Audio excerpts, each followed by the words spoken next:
creating fields and orchards. We're planting vineyards for wine. We're bringing herds in to make meal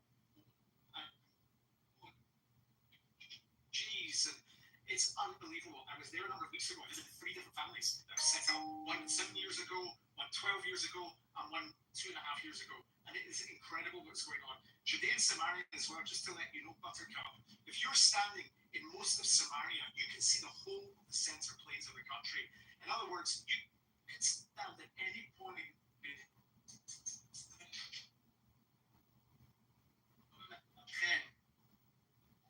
we lost you for a minute. Can you go back 1 minute? You can see Kisani. We lost you for a minute. Yeah, I'm just saying that if you stand. No, go back to going to the top. So you want to see like all the way to the center. I actually have been in Judea and what you talk about. Where you said, Olive, that you can stand anywhere in Samaria and see the plains, the flat plains of Israel. You see the center plain of the country that stretches from north of Gadara, even to clear day, you can see all the way up to Haifa, and you can see all the way down to Tel Aviv. In Judea, you can stand and you can see runway 22 Ben Gurion Airport. You can see into Ashkelon. You can see into all these different places. There is absolutely no way, not a hope in hell, that Judea and Samaria is going to be given up for anything. And just something that's interesting as well, look at the UN resolution back in 1968, 768, after the 6-Day War. What was said, the language has been warped over years. They did not talk about territories. They talked about territory that might be used in a future peace deal. It doesn't mention what territory, it doesn't mention borders, it doesn't mention anything. Judea and Samaria is the heart of the state of Israel. It always will be the heart of the state of Israel. It's not going anywhere. And every day the Jewish population is growing there. And incidentally, the Arab population, the birth rates are dropping at an incredible rate. They're not having children. Okay, so you're not just, this is not a cheesecake room. This is a river in the sea room. From the river to the sea, right? Is what we believe? Absolutely, 100%. 100%, yes. Jordan is probably... Do you understand how people hear that as genocide on the state when you see it as a full... Finding anyone, it's in your head. How would it be genocide when 2 million of them live inside of Israel already? So like that just doesn't make any sense. If they want to live there, they can live there. But it's never gonna be a fucking Palestinian nation there. That's for sure. That's what he's saying. You guys called me an anti-Semite when I presented a one-state solution. You called me an anti-Semite. I presented the same idea, one state. Yeah, one Jewish state. After World War II, USSR redrew the map. What used to be Poland is now Ukraine. They told Muslims, ethnic Polish people, this is now the Ukraine. If you want to leave, you can go to Poland. And they left, they went to Poland. Nobody called it a genocide. You can't reinvent a new meaning for a word.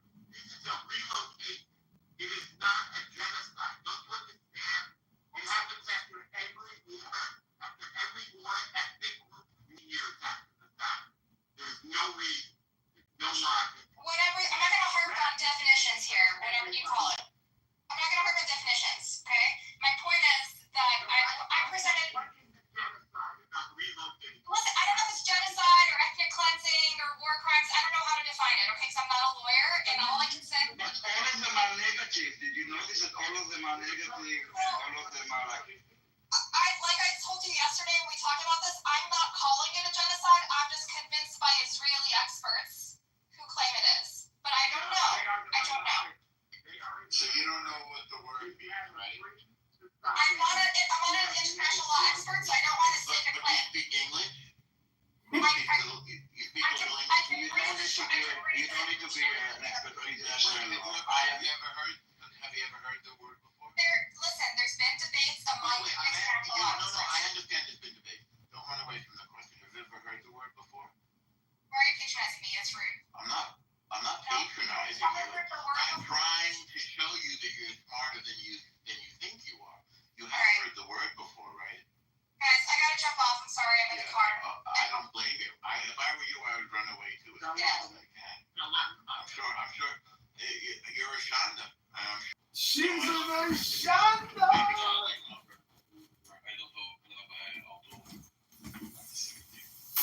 lost. Absolutely, she's lost. I don't think that. I think she's very confused and very misinformed. And just so you know, I mean, the Jewish values that we have, like the humanity and the morals, this is exactly why she's triggered about, like, you know, she doesn't live in Israel. So she gets triggered exactly by those emotions, but she's very misinformed like a lot of people. I don't think we need to hate her. We need to help her. She has a The scary part is there's a lot more Jews like that in America, just like her. Just like her. just like her. Guys, Yeah. like it's a minute to say this. You have to correct words when people say words like that.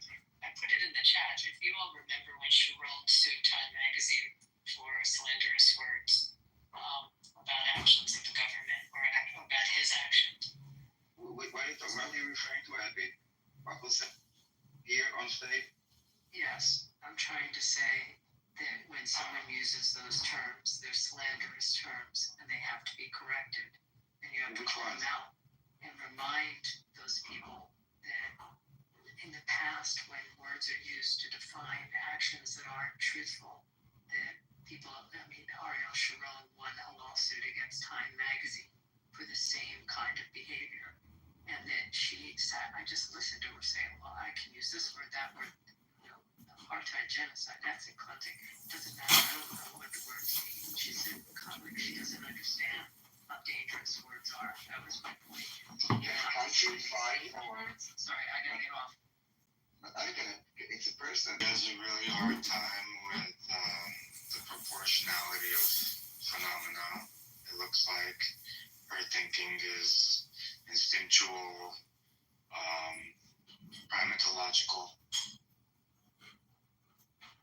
Yes, a person can get sued from another country for defamation.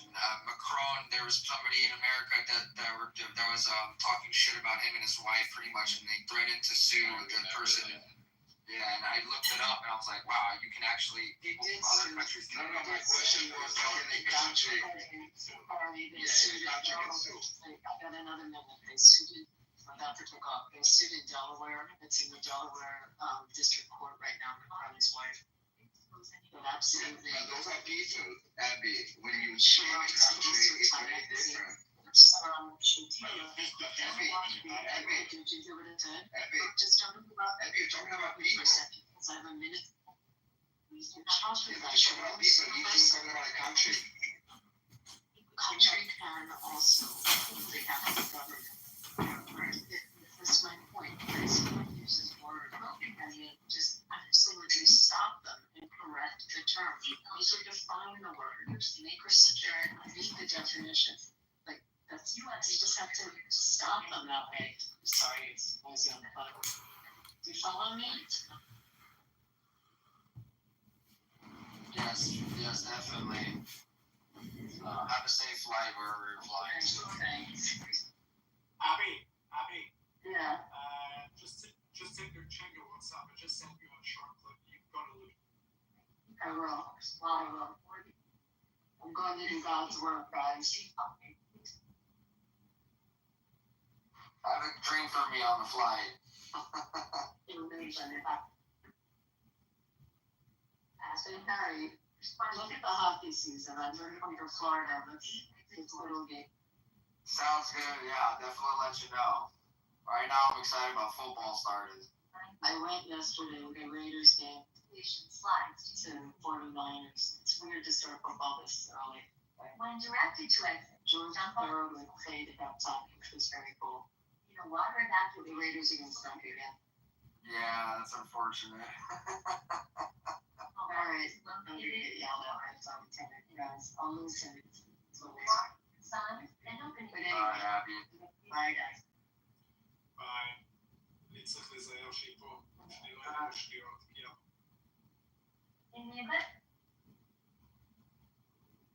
Wow, I didn't know that. היא יושבת על ביושבי ראש הדירקטוריון של הארגון שלי.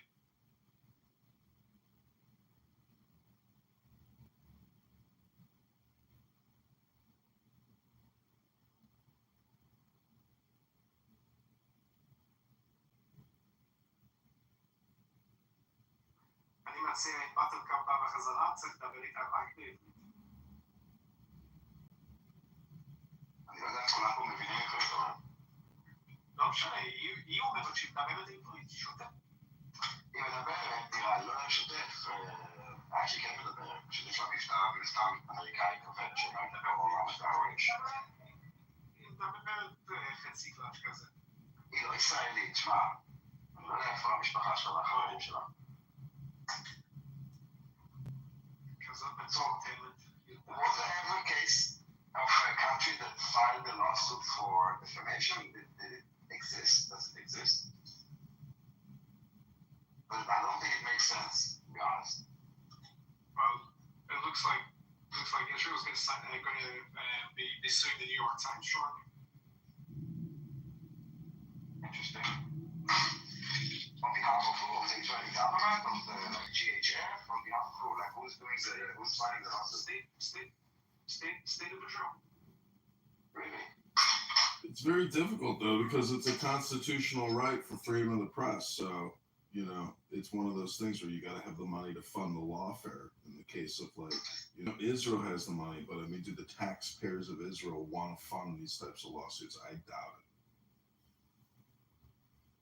We are funding the Gazan food. So I think if you ask me which one I prefer to fund, I would fund the lawsuits, and not just one. I would have a few lawsuits. And I think we should go into that space of lawsuits. Because they are doing this again.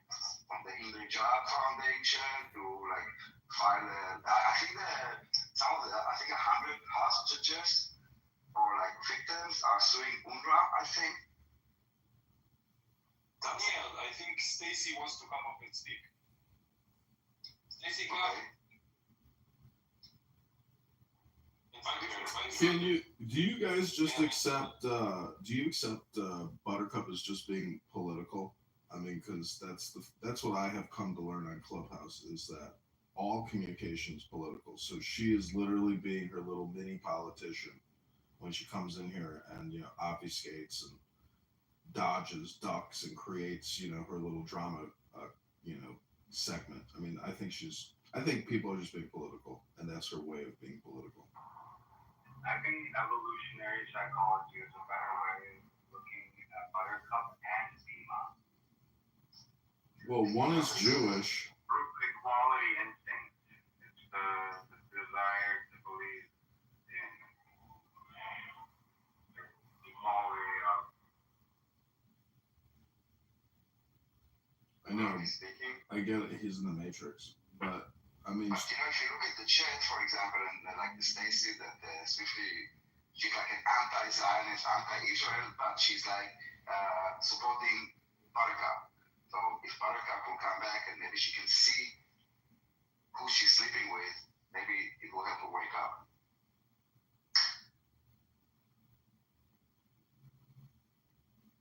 Well, I mean, to say anybody is, you know, the same person or similar is ridiculous. Like, Bima is not Buttercup. Buttercup is not Bima.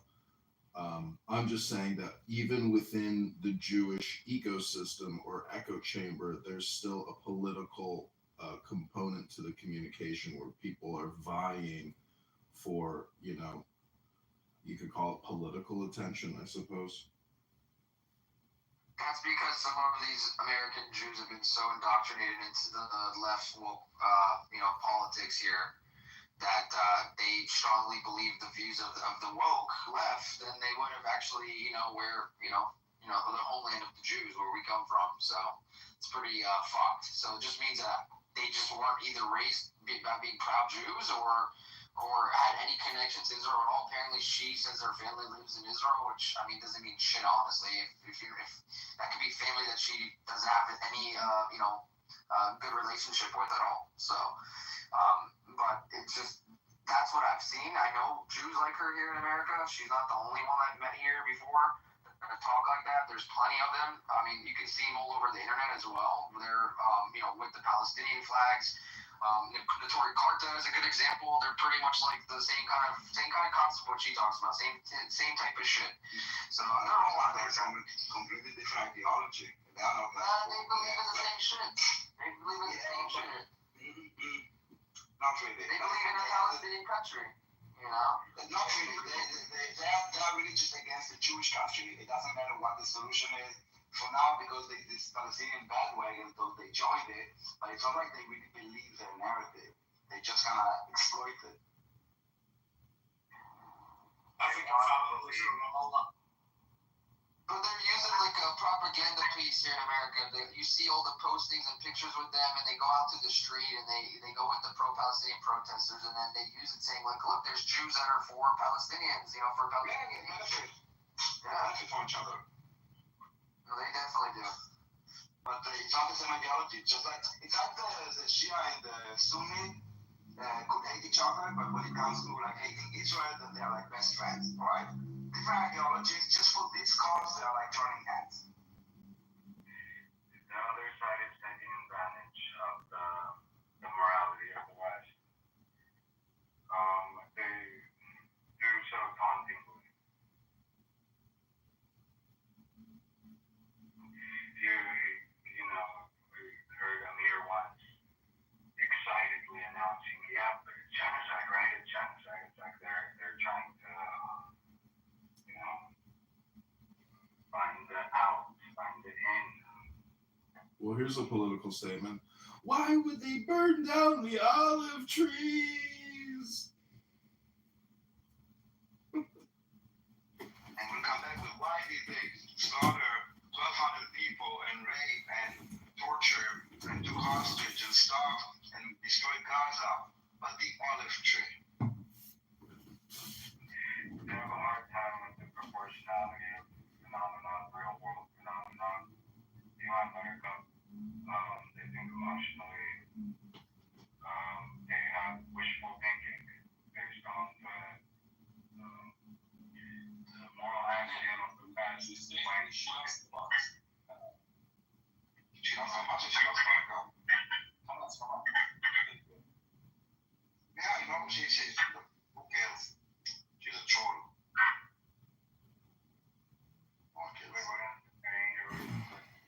So Buttercup's About the chick. Buttercup's previous profile on this app was Al. I don't know if any of you remember her, but her name was Al on here.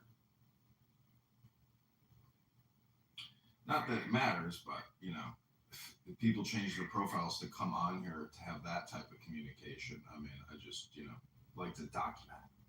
Blank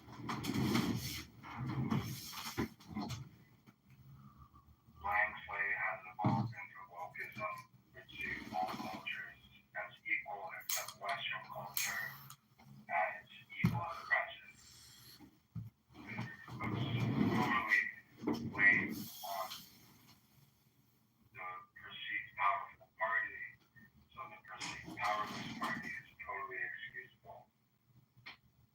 I have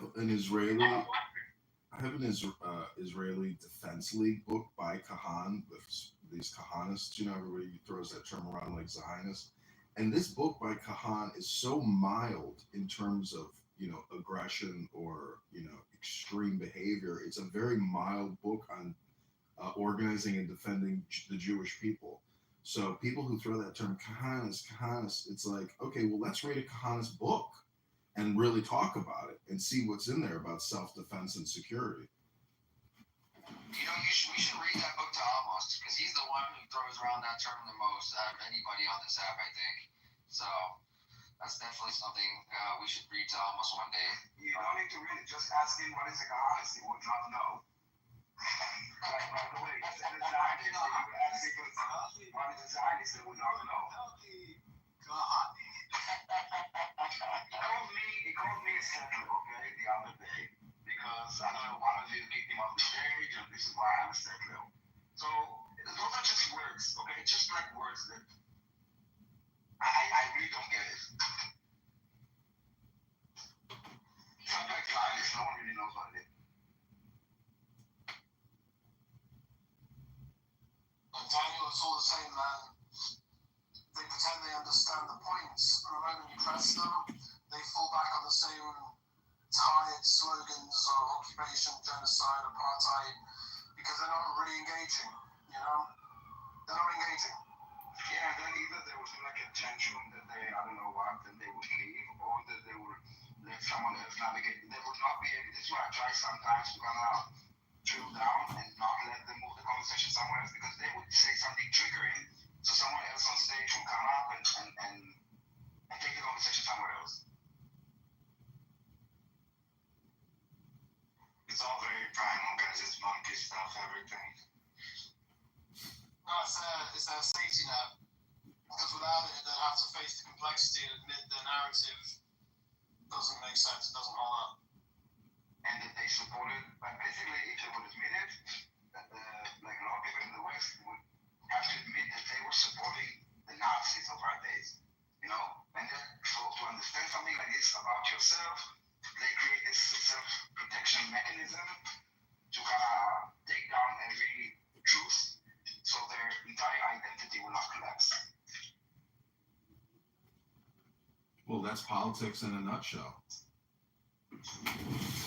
Reconciliation of justice and truth in the West is one of the most important notes for total human justice. Right now, it's very wokeism in its most extreme will not concede those points for a variety of reasons, mostly practical, for social purposes, career purposes. You know, on X Spaces last night, and I hear it all the time, it's that the Jews, the Zionists, have infiltrated the U.S. government, and we have to rout them out. They are in control of everything.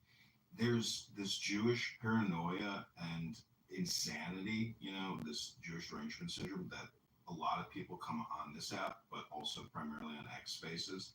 And it's almost like a category of television or it's like a specific category that they choose to pick up every night and run with that, flag. It's very, to me, it's insane and extremely dangerous. And at 42, I had never heard this kind of, political insanity that Jews are everywhere, and they're in control of everything. It's really scary, sick. And if you ever meet somebody like that in the real world, it's like, holy shit.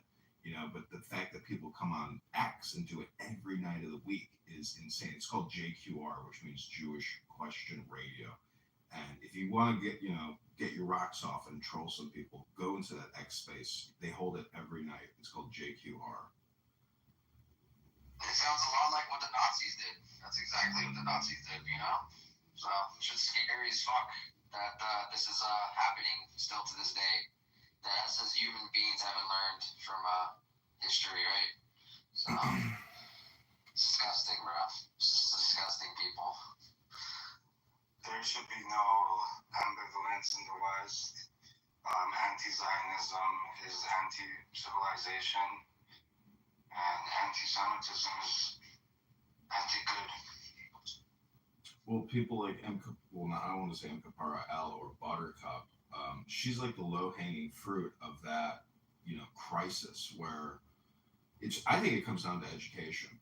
That uneducated people. Bro, that's not M. Kapara. No, I know it's not. I tried to fix myself there. Her former profile's L. It doesn't matter. The point is, Buttercup, our sweet little Buttercup. She's not as sweet as she sounds, as everyone has figured out. Oh, we know. Trust me, we know. Oh, she's psychosexual. She was just in the mirrors room last night, bro. They were playing a recording of when Shlomi first went in there after he, shortly after he got back on the app after being rescued and everything. And they were, the way that, I could tell some of the voices who were asking questions, I know who they are, just from, them being on the app for so long. One of them was Prince, that piece of shit, midget. He was, asking, he was like degrading Shlomi in some of the shit that they were saying, some of the questions that they were asking him, and, hope for his death too. He said, I wish you would have just died, something like that. And she, after they stopped the recording, the first thing that she says to them is, you treated him so well. My God, you guys treated so nice. I'm actually very, very proud of you guys for how you guys treated him.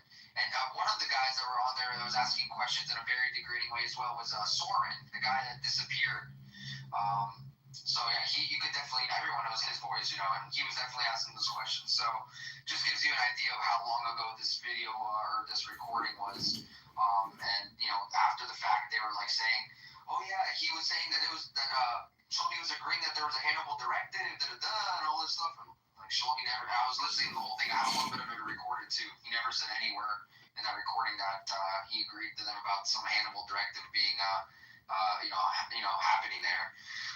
So it was pretty, disgusting to hear after the fact that she's cuddling them and saying that they treated him very nicely. When in fact, anybody with the right mind who would listen to that would know that that was the complete opposite of how they treated him in that, I don't even want to call it interview, but whatever the fuck it was, a clubhouse room. So, of them berating him with questions. So yeah, she's dangerous. You guys need to watch out for her. Don't let her sweet voice make you guys think that she's really wanting to learn, because that's just what I said last night. She's like, I want to see if I can learn, but probably won't. So it's like, then why would you even say that? I'm not trying to make her come to our side or anything like that. But definitely how some of you guys in today destroyed her. I think that was great. That's what we need to keep doing. She's very easy to debunk. When people are quoting The Guardian and Haaretz, you're a joke. Like, that's all I can say. I would just say that all this communication on all these social audio platforms, there's one intention, and the primary intention is to get you angry. And I really do believe that's what most of these people are trying to do by gaslighting and making extremist, profane, vulgar statements, is to literally get you angry so they in turn can get their dopamine feedback. Because He's a clubhouse archetype. yeah, it's like psychology 101. It's very crazy that people want, like, Daniel, I love you, Daniel, but you have spent so long on this app getting your anxiety up, your blood pressure up, your dopamine up, and I salute you for doing that. But on the flip end of that, all these anti-Semitic trolls and Jew-hating trolls on this app and X, they live to essentially catch flies and fish and watch them struggle and scream and go crazy that they've been, I don't speak to those people anymore. I don't go to a newsroom. I don't have any patience to listen to acts. Doesn't mean anything, because the tone of their voice doesn't change the truth. So they can speak softly, calmly, even sound compassionate, but if what they're saying is built on lies and hatred, it's still a poison. And actually, the calm delivery makes it even more dangerous, because it tricks people into thinking it's reasonable when it's just anti-Semitism wrapped in pretty language, or not language, like tone of language. The style doesn't matter, the content does. But then content is always about delegitimizing Israel and attacking the Jews. And it's not just random criticism either. For a lot of these people, it's almost like a fetish. It's like an obsession for people like Amir. It's a fetish for them. They've made it their mission to bring Jewish people down and Israel down, no matter what. And you can see it in how they twist everything. If Israel defends itself, they call it aggression. If Israel shows restraint, they call it weakness. Nothing Israel does is ever right, because the point for them isn't truth. The point is to attack Jewish people and delegitimize their state. That kind of obsession goes much beyond politics. It's literally just hatred dressed up as activism, and it exposes how deeply anti-Semitism really runs. It's all very simple. It's all very cut and dry. It's all very aligned with what is good, what is evil. And I wish there was some rhetorical maneuver in these rooms where, when Israel is put on the defensive, considering the overwhelming proportionality of how dishonest that is and how it wastes time, there should be a way, mutual understanding that we're not doing this because it leads nowhere and it's dishonest and you're victim blaming. It's victim blaming. Well, I think if you're a moderator or a green bean on this app, it's your responsibility to be an educator. So instead of having endless conversations with somebody like, the former, like, Buttercup, I mean, should have some type of action or to do for somebody like that to read with you and get them reading some type of document, source document, something, because to let people just do the political propaganda show, you're the sucker or the patsy at that point.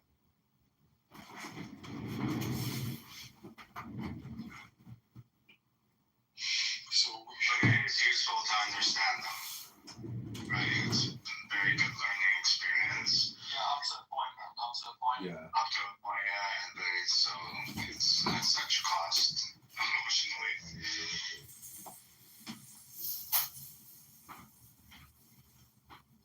Yeah, there's only so much I can listen to a fucking idiot.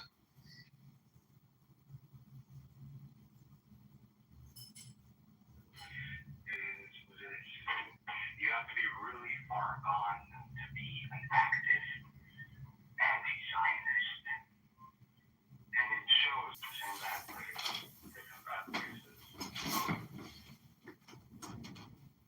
Well, there was a protest outside my former office, and it was all these Free Pally people, but there were Jewish children, young people mixed in with this crowd.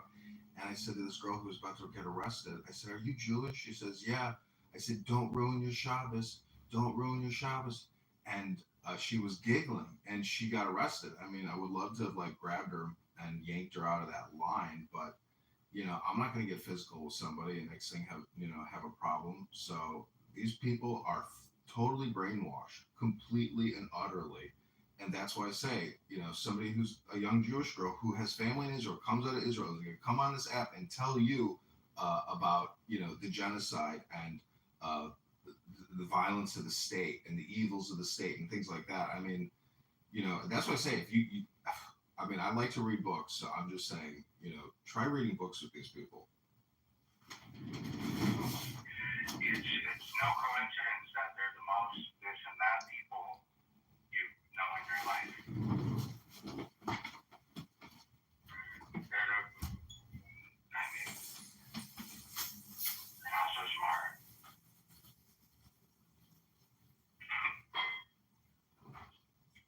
They're not so educated. And they tend to be bad people, right? It's clear that the bad Jews, especially, they're awful. I mean, the bad message is also basic.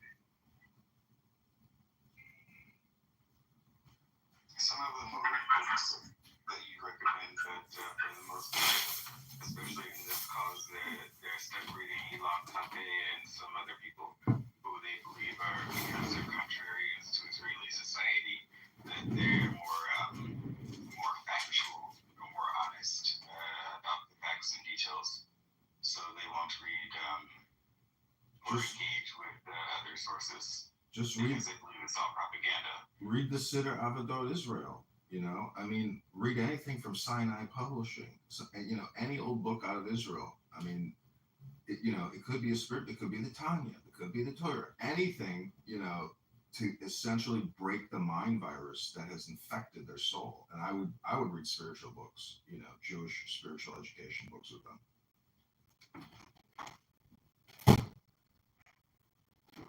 Because they're hyper politicized, and you need to depoliticize their polarity, and you can do that with Toilet.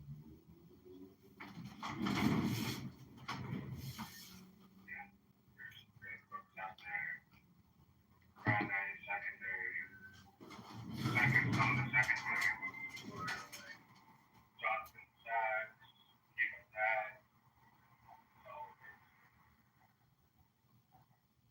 I thought we were going to say Kirk Abel to know their favorite book.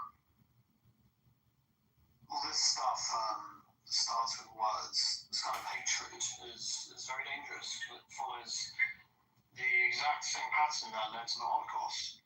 It never began. The Holocaust didn't begin. The regime didn't begin with before the Holocaust came out. It never began with violence. It began with words, with spreading lies, blaming Jews for everything, and convincing others that Jews were the threat. And the language slowly but surely poisoned society until the violence against Jews became acceptable, which we're seeing now. And eventually millions were murdered. History can repeat itself. That's what happens in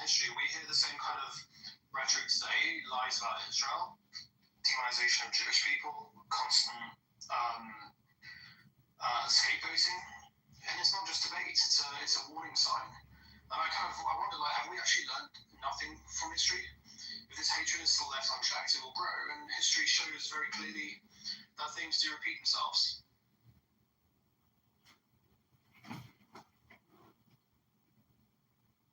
Well, it's like an education crisis, because the now is all important. And a lot of people want to play this history hypnosis game about white structural racism, about how, Ashkenazi Jews are Khazarian converts, and this was their land. It was like the whole thing is like a historical revisionism. And they want you to accept it on the spot as if there's some type of historical, professor, and they're 100% accurate. It's dying on a hill and all or nothing thinking. So that's why I say you can break their mind virus, hopefully, with a book.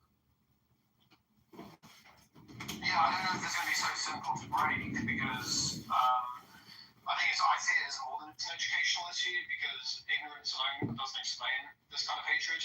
Like people can be taught history, they can be shown facts, and they can be given evidence, yet they still cling onto these lies because there's something much deeper and more sinister driving it. So it's about ideology and resentment and anti-Semitism that gets passed down and disguised as some sort of justice.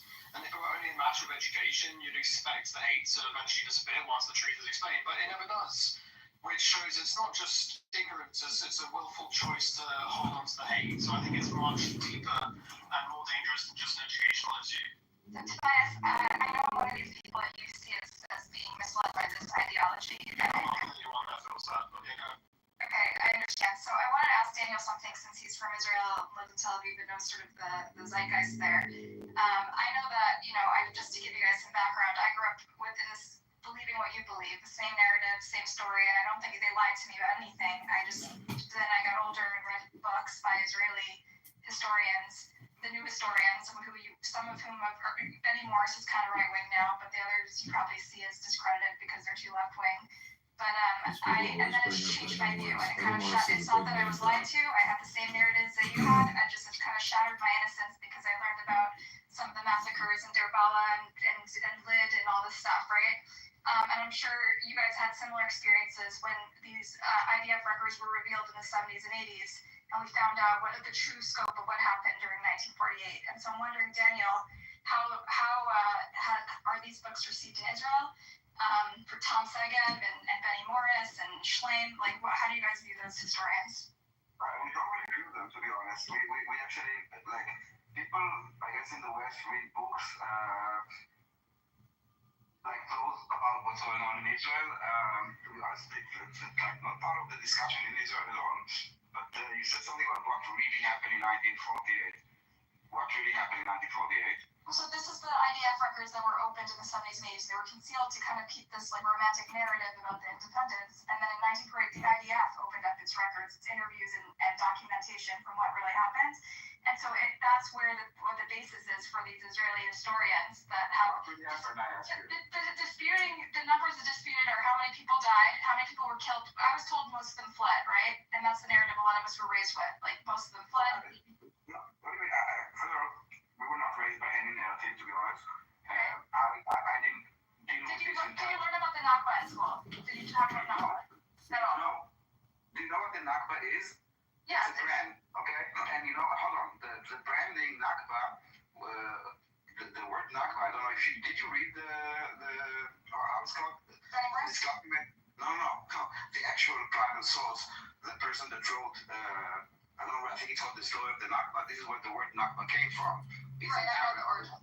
Yeah. Okay, so the Nakba is it's all about, I read the entire thing, the refugees, which are not called refugees, they're called Arabs of Palestine that fled, and he's actually saying even before the first bomb, our bombs, was shot, like their bombs, from their side, because they launched the war, the coward Arabs, Palestine, the majority of them fled, and the disaster was the Arab pride of 5 Arab armies that were defeated by a one-day-old Jewish state. That was the Nakba.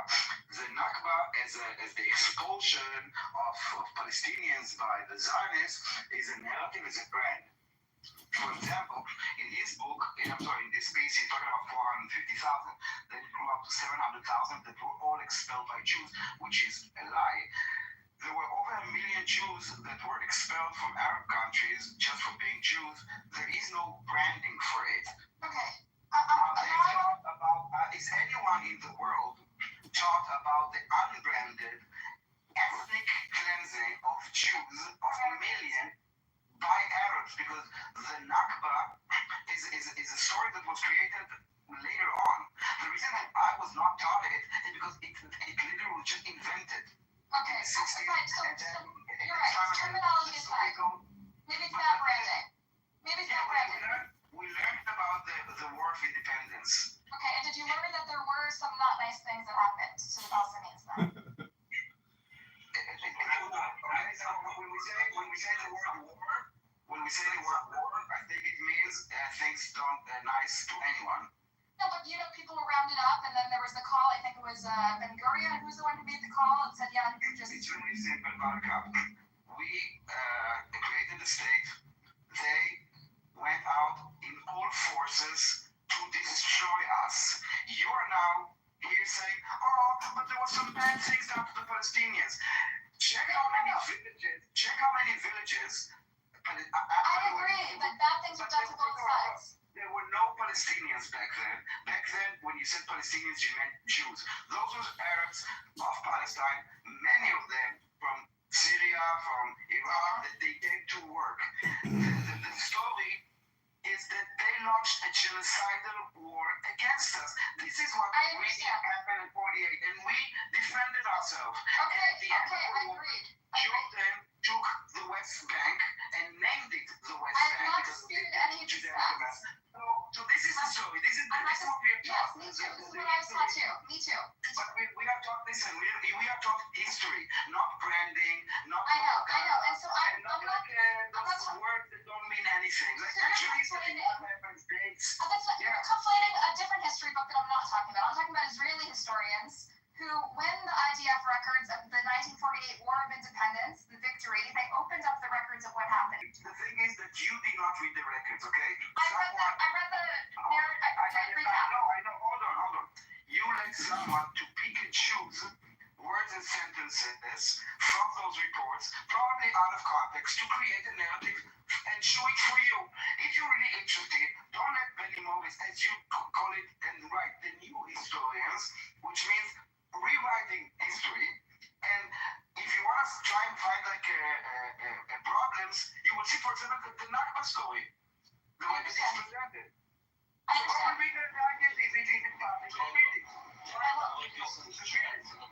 Daniel, I wanted to ask you, we were talking earlier about education, and I was curious if, because, there are a lot of 20%, whatever, I don't know the percentage, Arabs in Israel, and you want to present history in a way that's balanced, that everyone feels represented, and their narrative feels represented. So there are in schools an effort to talk about what Arabs see as a Nakba. Whether you consider it one or not doesn't matter, but they call it that. That's part of their shared memory.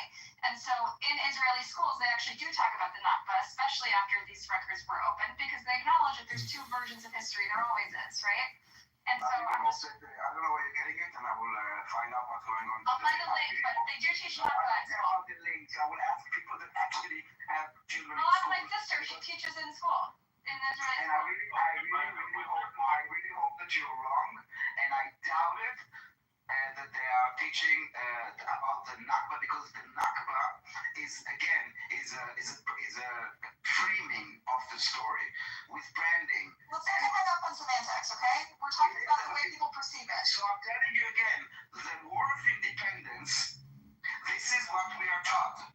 There was a war during our day of independence. This is what we are taught. The Nakba is a reframing of basically saying the creation of a Jewish state is a disaster. So no, we do not teach our children that the creation of Israel is a disaster. This is a framing that Yasser Arafat and his allies, the terrorists by the way, actual terrorists, not figures, actual terrorists. This is the framing that they did also with this free Palestine. And the it's I understand you don't like half phrases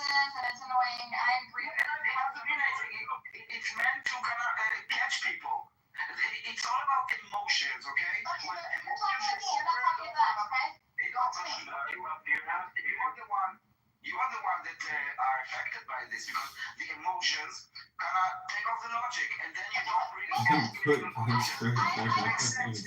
I have the same information basis that you have. I just was added new information. I want you to help me contextualize, Other okay? information, the critical I want to thinking. know. Listen, You don't need Daniel, to have all the Daniel, stop information. yelling at me. Daniel, I'm not trying to fight with you. I'm Daniel, not kidding. I'm just saying critical thinking, not. okay, You don't so need to help know me all the think critically information. about this. Help me think critically. I just put a link in the chat. I want to know what you learned about Lida, that's today's LUD, about the massacre that happened there. What did you learn about that? I don't know what I learned from this. Like we didn't go in. It doesn't matter because listen. I mean, people live there now. They should know. They have their narrative of history from their parents. No, it doesn't matter. It doesn't matter. You know, a lot of shit happened. Like even on It's the a big city and Holocaust, people grew up there. even on the Holocaust, hold on, even when they teach us about one second, I want to so you will understand. Even about when they teach us about the Holocaust, we don't go to every city, every town, and every village. And you know what? Even like decades later, I heard stories about the Holocaust, which are like crazy, like big stories. You don't get to teach all those stories. This is And the war, a key and to when you teach history, you talk about like, I don't know, like talk about the major battles. You know, this was a major battle. The question was about shooting. Answer the question though. After all this new learned information you've received, are you ashamed of your people? No, I'm proud of my people because I think we can scrutinize ourselves and be accountable. I wouldn't be on this conversation if I didn't think there was hope for our people to self-reflect. You have ways what should be done. Are you ashamed of what we've done? Are you ashamed? Like I don't think you're really listening. I think you're more on the defense. I'm ashamed of certain things that we've done, sure. Are you projecting the fact that you aren't self-reflecting, Buttercup? I don't know who said that. I think that's fucking very important what you just said. She just let everything go past her ear. I'm talking to Daniel. Who actually Yes, knows but shit. you doesn't listen.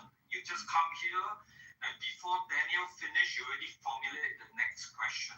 And next question. Yeah, Daniel and I have been in the conversation for a couple days now, and it's very enlightening and helpful. Because think of people's time. And Daniel is a teacher. She's very passionate about teaching writing, right? And she find that you are very misguided, and she's right.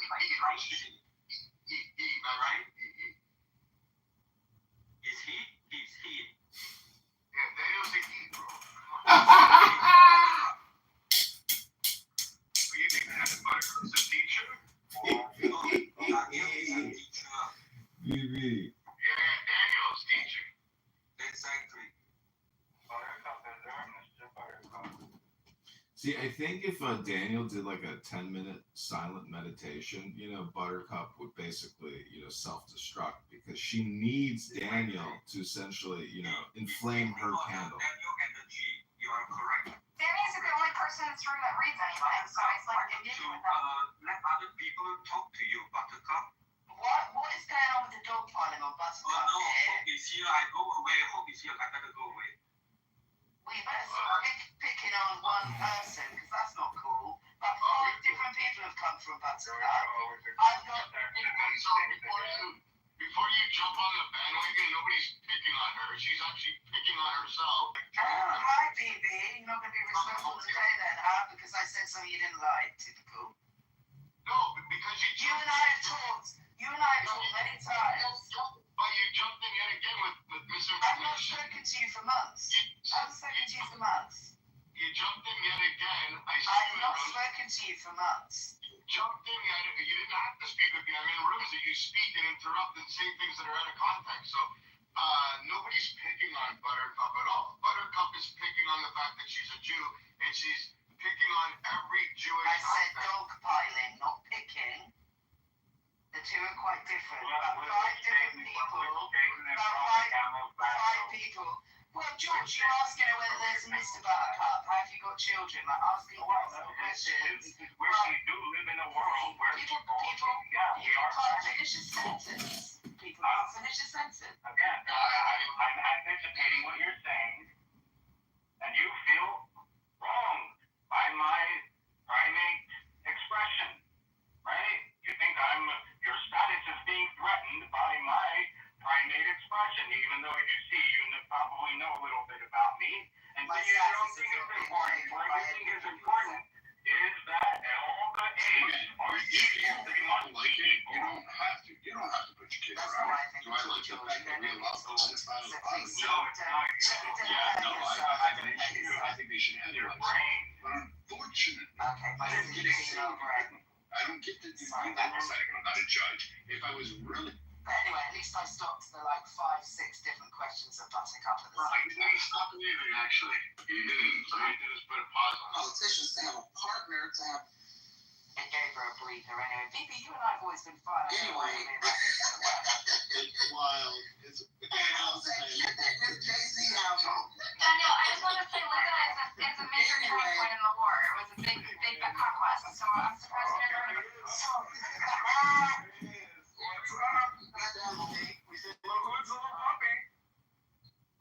Yeah, so What's going on, John? you can see me in my PTR. That's me wearing a Trump hat, a Cubs jersey, holding the Tao Te Ching, a book, and then there's about 15 phones, live streaming me. So, your title is Clubhouse just an entertainment app? Well, look at my YouTube and you decide. Is it entertainment? Is it trolling? Is it spamming? Is it a waste of time?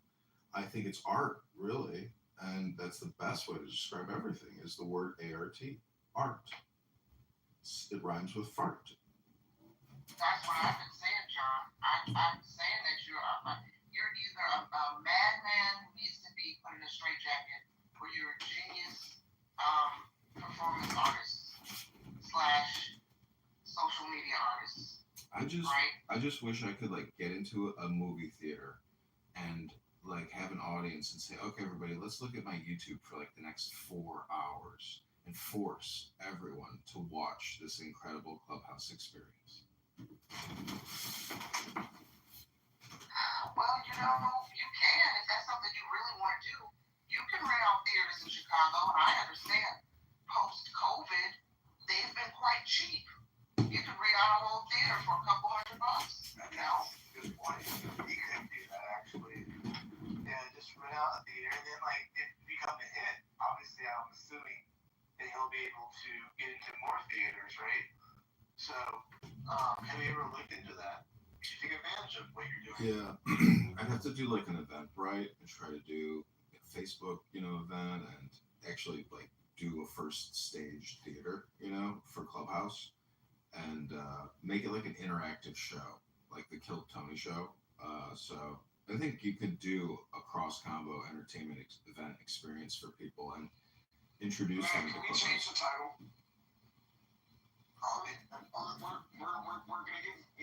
We're gonna give John the stage, but let's change the title to "How to Properly Lose to a Hood."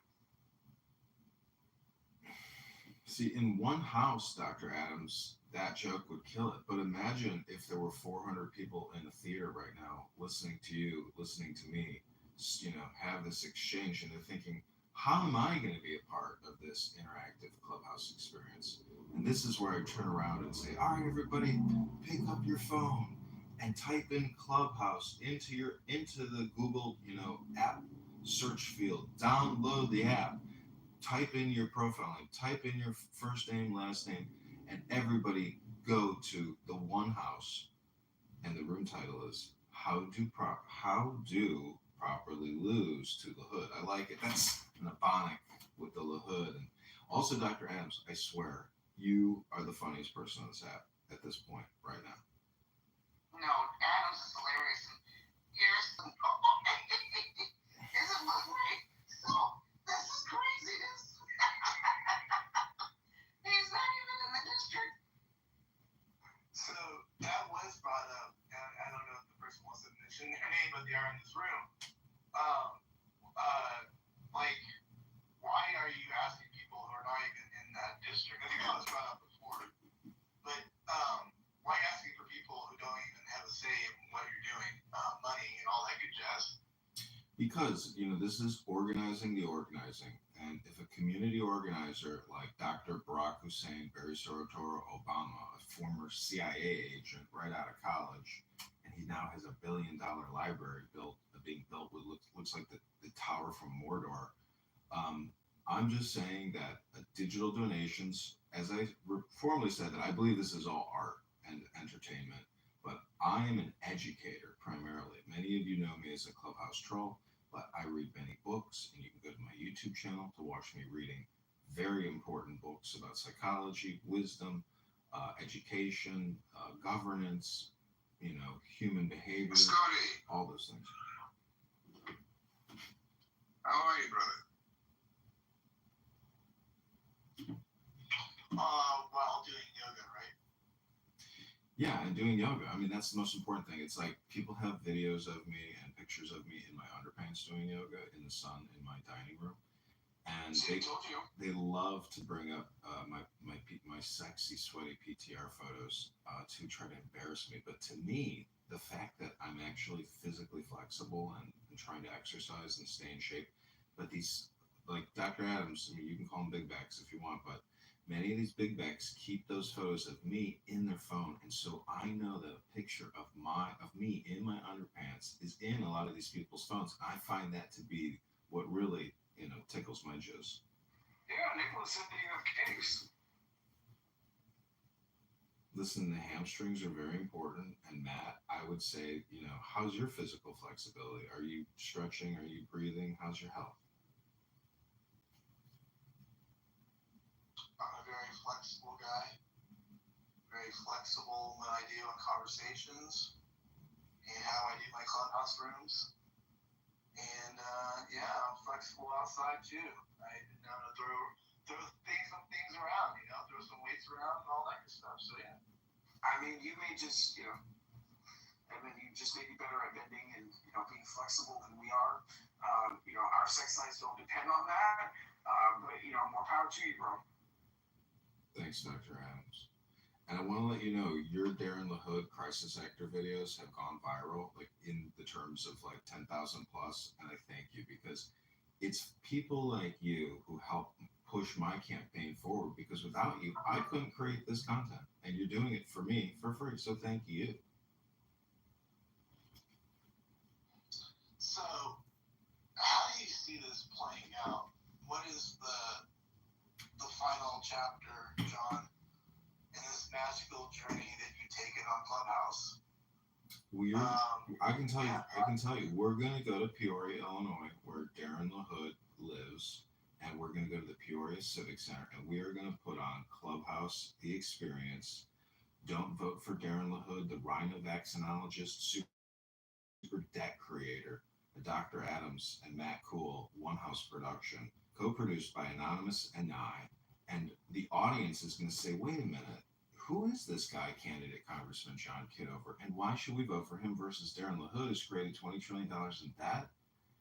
So they can go back and look at all these Clubhouse conversations and say, you know what, he has been organizing, he has been raising money, he has been creating a network and a political movement of, co-interested American citizens that want to stop borrowing and spending and create a real economy, not this fake artificial borrowed economy.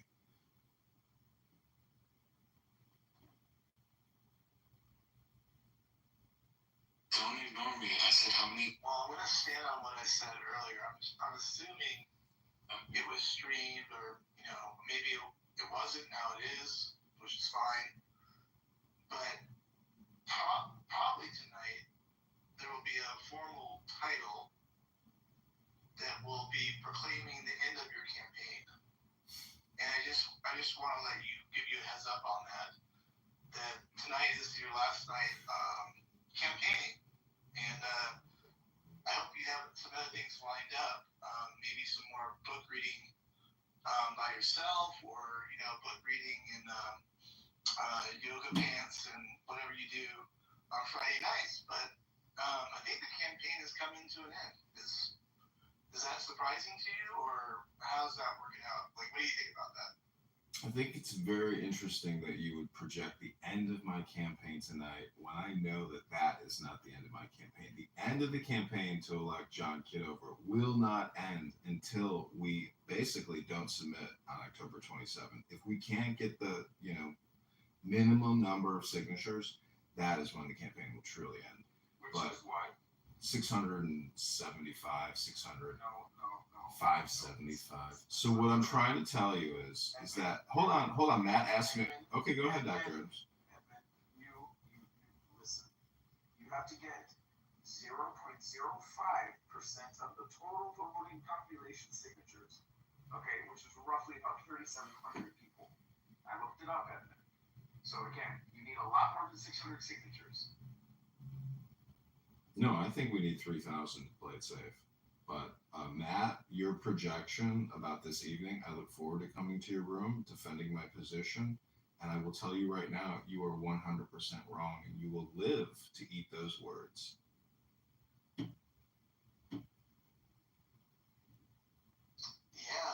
I guess we will see how that goes. But the signature thing is an issue. I know that you've been vocal about your disappointment in finding a person to help you gather signatures. We talked about that the other day, I think. And as far as I know, that outlook has not changed. It's looking pretty dismal on the collection or finding someone to collect on your behalf in that way. Now, I could be wrong. Maybe things have changed in the last 48 hours, but I do feel that is a big hurdle that you're going to have to overcome. The London team is way ahead of you on that game. You're correct. So, but things have changed. We did put up a new solicitation on Craigslist for the city of Chicago. I will post it in the chat. And anyone here in this room or house can also apply, or anybody watching these videos. But we did get some high qualified responses today from actual Republicans that work in digital marketing. So the campaign is rapidly taking off Monday. And again, Matt, your negative outlook and the lack of help that you provide the campaign, the fact that you call yourself MAGA and have held all these pro-Trump rooms on this app for years, the fact that you don't help out a fellow pro-Trump Republican, to me, shows a lack of leadership, character, and intelligence on your behalf. Thus, why you're predicting my campaign is going to end tonight. And I challenge you or anyone else on this app to come to that room. Bring your evidence, bring your screenshots, bring your recordings, and I will put my recordings, my screenshots, all of my media, and all of my art, as evidence against whatever kind of BS you think you're going to pull out of the woodworks.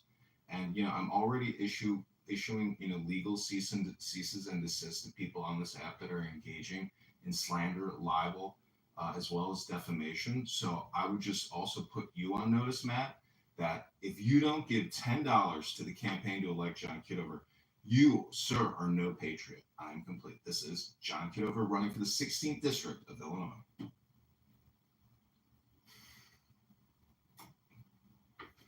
I think you have a better chance at winning the gold in female gymnastics with your flexibility than taking over Darren Hood's seat.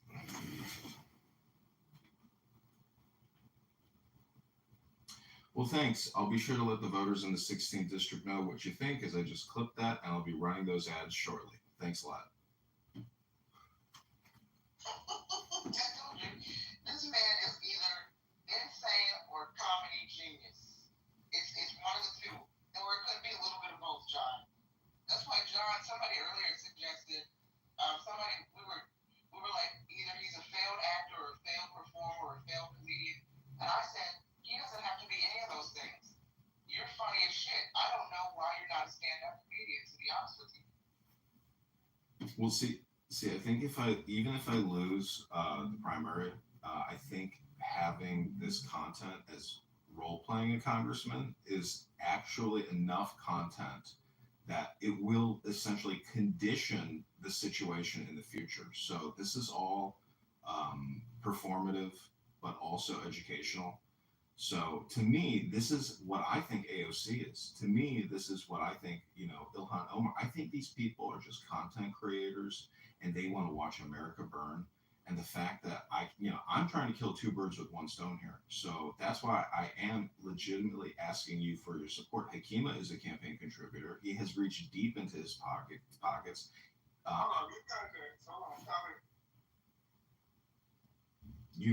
Okay. So this is the context.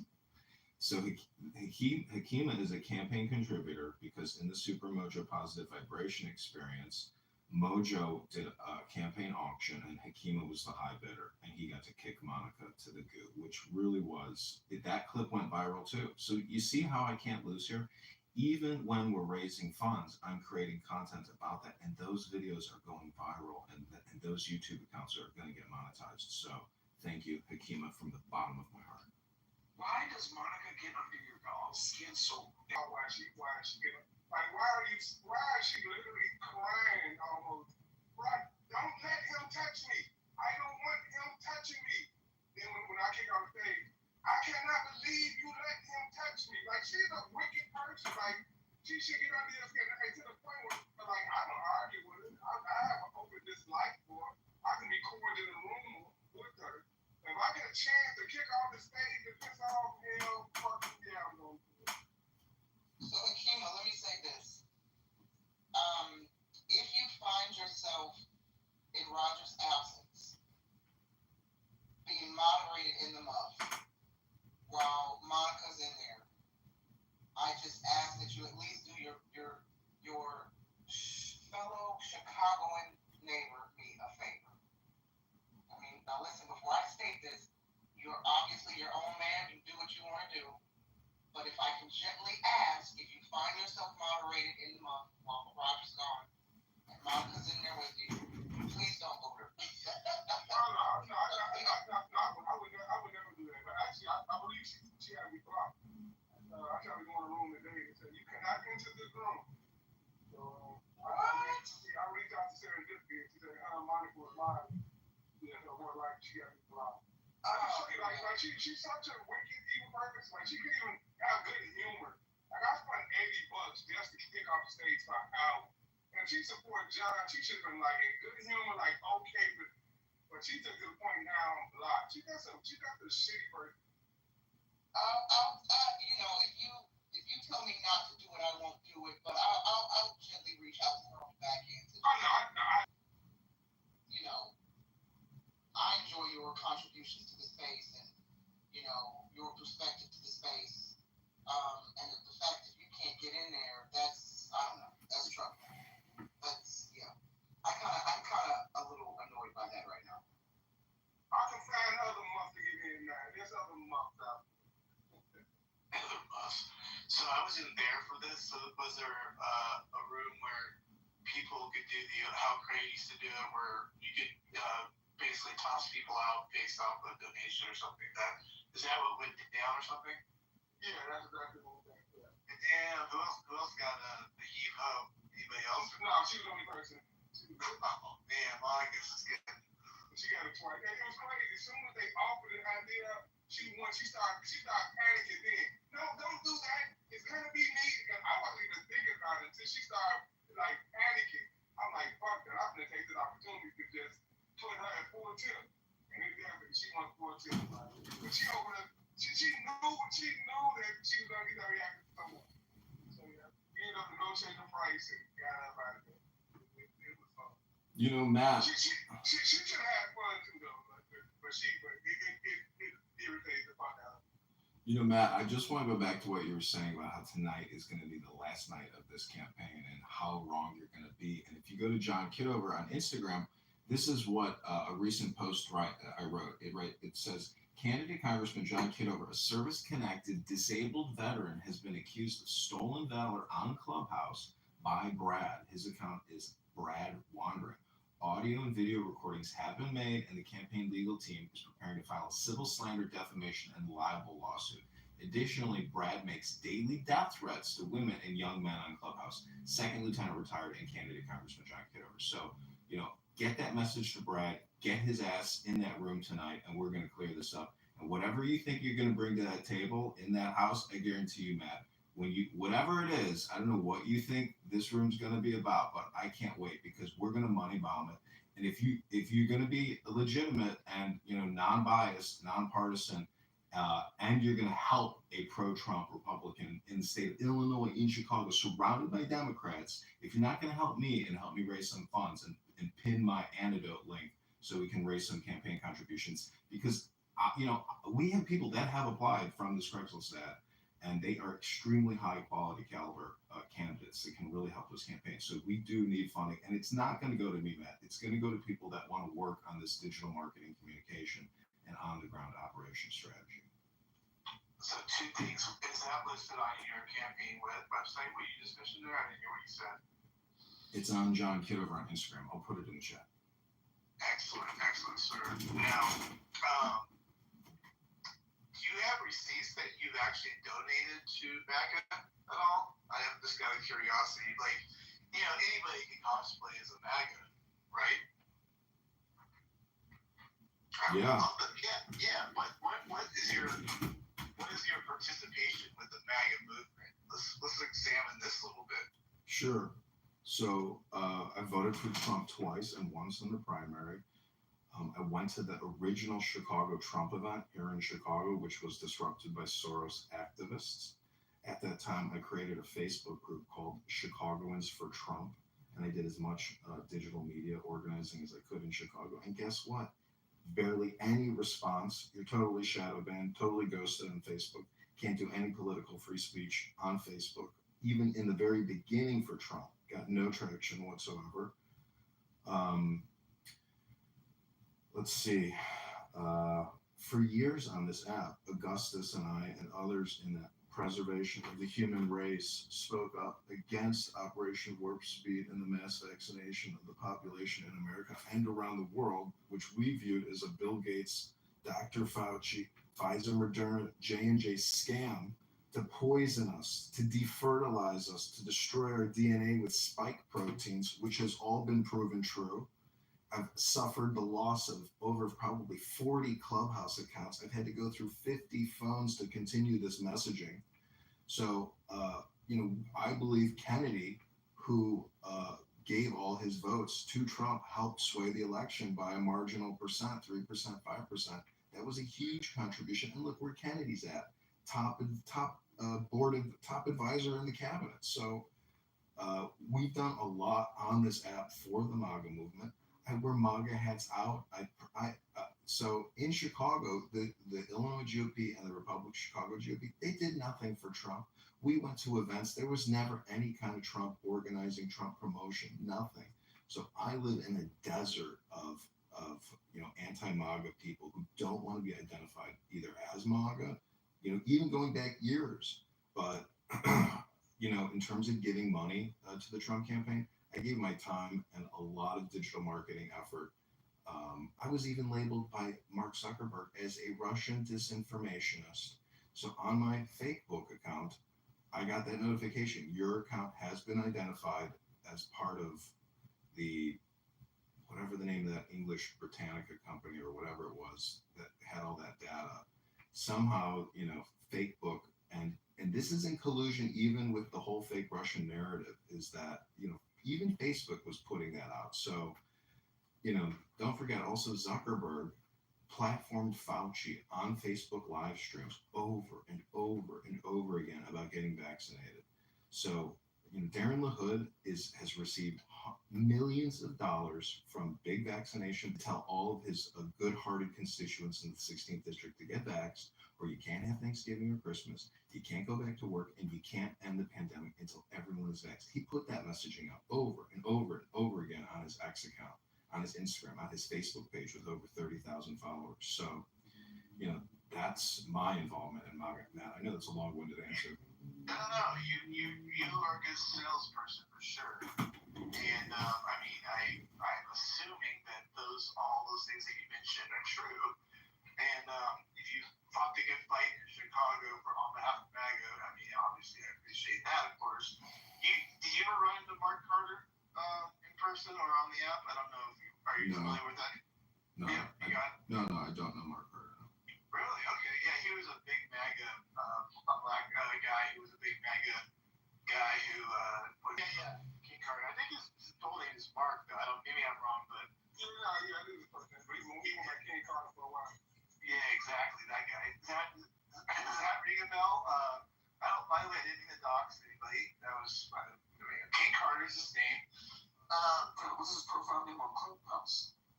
I think it was King Carter, no? Yeah, that's what he's not hiding for nobody. I said Mark, but he said his name before playing And my question, now I lost my question. Oh yeah, you have to eat. I mean, I'm assuming you have some audio of you speaking highly of MAGA. That's my question. Well, my big focus going back to August of last year of 2024 was recording Adrian Dittman, who is Elon Musk. That's his burner account on X. So I feel like the work that I did recording Elon Musk, even going back to August of last year, was an incredible experience because I literally recorded him doing all of his events for Trump, jumping onto X, jumping into Adrian Dittman, having a subscriber only private. Like, I have recorded Adrian Dittman to such a high degree that he now creates fake burner accounts on Instagram, all over on YouTube, everywhere, because I have so much Adrian Dittman content that if you just go on YouTube and you type in Adrian Dittman, you're going to see John Kitover's production of Adrian Dittman before you'll ever find Adrian Dittman, which has 250,000 followers on X. My Adrian Dittman account on X also shows up because most people don't spell Dittman with 2 T's and 2 N's. They just type in Dittman, and I have Adrian Dittman. So that work I did with Elon and recording those rooms and all his conversations, to me, was a little bit like an espionage thing, because these are unrecorded rooms and I have Elon Musk saying all kinds of things. I wouldn't really call them profane or vulgar, but all kinds of, like, his baby pull-out game. That's like a #1 video of mine of him talking about his sexual experiences and never pulling out. Things like that. Those videos are what upset Adrian Dittman, aka Elon, because I am in possession of them. So, I don't know if it's a good thing or a bad thing to be hated by one of the richest men in this world, but Elon Musk definitely hates John Kitover, but he would probably give to me before Darren LaHood, because LaHood brought us the big, beautiful bill. You can look it up. He's one of the primary sponsors, co-founders, organizers. The big, beautiful bill adds $2.4 trillion to the national deficit. And Amazon, Apple, Google, J&J, Coca-Cola, $500 billion a year in tax credits to the Fortune 500 over the course of 10 years. So you have to understand, this is taking us to $40 trillion in debt, and it's only going up. You can't keep kicking the can down the road when it comes to borrowing and spending. We have to have a real economy. That means there's going to be winners and there's going to be losers, but we can't artificially inflate and create an economy. It's not good for the long term, because this is real money that we owe, and everybody owes it, and it's about 110,000 a person, and with the unfunded, it's 400,000 plus per American. If you go to Norway, they have a $1.9 trillion sovereign wealth fund. If you go to Saudi Arabia, they have a $10 trillion sovereign wealth fund. We are a debtor nation. We are totally bankrupt and completely in debt. We have communication spammers who are lying to you about the true nature of our fiscal crisis. We have to bite the bullet sooner or later. Guys like Thomas Massey, Rand Paul, these are normal Americans telling you the truth about the insane spending that your government is doing. 25 years of war, a massive scamdemic, plandemic to eat out our substance. They have bankrupted us with this. So that's why I'm running. And, if you register with that message and you believe it, which I do, I'll put the link in the chat to donate to my campaign, or you can go to tonight's Stirring the Pot session, where hopefully Brad will come in, Matt will present his evidence, and Dr. Adams will present his evidence on why they should vote for LaHood versus candidate Congressman John Kitover, who's willing to sit here and answer the tough questions. Well. That was a little bit on the edges. I'm not feeling the MAGA from you, unfortunately, at this moment. I see you have a hat on that's MAGA. Anybody can wear a MAGA hat. Give me this. The fact that I'm willing to wear a MAGA hat on camera, walk around town in a MAGA hat, this is more dangerous than walking around as an Orthodox Jew, man. So, I got to tell you, it's a lot easier to do it on live stream than it is to walk around town. But there is a political and a cultural crisis. If I walk around town in a MAGA hat, I probably will get attacked. or people will run up to me and shake my hand. You never know which way it's gonna go. So, but I don't know why you don't think I'm MAGA. I voted Trump twice. I voted for him in the primary. That's technically 3 votes for Trump versus Tim Walz and Kamala Harris. I have videos of Kamala Harris, like politically correct. There's nobody on this app who has fucked with the Democrats in a way like I have in terms of causing them chaos in their rooms, disrupting their brains, republishing them, replatforming them. I've done a lot of work on this app for the Trump campaign, and for you to say you can wear a MAGA hat, but Matt, you're gonna have to come over to my side because there's nobody else here, and where are you, Matt? I mean, I'm trying to do actual political reorganizing and fiscal reorganizing. Darren LaHood has been doing this for 10 years.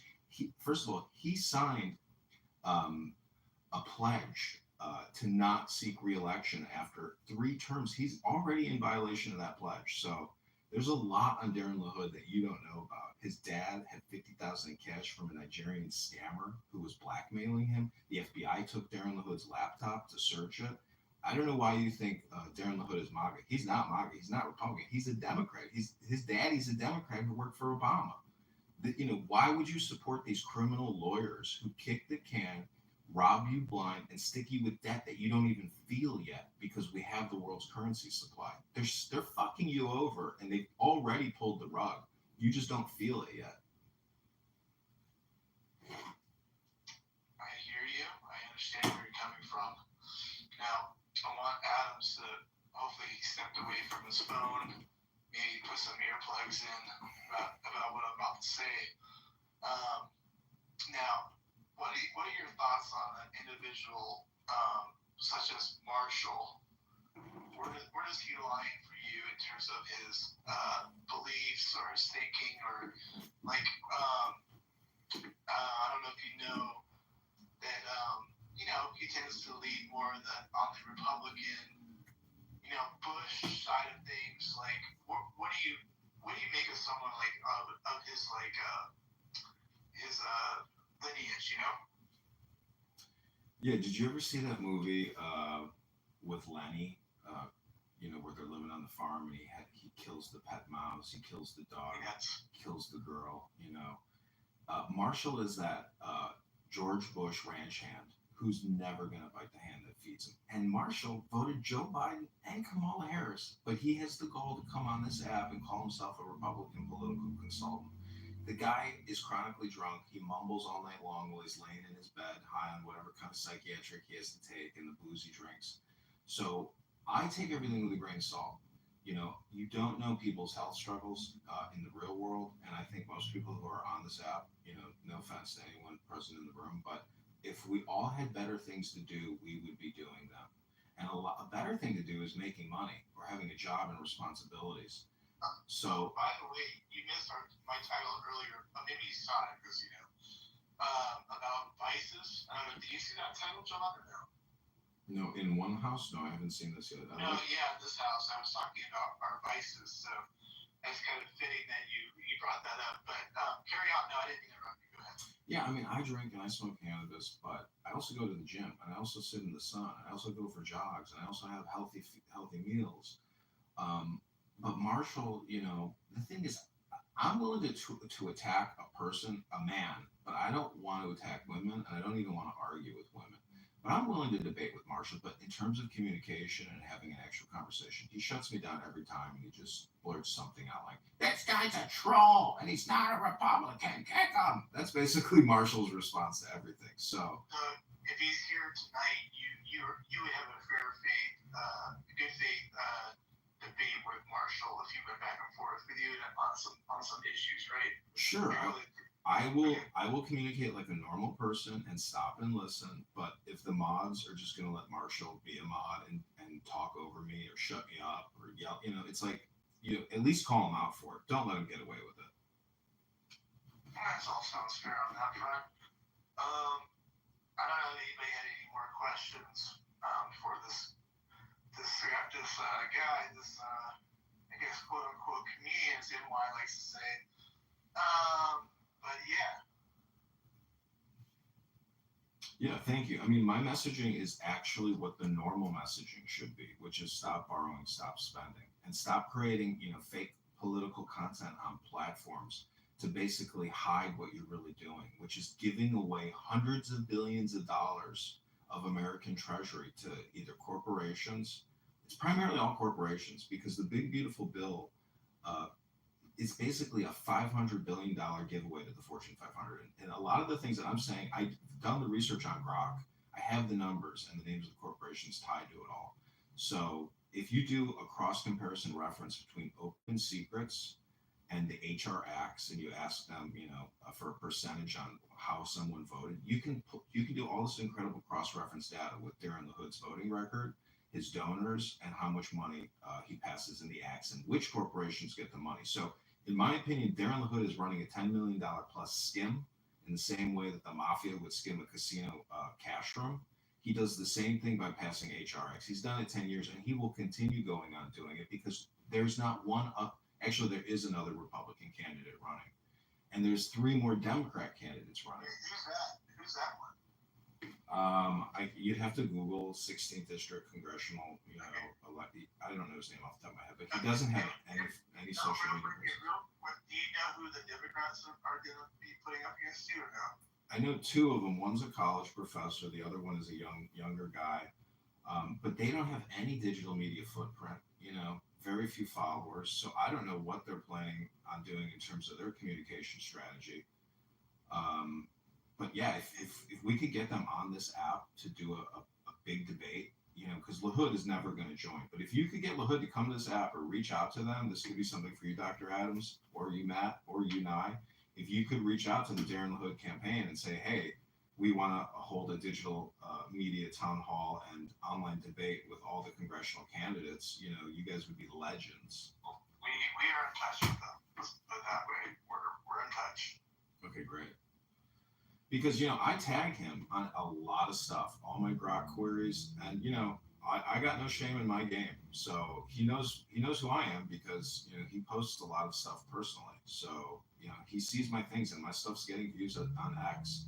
And you can go to his comments section, and you'll just see people tearing him apart. The most horrific things you could ever imagine people saying are in his comments, and these are his voters. These are District Illinois 16 citizens that hate Darren LaHood. A lot of stuff about Epstein, that he's covering up the Epstein files. There's a lot of dirty stuff. Politics is dirty, and just the fact that even Brad, supposed conservative Brad, non-Christian Brad, Viking warrior Brad, basically for 2 days trying to destroy me, and then finally I posted my military ID and my veteran's ID card, and finally he goes away. He says, well, maybe he is a veteran. I didn't really know, blah, blah, blah. But, that's the thing is you have to keep track. And Marshall, too, and others who are also making all kinds of claims about how John Kitover is insane, all kinds of statements like that. That's libel, slander, and defamation, coming from an alcoholic who sits there and mumbles in his bed at 3 a.m. I can't fall asleep. So I'm just saying I record everything, and that's why I kill two birds with one stone, because everything I say is recorded. I wouldn't be on this app unless I'm recording myself, and I've been doing it for 5 years. And a lot of people don't like me for that because I record them saying profane, vulgar, slanderous, obscene things, death threats. So, it's not a good idea to come on this app and make death threats while people are recording you. But I'm just anonymous.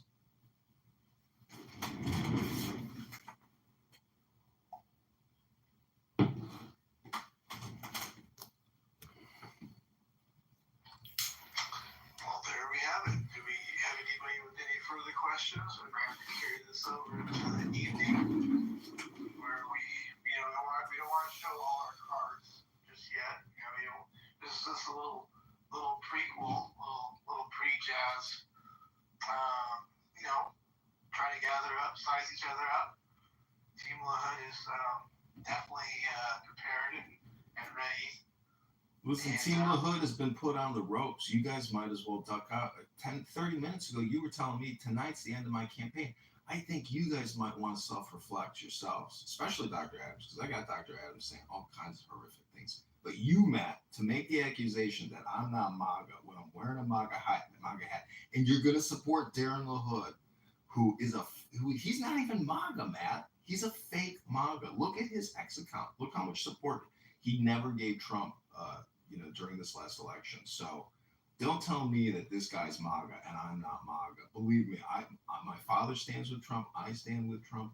A lot of friends I have, did a lot for Trump. I mean, even in the very beginning, we were walking around Chicago with MAGA hats, and people didn't know how to respond when they saw you wearing a MAGA hat back in, what year was that, 2020?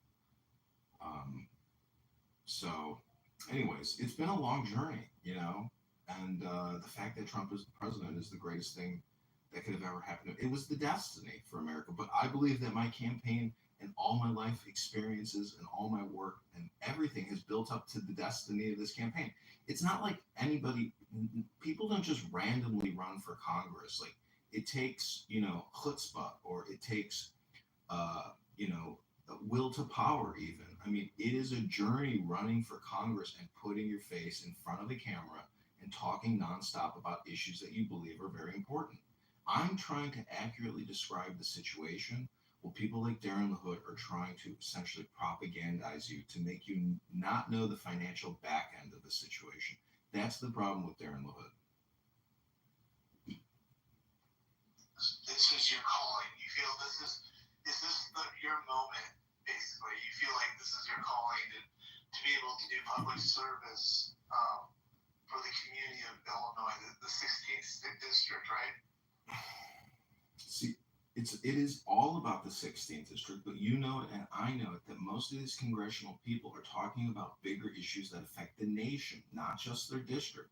The number of jobs in that district is one of the number one factors as a congressperson you want to be looking at. The mantra is always, it's the economy, stupid. Jobs, jobs, jobs, jobs, jobs. Darren LaHood believes in jobs, but Big Beautiful Bill, it's not necessarily reciprocal to the district you live in. You're not getting a percentage of the Big Beautiful Bill based on who your congressperson is.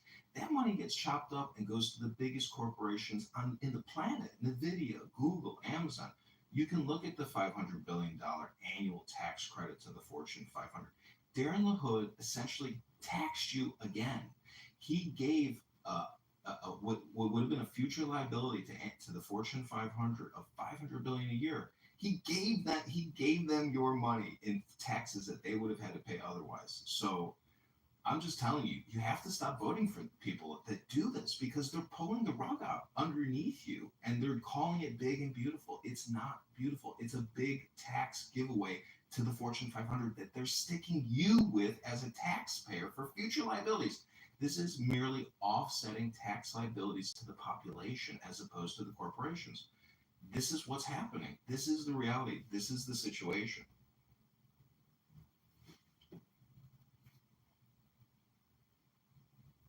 It's not fair. They're treating you like the corporation that should be paying the taxes. It's just not fair. We, the people, are responsible for these bills, and they're gonna come due.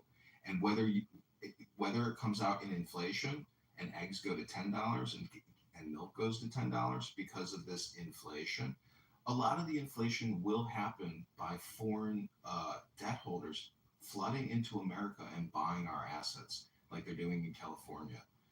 1 out of every 5 house transactions are being done by the Chinese, and it's usually a young female, 21 years old, who comes in as the buyer. So they're going to buy up our assets because our money is out in the world, and America is a good place to spend it because, we're the source of it, and we can keep it safe. We've got a big advantage, but we have to stop creating a fake economy. 40% of the economy is all based on borrowed money or future tax responsibilities for the American people. That's the situation. If people disagree with me, tell me where I'm wrong in my logic.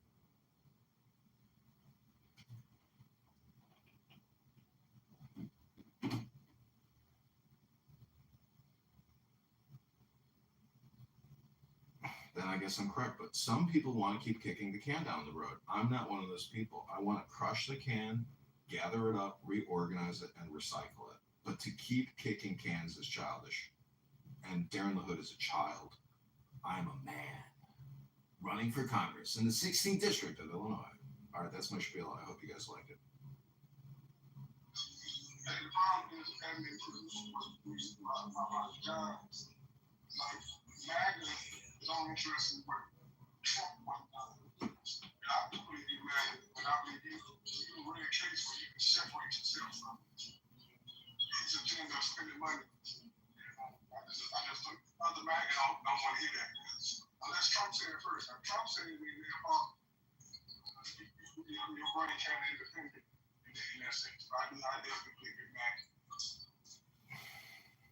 Trump may end up being King Midas because kicking the can down the road is the definition of a Ponzi scheme. And sometimes Ponzi schemes peak. This Trump could be the peak of our Ponzi scheme. Even if we get a Republican in the office in the future, that Ponzi scheme may not have the Midas touch that Trump has. Trump does seem to be the magic man, and that's why I support him.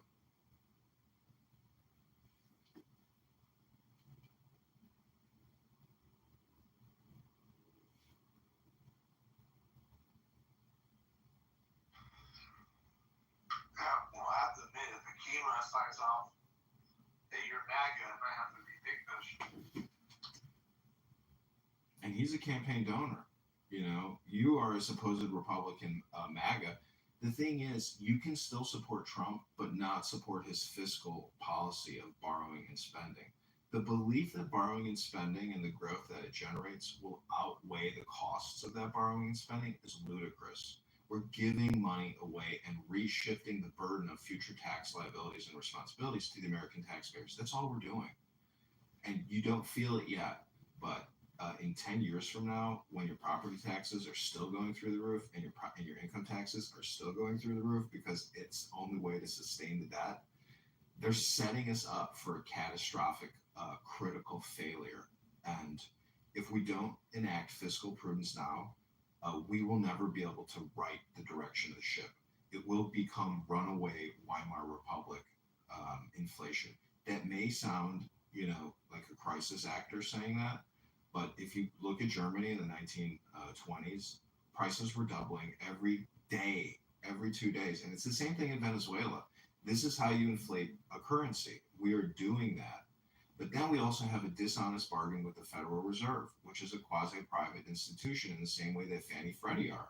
They're government funded. It's supposedly one big system, but with separate boards, separate rules, separate governance, private, secret, closed-door meetings. Does that sound fair to you as an American voter and taxpayer that the Federal Reserve gets to have private, secret, closed-door meetings with no transparency, with international stakeholders in, dealing with what assets are going to get bought up in financial operations?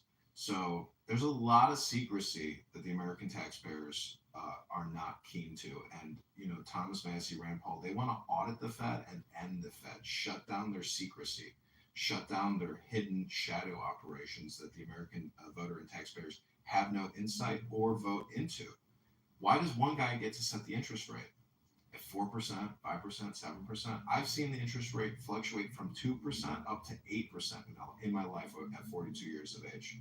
That's not a bad, range, but the point is they're inflating the currency, and it's just, you can go to usdeclock.org and study all these, figures, and the Treasury API, Thomas Massey, has his own button lapel. We just hit 37 trillion plus. So the data is out there, and if people live their lives with personal responsibility and self-reliance, why isn't the government doing the same thing? It should mirror everybody's individual action in this room. Otherwise, it's dishonest, and it's not a good bargain.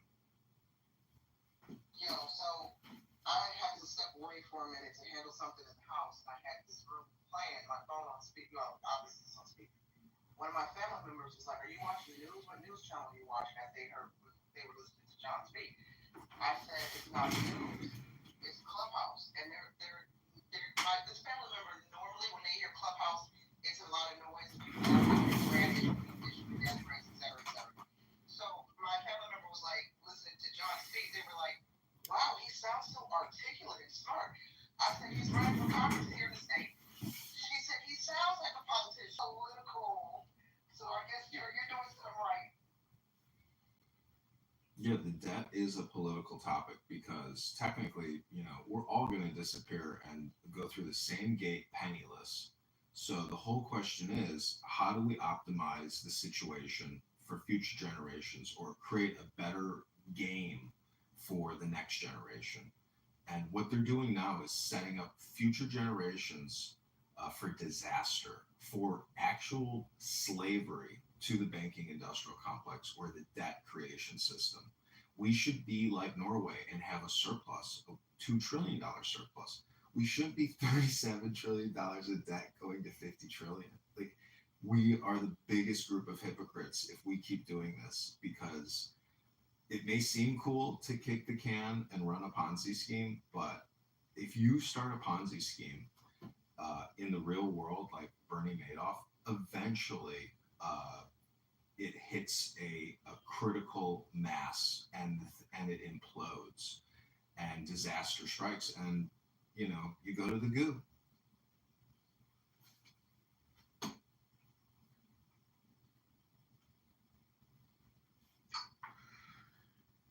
Well, fascinating. Sounds like you got one vote from the NY household over there at this rate.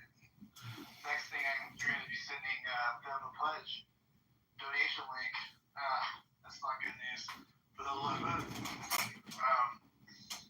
We will. Well, wait. There's one more thing I want to say is that Dr. Adams was talking about sexual harassment in the Dare in the Hood campaign in one of my videos where he was mentioning his penis and his butthole hair. And I want to thank you for that video, because it is critical content like that that is going to embarrass the Dare in the Hood campaign, that an aide for the campaign would come on social media and use such vulgarity and profanity and attack the campaign to elect candidate Congressman John Kitover. It's shameless, and you, sir, are no gentleman. We will also be adding you to our list of defamation, libel, and slander. So you have been put on legal notice. Not too much of my buddy Adams here, okay? We're Team of the Hood. We're all in on this. You're officially gonna be finished off tonight. Pause on that. But let's it's a nice day. It's a nice day here in LA for me. It's a beautiful blue sky where I'm at. It's there's grass. There's just things to do right now, and I went way over my time, my grand opening of the one, and I really appreciate everybody showing up. And we are definitely gonna have to continue this spirited debate of your ending of your campaign, John. No, this is your theoretical opinion that the campaign is ending tonight, because you think you're going to organize another room and the chandelier is going to come crashing down. But it's not going to come crashing down on John Kitover's head, Matt. It's going to come crashing down on your head, Dr. Adams' head. Oh, I'm not. Matt, I have been preparing for this moment. Matt, please hold. I have been preparing for this moment my whole life. I've never attacked you, made slanderous libel, claims against you. You, to me, are a fun, intelligent, and great guy. And I just got to tell you, if you can say it, it is not true. That's an ancient American saying. If you can say it, it is not true. So your clickbait, your fake news misinformation about the campaign ending tonight, I appreciate it. You're technically setting, the stage for this evening. But I just want to let all the campaign contributors know, do not fear. The only thing you have to fear is fear itself. I played Franklin Delano Roosevelt on Broadway in Annie. Okay, Matt? I've already played the president. This is a downgrade position for me. Darren LaHood is a cheap suit, a failed federal prosecutor in a lousy suit. He's created $20 trillion and skimmed 10 million of it, and it's sitting in his bank account. And plus, the guy's going to get a pension, and he's already made millions of dollars. And his father's family's law firm is involved in all types of federal legal legislation and billing. So, you want to talk about parasites and people who suck from the system and put on a big smile with their suit and they shake hands with cops and veterans? That's all a show. This guy is the biggest thief among us. I'm trying to expose the fraud, waste, grift, corruption, and basically the skimming with the lobbyists on K Street. This is how business is done. I say no. Vote Kitover. He's gonna put your grandchildren in the hood. because there will be nothing left because they've already skimmed it and it's all gone overseas to offshore bank accounts.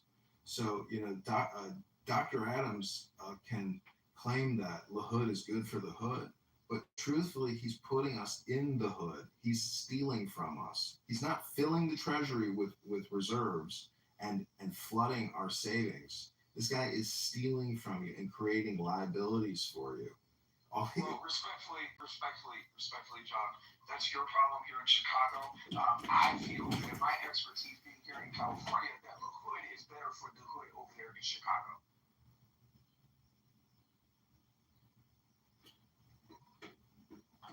I don't want to get too far into this. I think we've had a fair,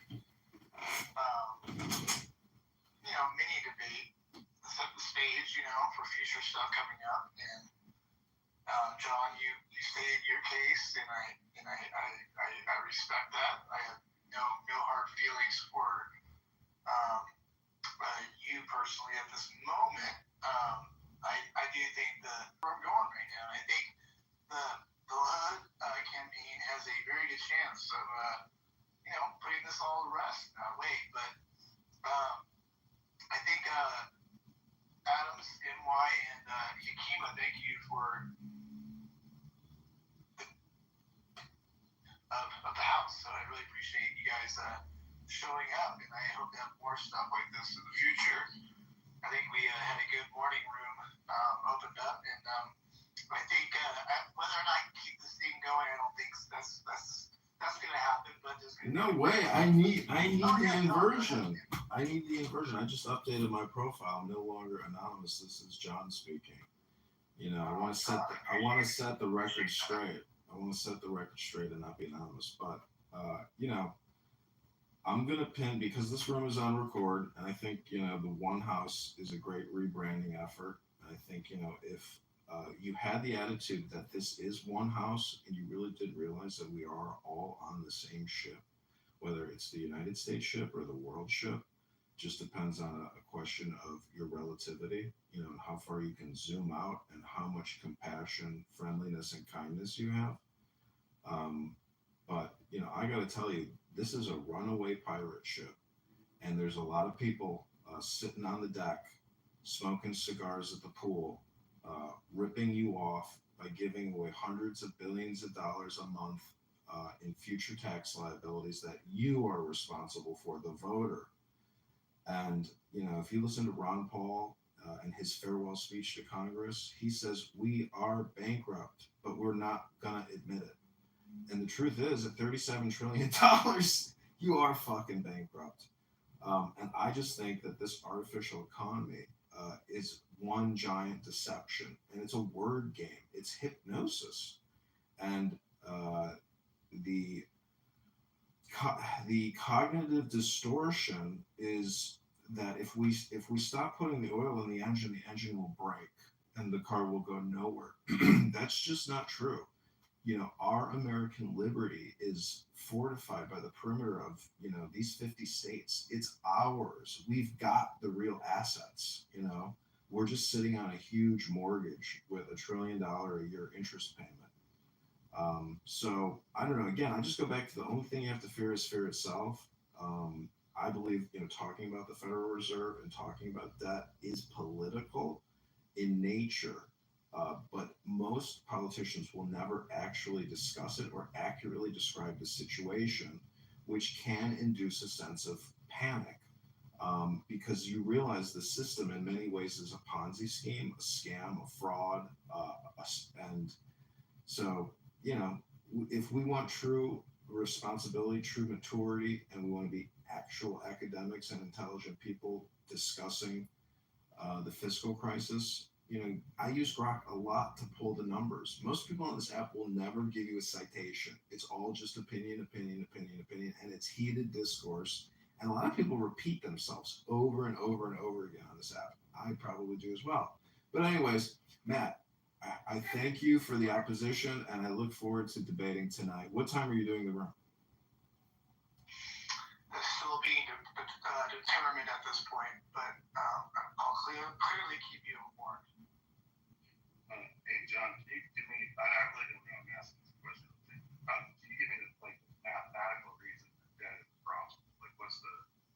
What's the formula that will come for Do a cross comparison between Weimar Republic economics and U.S. economics, or just go to any country like Zimbabwe that has $100 billion notes and just realize how you inflate a currency supply. It's the M2 money supply.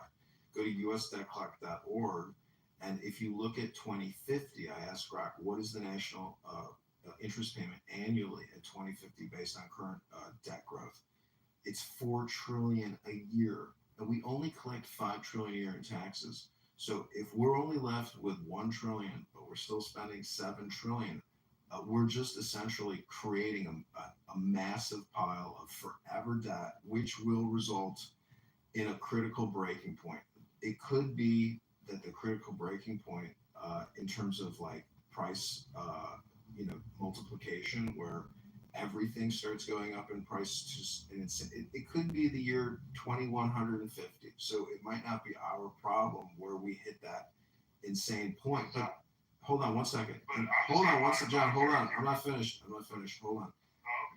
Now, if I were to say that, forensic accounting and actuarial science and mathematics, are just another form of communication spam, okay. Because shit rolls downhill, and it's better to be in Chicago, New York, LA, or Miami than fucking Zimbabwe. I hope that helps clear things up for you, John. You're saying that it's better to be in a place with more people and a larger economy than a smaller economy? Let me just tell you again, when you're sitting in a $2 billion Federal Reserve office in Washington, D.C., talking to the White House, that's where the ball of shit starts rolling downhill, okay? And it's better to be at the top of that hill than the bottom of that hill, which you could call Zimbabwe. Well, yeah, I mean, Zimbabwe has a lot of debt. I don't know what Zimbabwe's debt is. What's the debt number in Zimbabwe? That's rounding up, so inflation.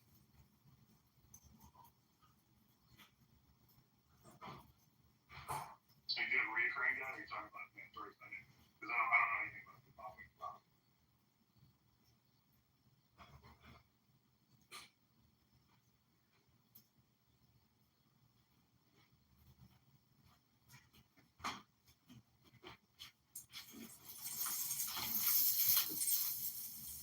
Well, geographic proximity matters. Think about your love life. Most people's love life is within 5 miles of their immediate point, of reference. So I'm just saying that, in my opinion, as an American, I would rather live in New York, LA, Miami, Chicago, Austin, Dallas, Seattle, anywhere other than a mud hut on the Congo.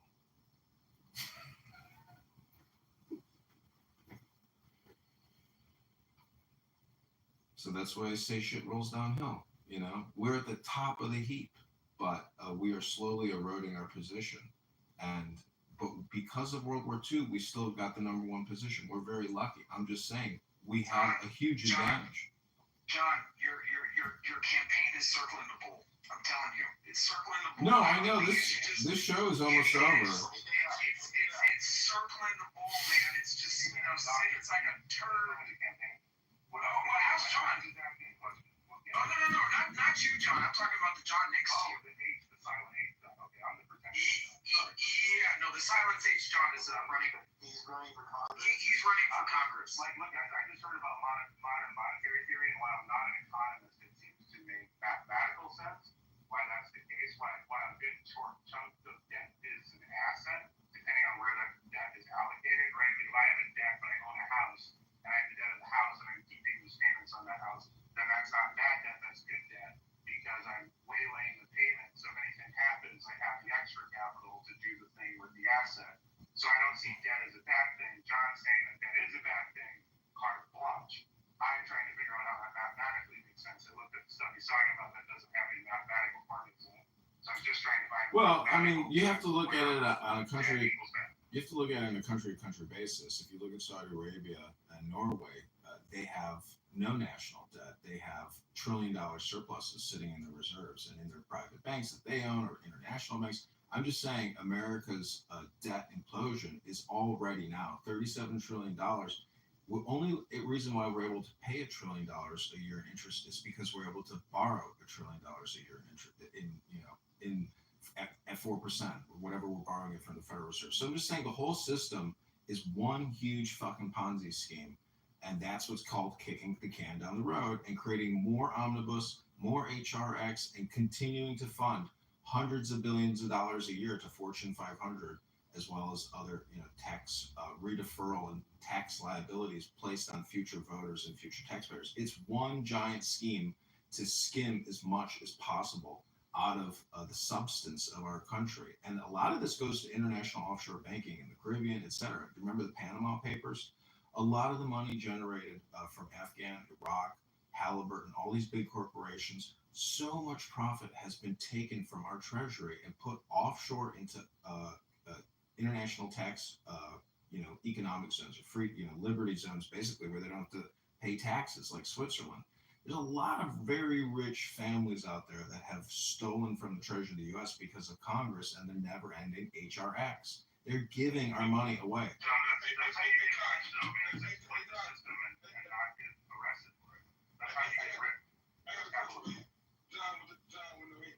Like you talked about the debt, the house that's been built there. Now imagine you got a debt on the house, but yet the payment is more than your income. So therefore, now you got to go out and steal money from your neighbors to keep paying that debt. Would you still consider that being a good debt? Well, I'm saying that you have to pay the debt. You're talking about stealing. I don't know if it's qualified like that. I would say that you're increasing revenue. You're trying to increase revenue to cover the debt. Like I think most business people have debts where they're like the average small business, like the medium-sized business, has debts that they're trying to pay with revenue.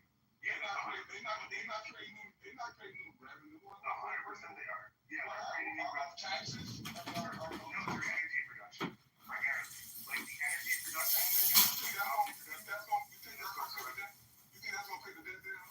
Well, yeah. Hey, look, man, I'm not here. Any here to you if my facts don't line up. I'm not trying to argue against. Like, No, I'm not arguing. I'm trying to get to. So I'm just saying I have, right? If I own 9,000 patents, or I, like Elon Musk, own $2 billion in stock, I don't have $2 billion, like $2 billion in equity, $200 billion in equity, right? And so that equity could change, and then me and the bank's position would change.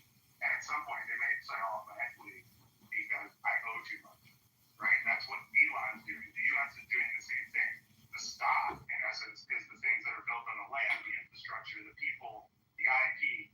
That is equity. And so if you look at the debt alone and the payment of the debt alone, and you leave out the equity, just like somebody's personal financial position, you're not looking at the whole picture. You're looking at a slice of the picture, and that's kind of like because bias, I guess.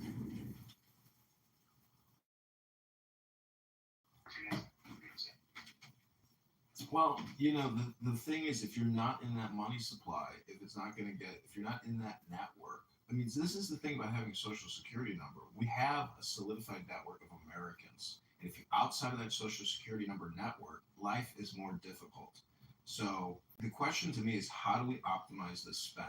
How do we also stop borrowing and spending? And how do we reduce the annual deficit and the national deficit or the national debt, as well as the unfunded liabilities? I'm telling you, if you go to us.clock.org and you really make a thorough study of those tables and you click each one of those numbers, it'll give you a further breakdown of what those numbers mean. And at every individual level, you're already born $120,000 into debt, and every American has $120,000 in debt. That's with the unfunded liabilities, which is $100 trillion. And so that's a 4x to what the current debt When is. you do that number, right, indulge me for a minute. If you take the entirety of the wealth of the upper 1%, that totally wipes out the debt owed by 99%. And so if you have a group of citizens that are all kind of in this together, and we all live here, their worth, the reason that we don't have inflation is modeling, is i.e. Apple is worth the entirety of the national debt.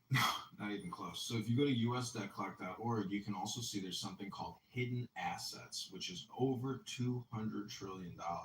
So if we were to liquidate a lot of U.S. assets like federal buildings, federal lands, federal mineral rights, and we were to liberate our economy, we could generate trillions of dollars a year in revenue to start paying down the debt. But we would be giving up our most precious reality, our actual physical land to foreign investors who would come in and bid on those, lands. Plus, it would be like giving away Indian reservations with unlimited opportunity. It'd be giving away our very soul, which is in time of need. We want that land and we want to expand on it. Because 300 million people could become a billion people. Everybody that I know that makes over $1 million pays for an equity position. So they own things. They paid on those things to own them. Their money's parked there, and those are all assets and not liabilities. So as the price value goes up, their total net worth goes up, and that is essentially inflation. I think the capital underlying the difference between what wages should be and what wages are, i.e., the $300,000 worth of debt owed by every American citizen, who should be in the $63 an hour range, where capital is taking advantage of them through Congress and through lawmaking and through bureaucracy, etc., is the real problem with the national debt, not what the 1% is paying, because they're paying like 20% of taxes. Well, the 1% are paying 50% of all taxes.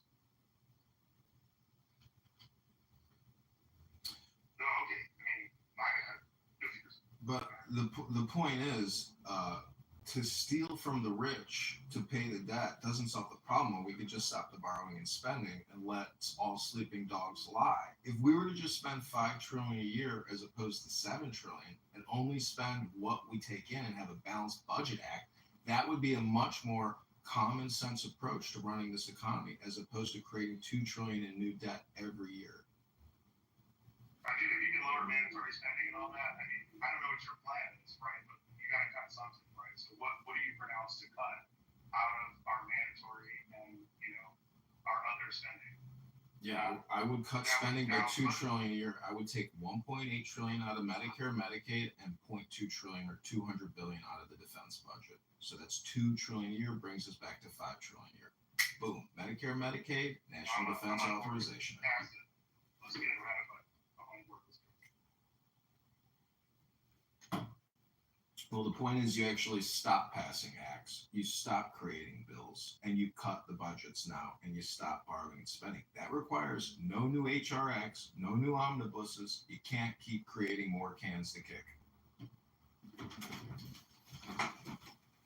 I want to see the math, bro. I'm totally like, let's share a Google sheet. We can have AI write most of the math out here. Let's sprint, pull numbers, build beautiful suit with Python. Let's put the math together, look at where those cuts would be, and actually write the bill. I'm fine. Authorization. We kill two birds with one stone as we take out two of the biggest enemies of the American Republic, which is Big Pharma and the military-industrial complex.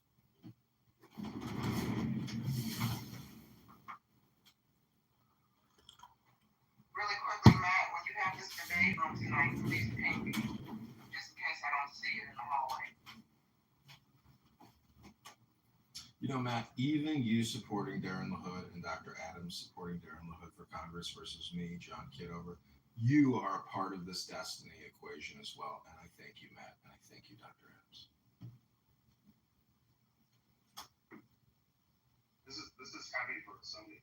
You guys must not smoke a lot. This is a low weed run. You brought in a lot, John, without the silent H. So that is a future room. We could definitely do a room on that. Maybe we could do maybe John could live stream it to do some other stuff.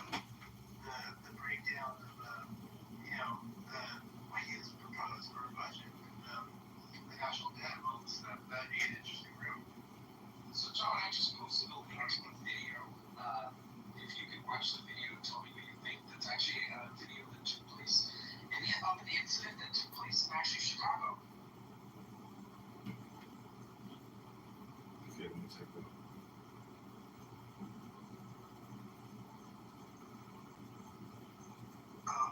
John, silent H, John got all the house. Just the grand opening of my house, so pretty heavy here. Sorry, Adams, it's your personal Instagram, and unfortunately, it opened it in a browser, so I couldn't see it. But feel free to describe what it is.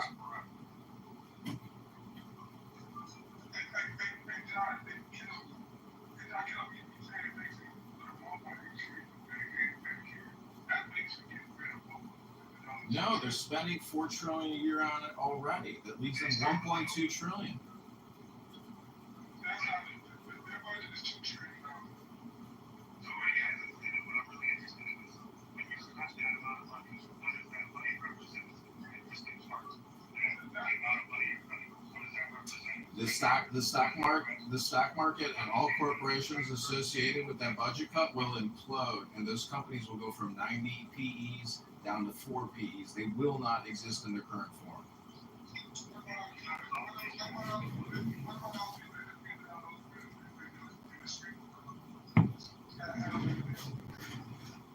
Well, welcome to the national austerity movement, where people are going to have to tighten their belts and figure out a way to operate in a real economy.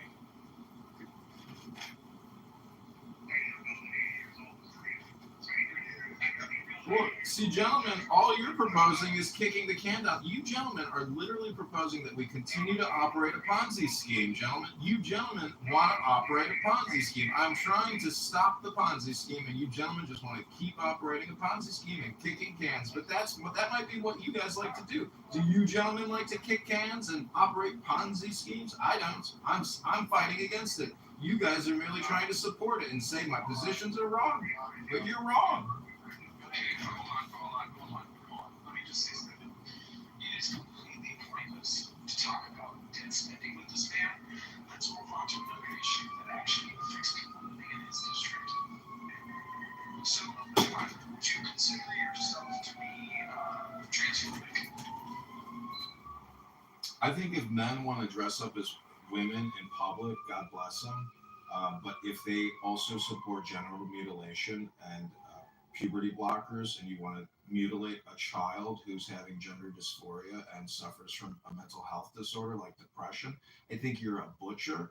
And I think Medicare, Medicaid, which is spending billions on transgender operations, should immediately be stopped. And in fact, all individuals involved with it should be put on a roster not to receive any future federal funding or any employment salary whatsoever from the federal government. Well, there's just short of 3,000 transgender voters in your district. I actually looked it up. And I think that if you change your position and embrace trans women, of course we can all agree that children should not be getting gender transitions. But if you reached out to the adult voting transgender women, maybe if you did like a transgender outreach, John, you could maybe secure almost 3,000 signatures. Well, that's where guys like you come in. Hold on, John. John, hold on. He's asking me a question about the transgender voters in the 16th district. I want to let them all know in this clip, which I'm going to post to a short on YouTube, that I want your support. But people like Dr. Adams are actually the hypocrites that live amongst us. They are literally promoting for more debt, a Ponzi scheme that Darren LaHood is involved in. It's a scam. He's created $20 trillion in debt and has over $10 million from big pharma, big health insurance, and big telecom. Because even big telecom is involved in this scam. Darren LaHood has voted on the Rural Broadband Act and has given Comcast, AT&T, Verizon $65 billion not to build any additional fiber or network in this country. No one's getting it. All this money gets used up in their current operations, and there's no deployment. It's just another giveaway. So though the trans voters in the 16th district may not like my position on LGBTQ or the transgender movement, all I can say is you're still on the same boat as I am and everyone else is. This debt is also trans debt. So we need to essentially stop borrowing and stop spending, or the trans people will have, no house or room to complain in. I think you were missing my whole point. So let the record reflect. Okay, that if he does not win, it's because he didn't take my suggestion to do enough transgender outreach. What district are you in? I don't know. 16th district in Illinois. The biggest towns are Rockford and Peoria, Bloomington, Normal, Illinois. Oh, really? Yeah, I'm as soon as Brooke got, not as soon as Brooke got, right when I saw it, So, Matt, I don't know if you're open to this, Matt, but we do have another job applicant to the campaign to elect John Kitover. So if you'd like, we could do a conference call and live stream an actual applicant into a room. But that would mean that, it'd have to be uninterrupted because I don't want to waste these people's time.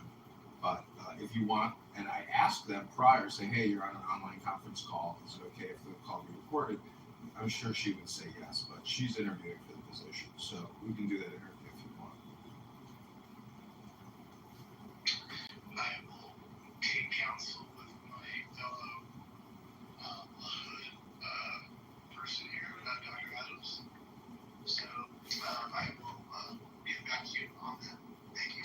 I haven't settled on the name. I think I'm going to go with the Lagoons.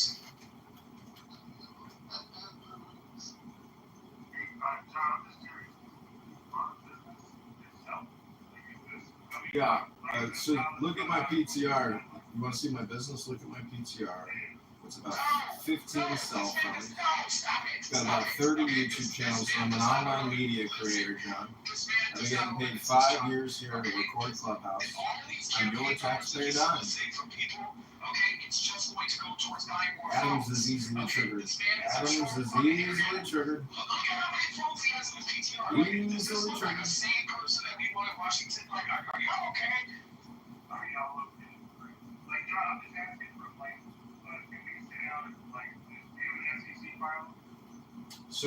Sir, please check my profile. I know you're new. I know you're new to the campaign. I know you're new to the conversation, but this has been going on for many weeks now. And I don't have time to sit here and pull everything in this room because I've done it all in so many former rooms for you. But feel free to find me on Instagram. To answer your question, yes, he does. Unfortunately, he does. It's in my profile. It's in my profile. It's in my profile. It's in my profile.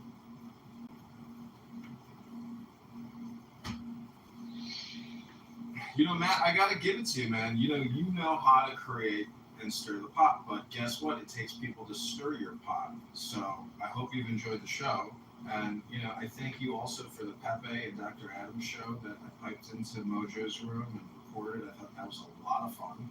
And Dr. Adams and Pepe put on a great show. And Matt, you're basically, if you look at that house, it's technically a circus. And you are the circus master. Congratulations, Matt. You're doing a great job.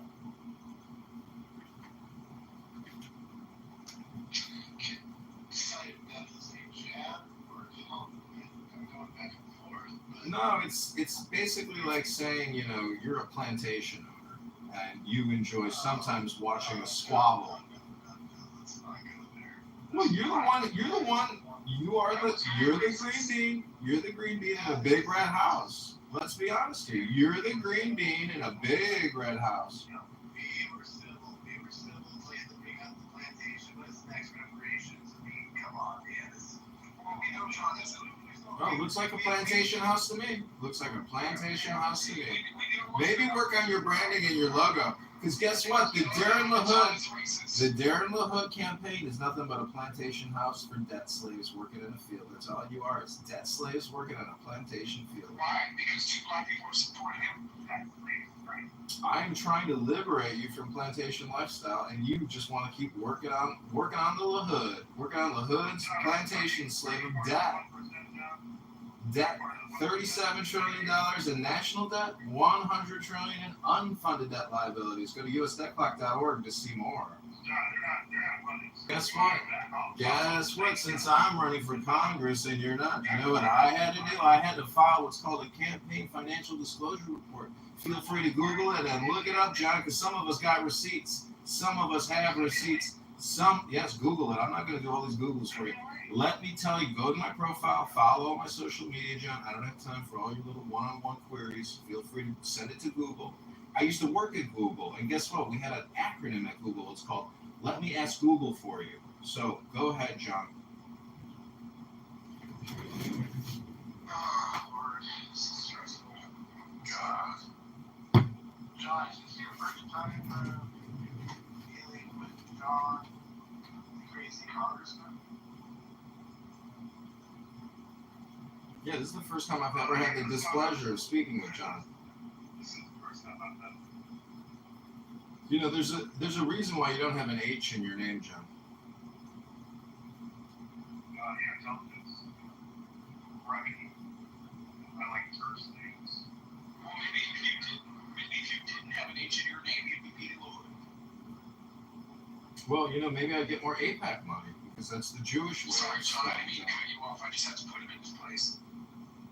Listen, John, let's get realistic. You know, you got a lot of them. I got way more followers. Exactly. No, let's be got personal. We got really personal. He took a shot at us. I really think John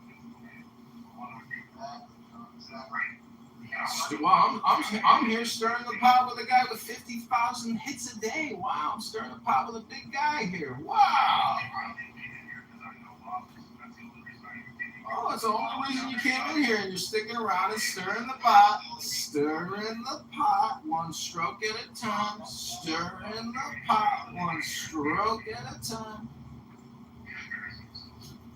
John, that is the only reason we come in here is for Wallace. Good point.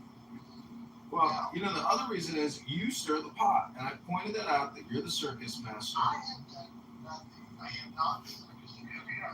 You're the green bean moderator. You're the leader. You're the leader. You're the moderator. You got a big red house in your PTR. That's racist. That's a PTR for a racist plantation house. You're a racist. You are racist. That's a plantation house in your PTR. One red house? That's a plantation house. You're a racist, Matt. Hakima's giving me emoji approval. Hakima is giving me emoji approval, Matt. You're the nasty person. You're the one with the plantation house in your PTR, and you create hate rooms with Pepe doxing our beautiful mojo, ruining our positive vibrations. How dare you do that to Roger, letting Roger get doxed? You're putting Roger's life at risk with these people, Matt. You are putting Roger's life at risk with these people, Matt. Take ownership. Take responsibility for what you're doing, Matt.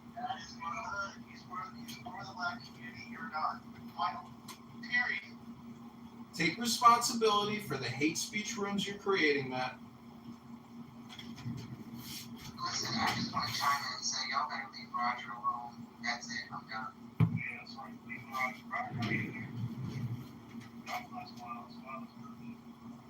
Wallace is great because he doesn't run his mouth nonstop.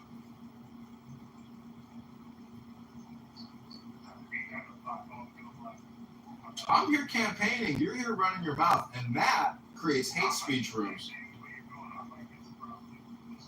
Well, go ahead, donate to the campaign for LaHood and keep kicking that can down the road in the debt plantation field with the rest of you. If you don't believe in this economic message of liberty, you are part of Matt's hate speech content creation. I can show you the math. Go to usdebtclock.org right now. That's the truth of the earth, brother.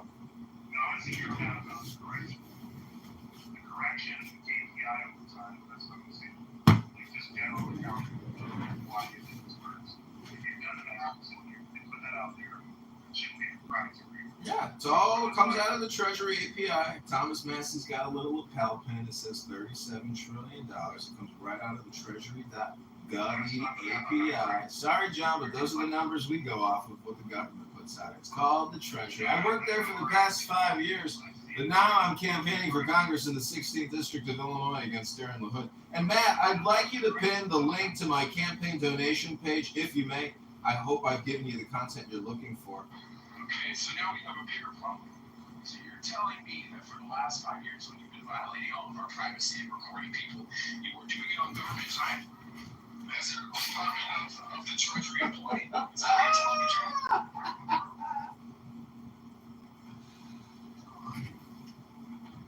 Listen, I fulfilled all the responsibilities of my position. I work from home. Everything is documented. Everything is paid for. I'm paid by the Treasury. I pay to the Treasury just like you, and we all have $100,000 to $400,000 in future tax liabilities. If you're with the campaign for Darren LaHood and you're not with John Kitover, you stand with Ponzi schemers, you stand with can kickers, and you will never give liberty or justice to your fellow citizens because you're too stupid to know what liberty and justice is. This is John Kitover for the 16th District, and I am finished speaking. And when I am finished speaking, you are entitled to your time because I will listen to your long, drawn-out, numberless bullshit of telling me about KPIs and his...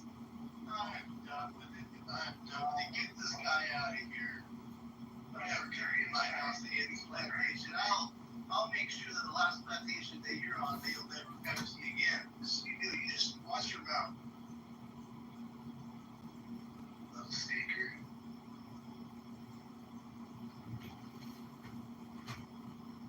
Sorry, I usually don't lose my cool like that.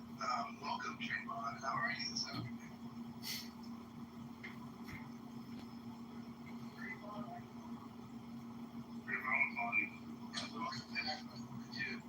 Well, Matt, if you lose your cool, you can't be mad cool. So, don't let it happen.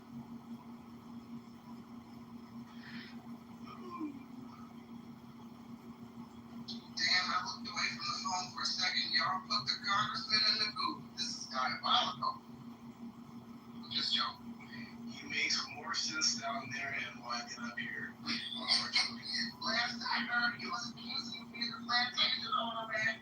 You believe like that? The nerve to come into my house, and accuse me of having a plantation. This is the guy. This is the crazy congressman. Oh, goodness, I love it. Listen, John calls it Clown House, and it's the perfect term for this app because I swear, like I keep saying, it doesn't matter what room you come into, there's always at least one character, cast of characters. John, respectfully, you seem to be the star of Clown House. Every man and every woman is a star. And I'm still thoroughly entertained. That's what he calls it. Congressman calls it Clown House. So I'm not a neighbor. I'm just always seeing the map, and I have never seen any politician show me the map of why they're ideal. It's a spreadsheet. And it is not going to pull or plot why this works and where it pulls what. Transparency. Like some good Microsoft behind you. I have somebody I'll do it for free. Send me the spreadsheet, and I'll create you the graphs and show why you're ideal. Where it'll be happy for the people. I'm still looking for America to be better. If not worse. I'm just curious to know what John thought your plantation would be called. Like, did you think it was going to be called like Cool Cotton Farms, or what? Yeah, like I'm trying to understand. Actually, have a plantation. I'm in favor of you having a plantation, but it doesn't matter. I think we can step it up. Let's make some variants. Let's just get the confidence and throw the sugar. Matt, John's trying to come back up. This is your house. I'll let you handle it. I got your space. So that's on Matt. He wants to bring the congressman back. Let me consult my counsel here. Dr. Adams, what do you think? Yeah, let it back up. Yeah. Doctor, I think first, we're going to bring this law. We can't agree with that. Oh yeah, no, it's over after that. Okay, John, let me just answer your question about the economics. I'm going to stay calm with the question because it's a very simple, sweet answer. You run a business for a profit. And so as employees of the federal government, should be a national endeavor to run the government as a for-profit business, as opposed to a debt liability creator and tax debt creation system.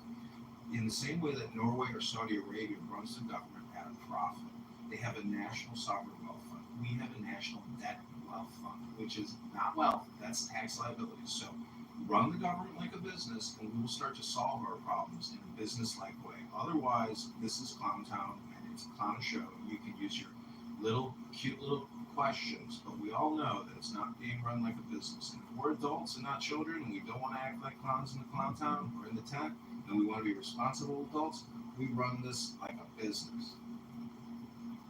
Sure, I don't agree with you that the government should be profit. I think building infrastructure, building transportation, and taking care of healthcare is totally a business that you're going to lose money in.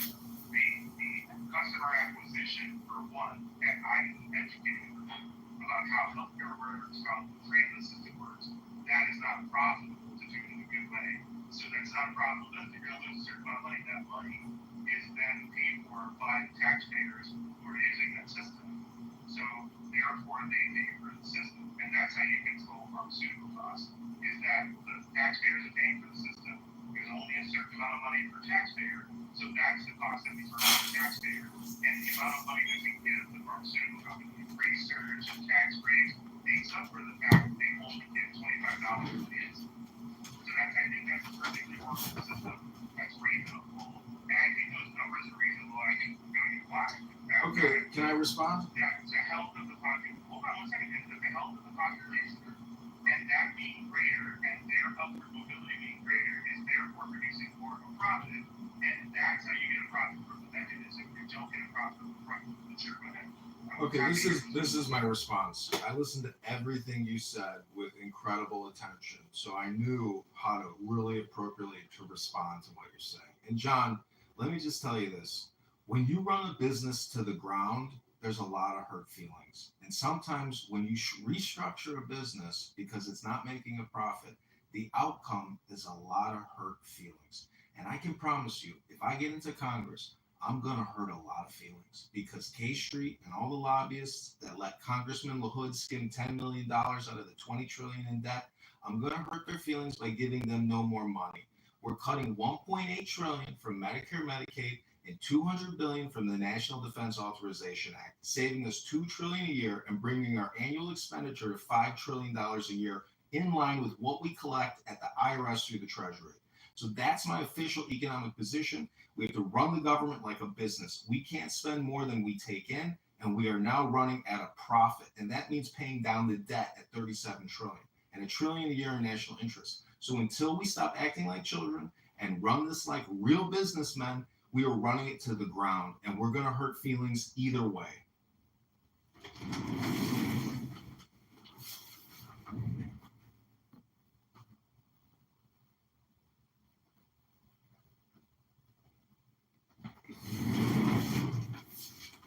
It's fucking hot. Is it hot out today? My gosh.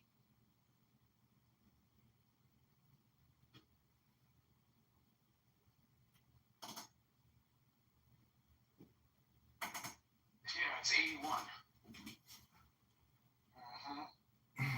So has anyone here? The thing that we have in business is we have like a variance.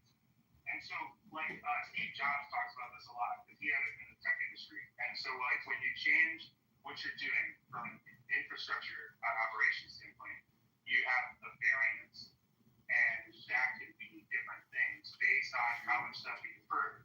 So the fact of pulling money away from health when you have a dependency to take care of people via law will cause an increase in cost.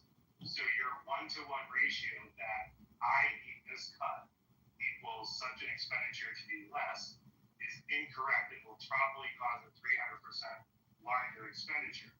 I believe that mathematically, for reasons of redundancy and replication within the system, you're kind of nesting things in the system, and when that happens from a functional standpoint and a mathematical standpoint, you defer the cost like maintenance. If you defer the maintenance cost, that maintenance cost goes up exponentially per quarter, whether you like it or not. And at the end of that transition, you did save money in the short term, but in the long term, the projection is for deferred maintenance, which costs 30% more, which is now hundreds of percentages more points than you would have paid had you done maintenance on a schedule high the mandatory spend. So I think in a mathematical breakdown, you'll look at these points and you'll see that the variance month over month, as we just normally calculate it in the business, is greater than spending the money up front. You disagree about that, I get that. Okay, let me reply. Let me know when you're ready for me to reply. Go ahead, John. And you're replying to something you haven't heard from me. There's something I want to, there's a little clip. Okay, there's a little clip I want to play you. And this is how I would describe my economic policy for the American people. I have a structured settlement and I need cash now. It's a cash now. I have an annuity, but I need cash now. It's a cash now. And that's me, that's where I come.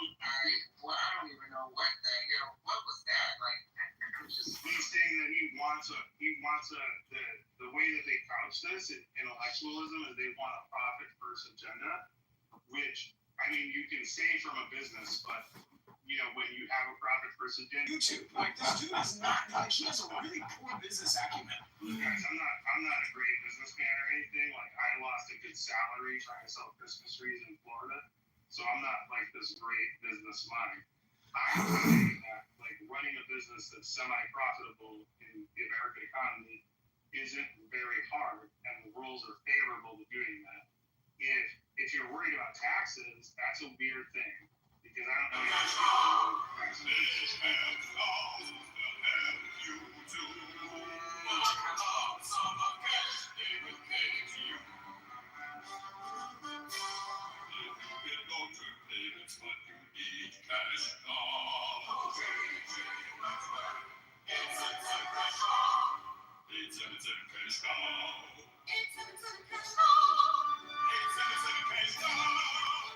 It's your money, use it when you need it. That's the quote I wanted to get to. It's your money, use it when you need it. And tie it up in legalese until they leave. So it's really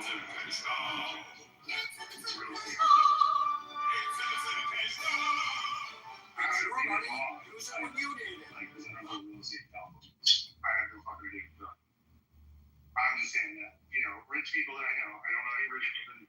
Hang out with rich people all week, and none of them seem to talk about taxes. They don't talk about Trump. They don't talk about taxes. Like what they're most worried about is like a service or a thing that they want that's not currently available. Like I don't hear any of them talk about like profit tax. Only poor people. I mean, so in the line of work of what I do, I mean, hello, can you all hear me? Mm-hmm. Can you all, oh, okay. No, you're good. So the line of work of what I do is, I encounter wealthy people on a daily basis. And they're very much so concerned about taxes, especially the line of work that I'm in, where you have somebody who is towards the end of life and family members and, financial proxies are having to make decisions in, either raising funds to be able to pay for that end of life and definition of what a mansion is. A mansion tax basically is a tax on a property that is worth $5 million and above. That could be a 2-bedroom condo at the beach in certain sections of Los Angeles. So, it's You're crazy Crown Heights. I know what you're doing. you see what I'm saying? So, I mean, it's a lot of people are practically having that conversation, and, it is a very relevant thing. Now, as far as the income taxes, everybody can always want to make more. You do have wealthy people that would like to pay no taxes. Seriously, you do have wealthy people out there that would like to pay no taxes. So I just, I'm pushing back respectfully just a little bit in saying that that's disingenuous intellectually to say that wealthy people to a certain scale don't complain about taxes. I know plenty of wealthy people that would go to federal prison to save time.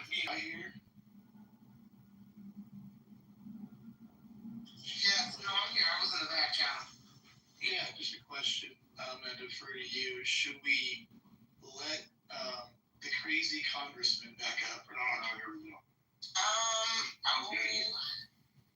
Gentlemen, I say yes. I say yes, only because, I'm entertained by the congressman.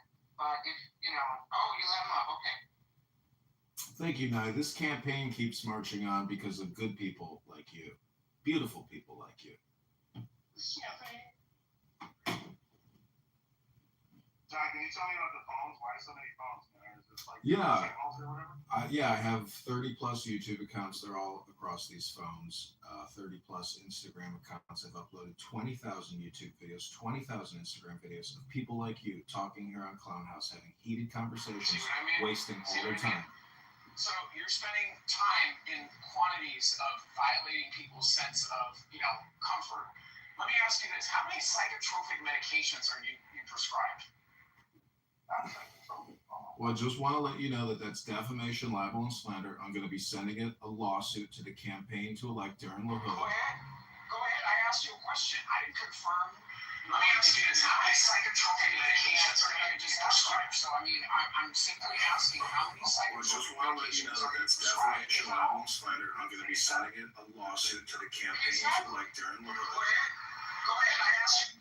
Let me ask you this. How many psychotropic medications are you prescribed? just want to let you know that that's definitely. Well, that's just a really good way to frame the question. Like your lawyers do that all the time. When did you stop beating your wife? Right? Is the question you always hear in civil lawsuits. That's just fair as fair goes. There's always holding in a football play. Deal with it. All right. Well, we will also be submitting this libel and slander suit and defamation by Dr. Adams and the Dare in the Hood campaign to YouTube. Thank you very much, Dr. Adams, for your contribution to the campaign today. John, let me ask you a question. Have you ever been sued? Let me ask you a question, Dr. Adams. Have you ever been sued? Because the campaign to elect John Kitover is preparing defamation and libel slander lawsuits against you, as well as the campaign to elect Darren LaHood. So thank you very little, Dr. Adams. Get in line. Please, hey, John, throw me in the Question, Dr. Adams. Have you ever been sued? Because the campaign to elect John Kitover is preparing defamation and libel slander lawsuits against you, as well as the campaign to elect Darren LaHood. So thank you very little, Dr. Adams. Get in line. Please, Aaron, I would be happy to be a partner to elect Darren LaHood, just so that I can be partner to the lawsuit against Mr. John. Just to let you know. He's called a lot. You call me, I'll be a partner. We'll get all sorts of discovery. We're gonna have some depositions here. Woo! We're gonna have depositions. Well, you might get your chance tonight because Matt's going to hold a round 2 to this incredible conversation. And we're going to get Marshall there. We're going to get Brad there. We're going to get Mojo's positive vibration experience. John, you might be there. I know Hakeem is going to be there, one of my #1 campaign contributors. Oh, no. Nye's going to be an organizer. Thank you, Dr. Adams, and thank you, Matt. Incredible conversation. Don't get too excited because let me tell you what's happening right now. Right now is the viewing, right? Tonight is going to be the funeral of your campaign. Wake that up. And I think it's safe to say that Mojo will likely not be there, so let's not put him on the dial. That's just like Just for the record. By the way, a little housekeeping note. And I won't be leaning on John for this particular piece. Even sometimes useful idiots become useful. Yeah, no. John, now real quick, I also came in here because Agent was in here, and I fucking love Agent. They're genius. oh, so wait, Agent is not John? Agent is a real person, it's not a John account? No, it's a real person. Oh, okay, cool. Let me just say this. John, if you were sitting in that live room of Pepe reading out Roger's information, I'm telling you right now, you contributed to the problem and you've now memorialized that said information on YouTube. So again, unintended consequences. Doctor, can I know you know, like, trying to go on. Can you tell me what happened with Pepe? Because I ain't been here for like 6 months or 8 months. Something like that. Just 1 second, John. Yeah, go ahead, man. Do your thing. Just let me know what happened. So me and the team. Yeah. No, actually, John, I was going to ask you, how long do replays go for before I have to cut them off? Oh, they go for at least 10 hours. Okay. Yeah, I got them 4 or 5, right? Yeah, and it'll cut off after, because I used to host marathon rooms, and we would go at least 10 hours, maybe a little longer before the replays automatically shut off. Got it. They got you. Carry on, John. You want to say something? Go ahead. Silent H, John. He wanted to know what happened to Pepe. Pepe, adopted for cheating. Pepe went and got someone that we really, that ran a very entertaining house on this app. Someone who allegedly, according to the haters, offended a lot of people over the past couple years. And someone who others greatly appreciate the spaces that he Darren LaHood was going to be good for the hood. Okay, and you're going to lose. Right? Person live in his room, from what I understand. I keep telling you. He admitted it, though. Yes,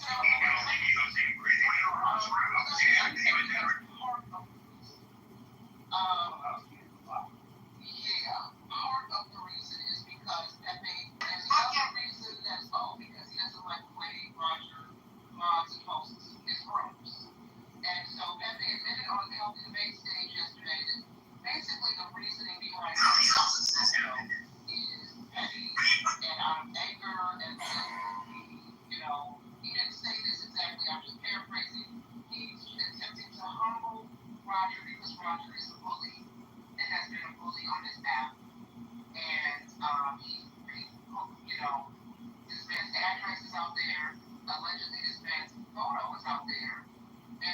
somebody to go look at Rich's account. Rich has been messaging me in the back end.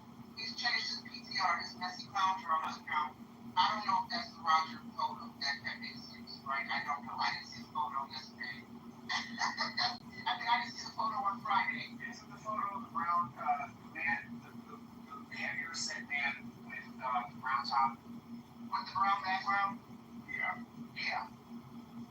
I don't think it's him. Because even Uncle Steve, which I trust Uncle Steve. Okay, I fuck with Uncle Steve. Uncle Steve and I live in the same damn city. So no, but I'm just saying, Uncle Steve said that that's not him.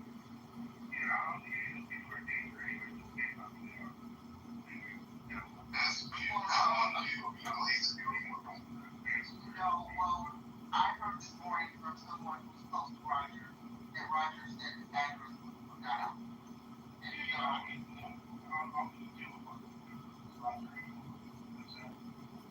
well, no, nobody wants their address publicly released. First person I tried. I would try too.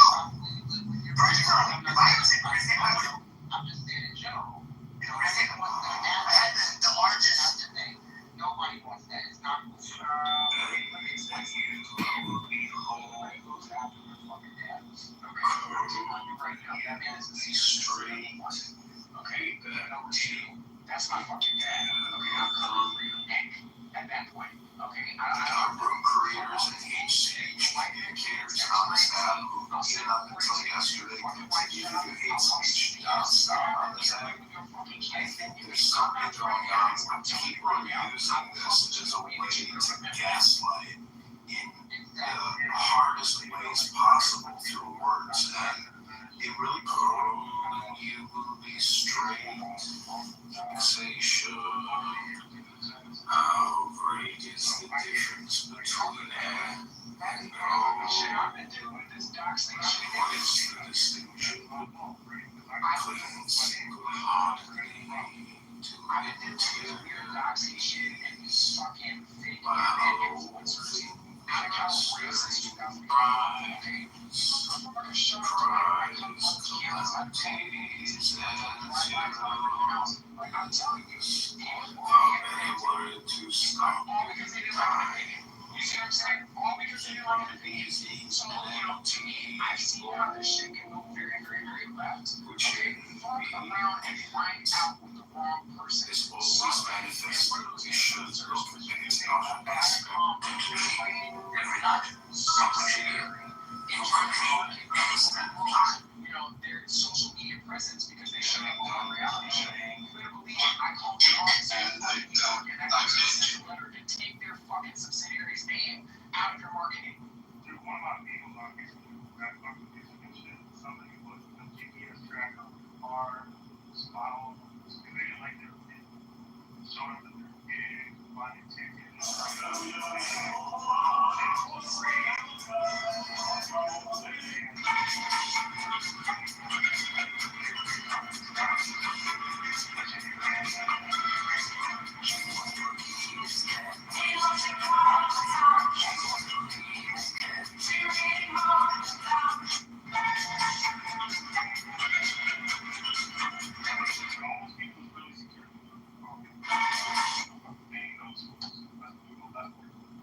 The amendment hit that like button. It's 312-49.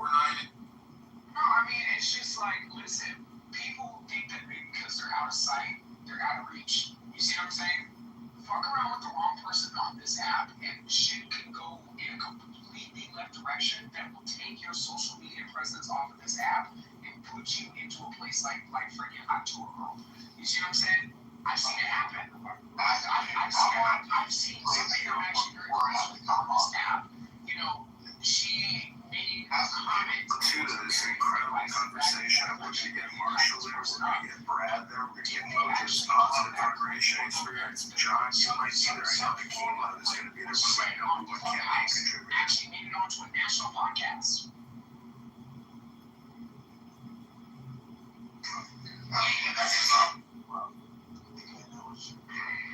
You remember that? Oh, yeah. But there's a couple things like where it's a basketball. many psychotropic medications are you prescribed? I just want to let you know that that's defamation, libel, and slander. I'm going to be sending a lawsuit to the campaign to elect Darren Go ahead, let me ask you this. How many psychotropic medications are you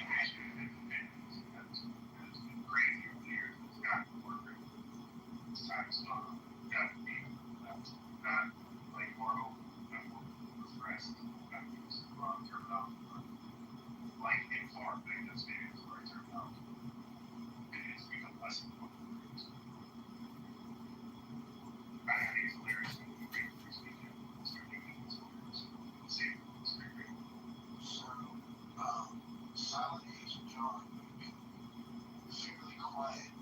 Let me ask you this. How many psychotropic defeated today, right? A lot of the team showed up today, and I'm pleased with our effort. Camp Woodwood, we're not directly nor officially affiliated, okay, with the LaHood campaign. I want to make that very clear.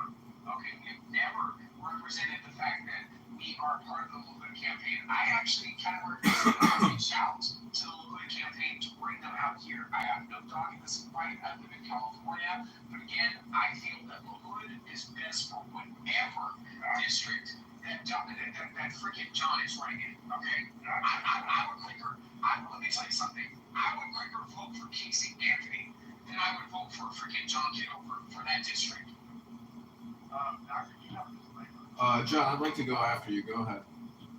No, you have this thing. Doctor, you have this thing on your profile. So, I'm just saying, this disclaimer, don't get cussed out. Back to being a disclaimer, being a position. That if you say some outrageous shit, you may get cussed out by somebody who may or may not represent the campaign that will overcome. That's all. Go ahead, John. I'm sorry. Yeah, I will point you to my YouTube channels where Dr. Adams is impersonating a campaign aide from the campaign to elect Darren LaHood, and I've notified the campaign to elect Darren LaHood, and this is, hold on, I'm going to bring receipts. This is the clip. Let me ask you this, how many psychotropic medications are you prescribed? I just want to let you know that that's defamation, libel, and slander. I'm going to be sending a lawsuit to the campaign to elect Darren LaHood. Go ahead, let me ask you this. All right, you're on notice, Dr. Adams. You better stop LARPing, otherwise it might get a little hot for you when the campaign to elect Darren LaHood sues. Not just me. You might get sued by LaHood. Not me. LaHood's got $10 million in the scheme, and he might sue you, Dr. Adams. Be careful. You've been warned. Legal notice. Thank you. Yes. You've been put on legal notice. You've been put on legal notice. Yes, thank you. It's not just me you're going to have to worry about. It's Darren LaHood.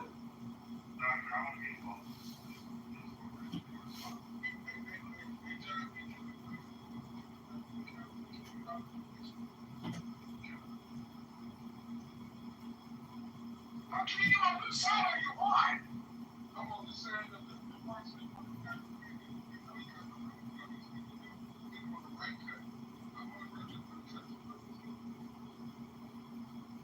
Hakima, man, I'm gonna pay for you to come out to a campaign event so we can get that testimony. Hakima, all the anti-black things that Edmund has said, okay, that you're gonna side with him over me. I'm not you.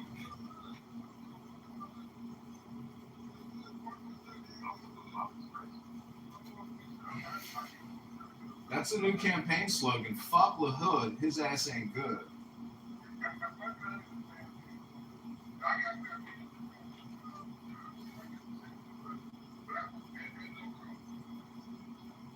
Wow. You hear that, Dr. Adams? You hear that, Matt? This is Hakima, and you come on here and claim that I'm doing racist speech. Dr. Adams, you come on here and say the most horrifically bigoted, racist, and anti-woman speech. You're a misogynist. You say horrible things. You do no education. All you do is come on here and stir the pot and scream your bullshit. So take your criticism of my campaign, and I will. And again, Dr. Adams, you've been legally warned that the things you're saying against me as a candidate, constitutes slander, libel, and defamation. I could legally sue you based off of the audio clips that I have right now. And if there's some billionaire listening that wants to fund a lawfare campaign against you and a campaign to elect Darren LaHood, I hope we get that funded for you, Dr. Adams.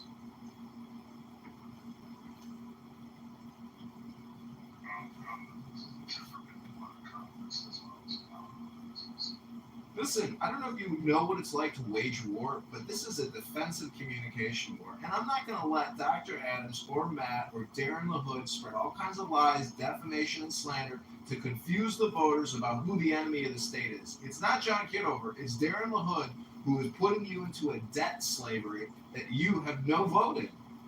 $37 trillion worth of debt.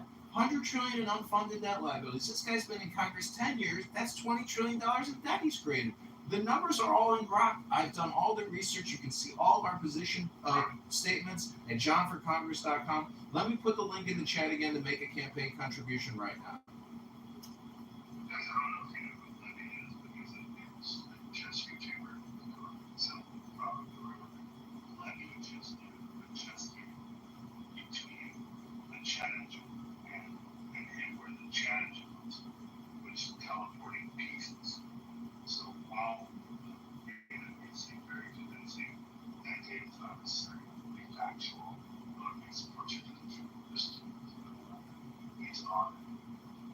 That's right. Let's go wipe the floor with you, motherfucker.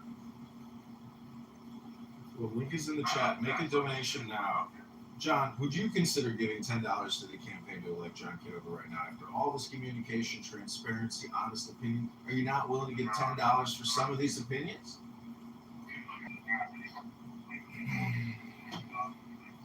I know you may want calculus or trigonometry. I'm giving you arithmetic, John. It's called arithmetic math.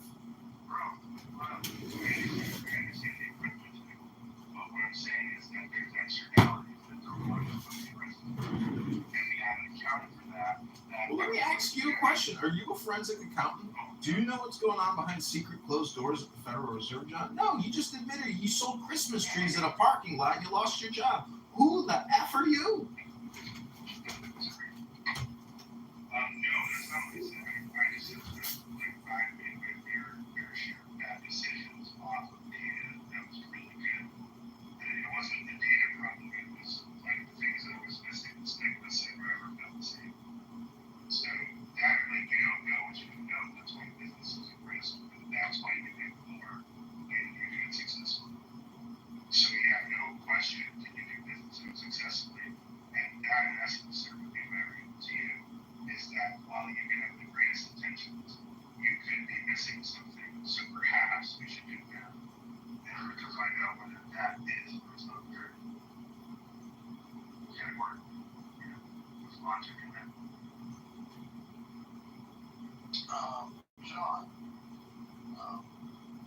John with the H.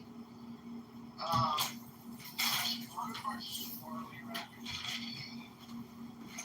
and Mojo has stepped down from your campaign. Can you confirm these rumors, please? Thank you.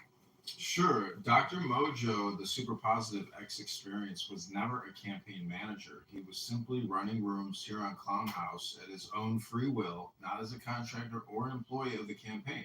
So to say he stepped down from a non-existent position is absolutely ludicrous, Matt, and just typical of you to stir the pot and try to be the circus master that you are. Congratulations, Matt. You failed again. And I'm sure tonight, when you think that the campaign is going to end, What role did he play in your campaign, sir? you can see it all on the live streams, on the YouTubes, on the Instagrams. Answer a question. Typical circus master, typical troll, typical pot stirrer Matt. The fake MAGA comparing saying other people aren't MAGA. Where's your MAGA face with your hat? Where's your red hat at, Matt? Show us your red hat. Take a selfie, Matt. Where's your red hat? Take a selfie, Matt. Big talker. Big talker. Big talker. Where's the money? Put up or shut up. Put up or shut up. Money talks, bullshit walks. Money talks, bullshit walks. Link is in the chat. Link is in the chat. Link is in the chat. This man is off his meds. Okay, again, defamation, slander, lawsuit. Link is in the chat. Learn how to deal with your emotional response to heated conversation. What do you think Clown House is? It's an anger management simulator. I'm here. I'm hypnotizing you for hours now. And now you're getting angry? Go ahead and send me money now. $10, $100. Support the campaign. I helped you stir the pot, Matt. I hope you like the soup. I hope you like the taste of the soup, Matt. You stirred the pot. Here we go. It's crazy. Oh my God. Like, listening to his voice, like, now I have to poop. I gotta take a He's got to take his shit now. You know, he's the typical politician. Just a lot of shit spewing out of his snort pipe. And nothing ever changes. I mean, he thinks he's the big change agent. Yeah, well, he needs to go change his little poopy diapers that he wears on camera. He's a sick individual. And he needs to, realize that he's not going to win this campaign. It's officially over. God,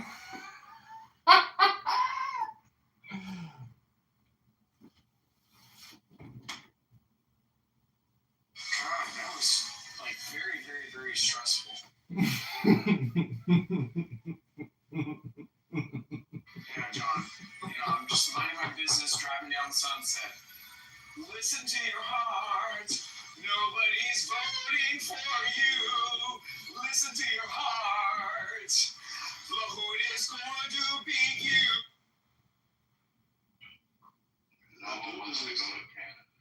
Now, there is one thing that was mentioned in chat too. Just great questions coming from the good today. Great questions. Maybe will be carried over to tonight when John, the crazy congressman, ends his campaign officially live in the White House. And will you submit your medical records to us, John? You can write that in chat. I don't know why you're running. I sure as hell don't know why you're gonna lose to the hood tonight. No, it doesn't sound like KKK now. Oh, with the hood. That's where they came from.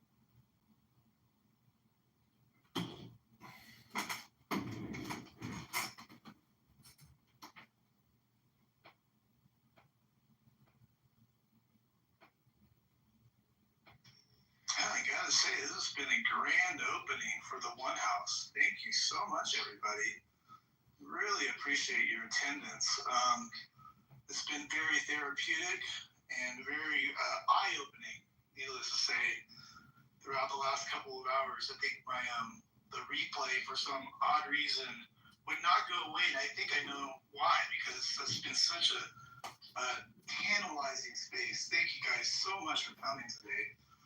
And I hope to have the repeat of this, in the evening. We'll figure something out, possibly. We'll see how that goes. And I really appreciate everybody in the group for hanging out and being yourselves. Thank you, and live for coming. I really appreciate it. I just want to say that replay was anointed by the Lord, okay, to bring out the truths, okay, of the Kitover campaign. And, it has truthfully touched the shoulder of our good brother Darren the Hood. And, we'll see you in the finish line. And this guy thinks he has the nerve to think he's going to have the last word. What a clown. Almost got us fucked up.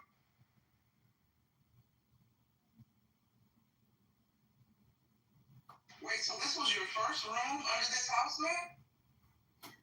Correct, yeah. This is the first Oh, wow, very nice. Thank you very much. I appreciate that. Yeah. Yeah, it's been a great conversation.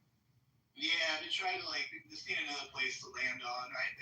I can't do everything under Trump, so I got a little other space to extend my reach into other areas. So Why not? I know why you don't want to do it in that house. why? What experience? Yeah, you don't want to repeat the emergence of usual suspects that kind of is an accelerate. Yeah, I've been knowing you for a long time. Hey, those suspects aren't gonna. I mean, they'll come around anyways around here too. So it's been good. You didn't get Al Sharpton on. You see Al Sharpton in Japan? Not you getting quiet. What'd you say? See Al Sharpton on at the bottom. Let me go look at Sharpton here. Oh yeah, that's Al Sharpton. He's a good man, that guy. Who is this hairstylist?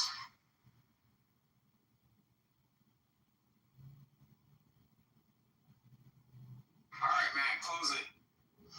All right, gotta keep this bitch on the hook. All right, y'all. I'll catch you out there. Like, Rich people have to be.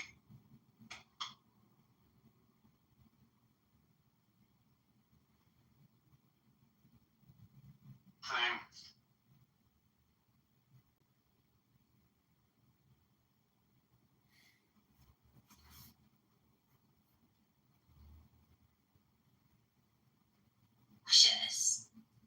And she was just as rude to him as he was to her. that's right. Rabbi Vita experience. Dallas Rico, how do you fight her on top of the building? Let's go, Dallas Rico. Look for this big picture, and the Kurdish people in Iran has zero negotiation, then the whole thing will collapse. Then nobody win, nobody win. So we have to figure out. But all this is ongoing discussion. Again, ongoing discussion. We have more Iranian coming here to express how they want this friendship, and from the biblical point of view as well, the Jewish people want to pay back to. May I say something about psychology of the Iranian people? No, the whole point is not about psychology. Yeah, just a little thing. I want you to understand about the personality of people in Iran. They are power loving. They are very submissive.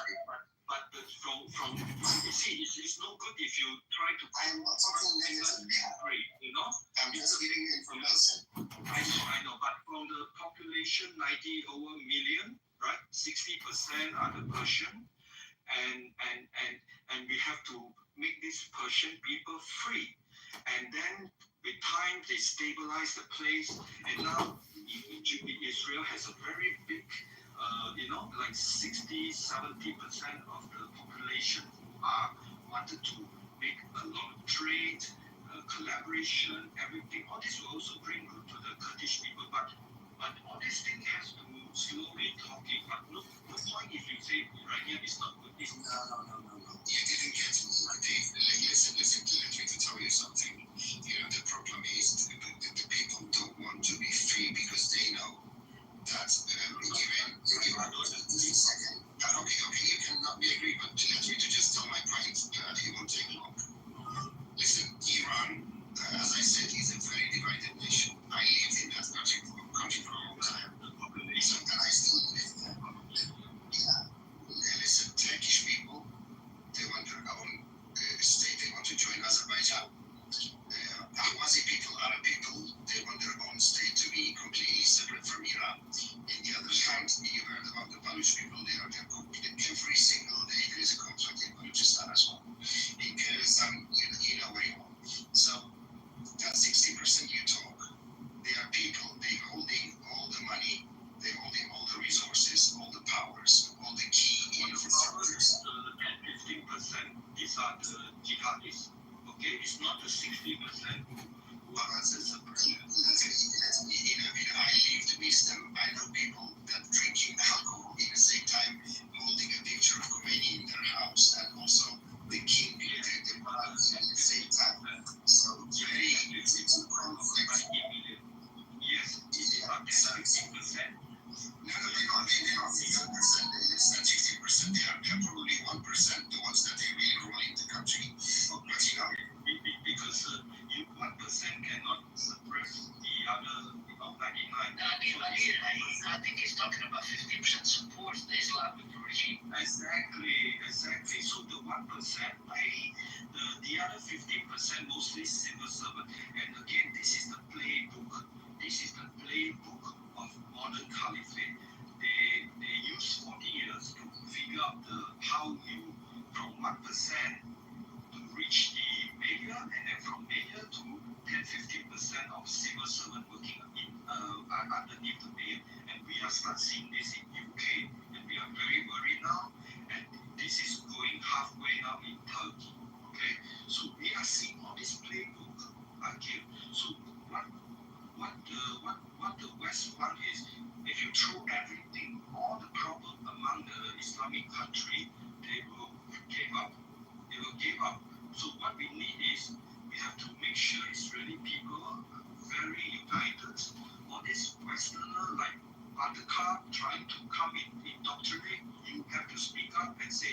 you are American people with utopian ideology, doesn't work for the Middle East.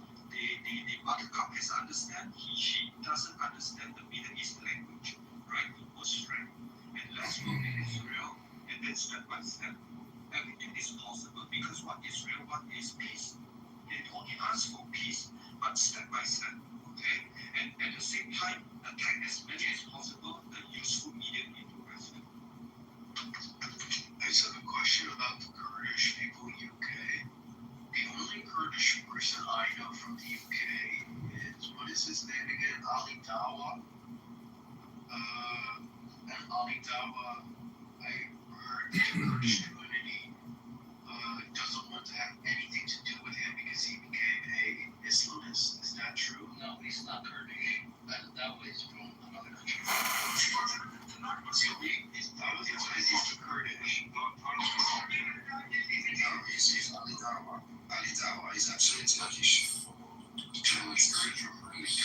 He was political backgrounds. Later on, it turns out some kind of connectivity with one drunkard takes care of humanity, taking distance themselves from him. Walking through God, Kurdish is Turkey. Eternal refund.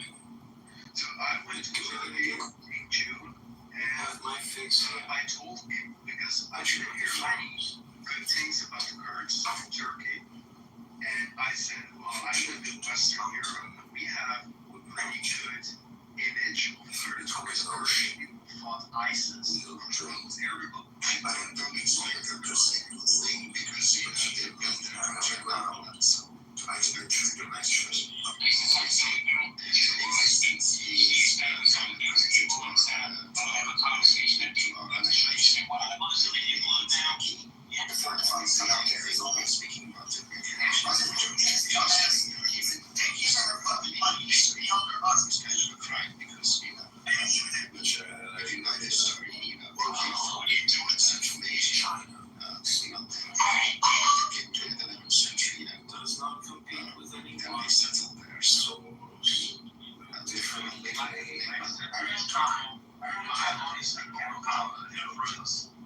Phenotype between an Anatolian Turk and a Kurdish person, and then one Turkish person said to me, we probably descend from them. We probably. Some cases like 20% Central Asian, the rest is mostly Greek and Armenian. Creators and cases you find theories on this now. Certification. Sounds delicious. I am the beauty of the person. That sounds like you came out on show. That sounds like pretty much the whole world, to be honest. I just wanted to say that because a comment was made about Iran and that they are very divided nation, I wanted to say this is not true at all. Like, each and 1% is not true. Open your eyes into her eyes. About the Mahsa Amini death, right? She was a Kurdish girl, and what is the Kurdish people who want separation did was to change the narrative, to the whole narrative, and make another story for themselves to say that Iranians are Kurdish and this Kurdish girl Mahsa Amini is their result.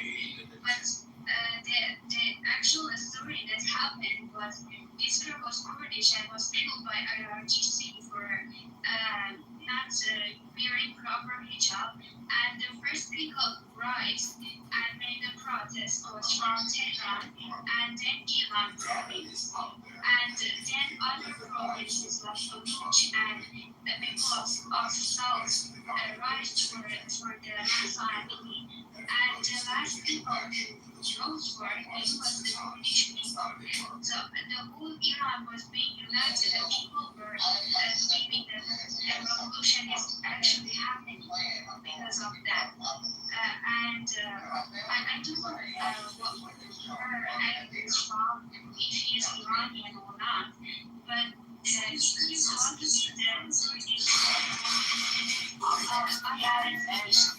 If you you guys go and talk with Iranians who are Kurdish Iranians, many of them just support Reza Shah, and many of them want to be in a community of Iran.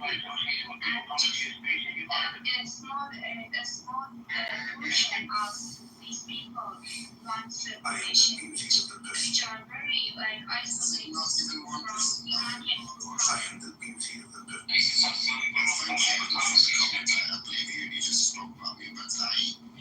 You first said there is no even 1%, but then you said there is a portion of people differently.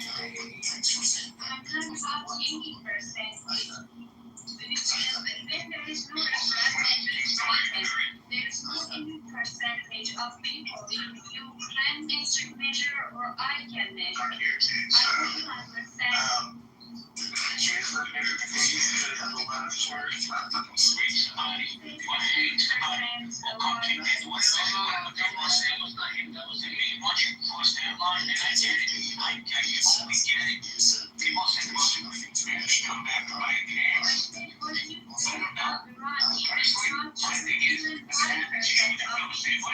I didn't say 1% of the population. I said what you say is not even the closeness of 1% of the 1% population. Let's ask you one question. We both have one problem, and that's IRGC. IRGC. Are you from Iran or I'm from this state right by Iran, and if you ask me for the city's okay. Okay. No, I'm just asking. I'm just asking the question.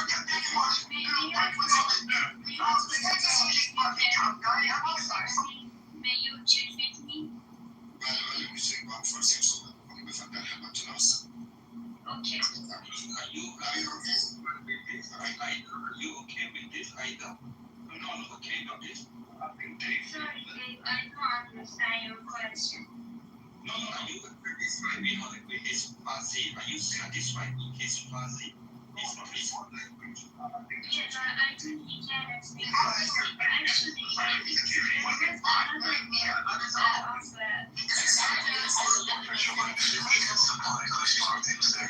let me just say something. There was another call for Iranians. There were supporters of Reza Shah, and there was another guy like him joined the community, and all he was talking was a lot of nonsense. That how do I know Reza Shah is the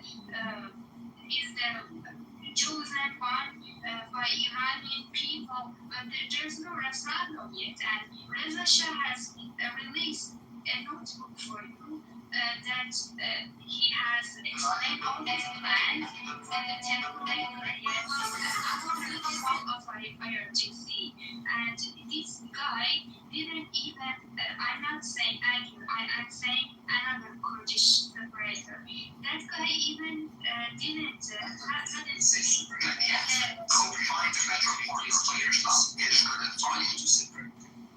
you want the our border of Iran, you want to separate the land and the land of Iranians. You want to separate one part of that because you are claiming You said Reza Shah, but it was in UK. There was a campaign that Reza Shah himself and people endorsed him, and he couldn't even gather 50,000 people to sign for him. So how you want to suppress somebody?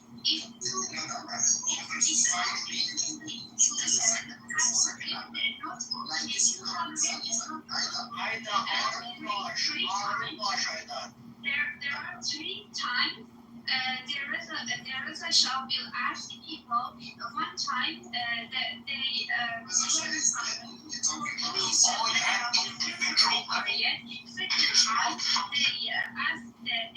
do a referendum for changing the rules. The 3rd time they hold a full referendum for the actual system that must temporary period. So it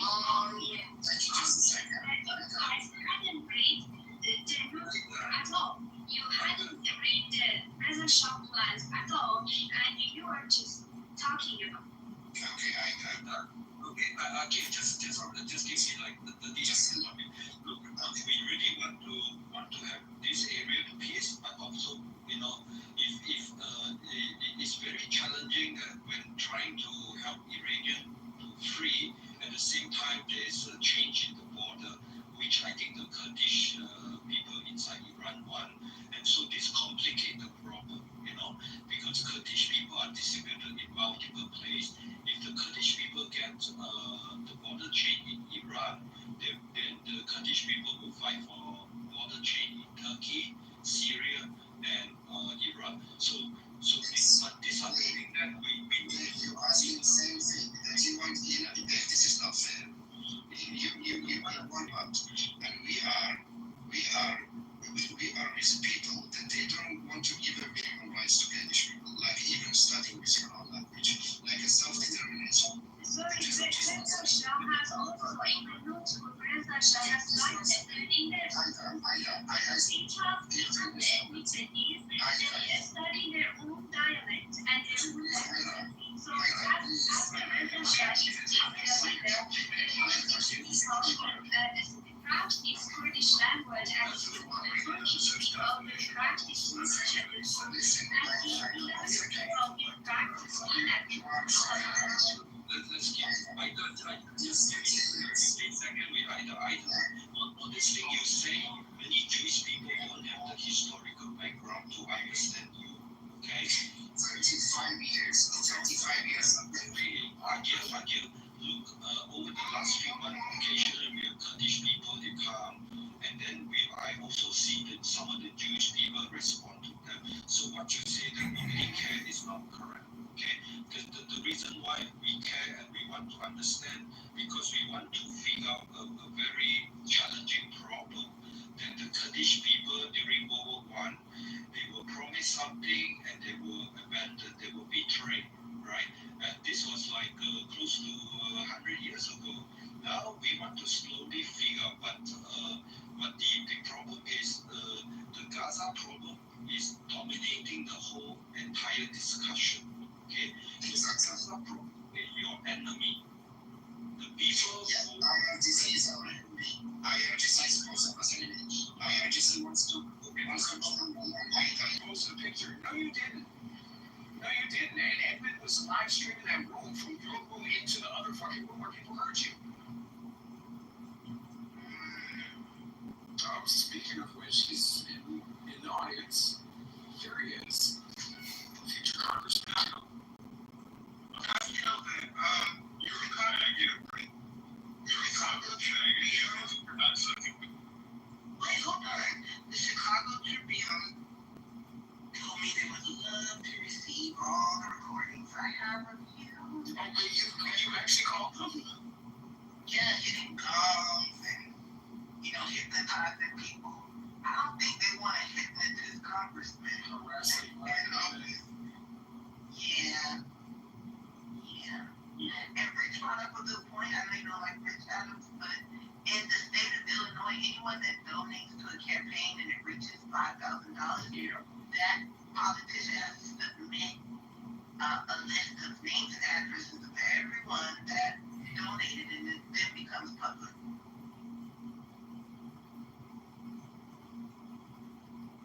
Get rid of the hood. Oh yeah, Dr. Adam. I can't talk.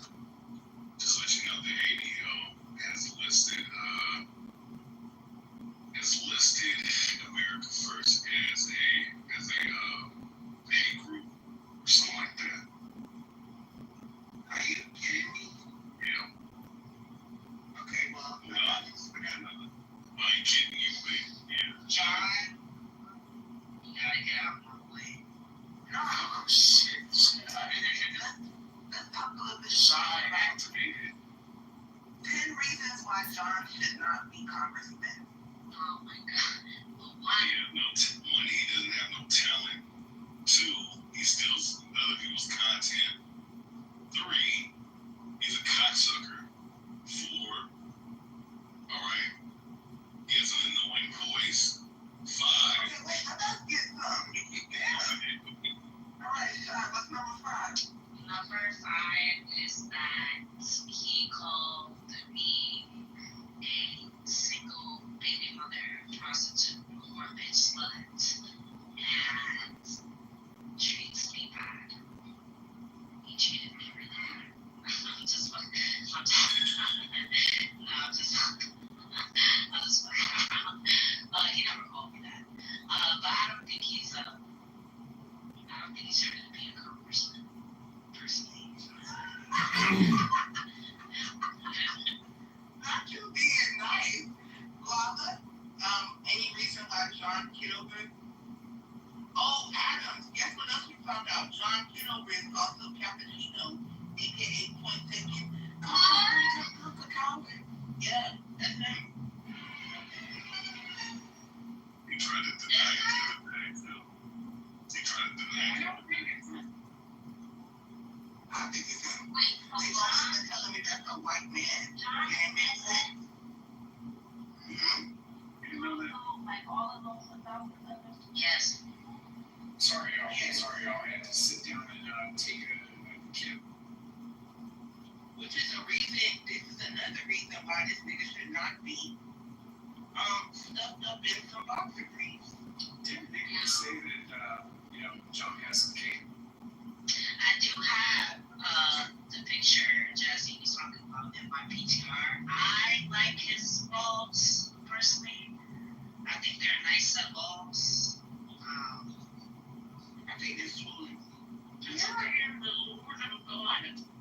Have you guys seen his balls?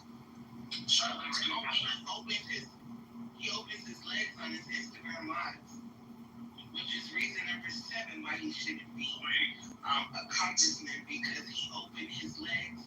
When Jasmine Crockett does it, they all have something to say, but I'm against it. Wait, so here, a grown man opening legs on camera is a homosexual. So, Congressman, or theoretically, you're not a congressman yet, right?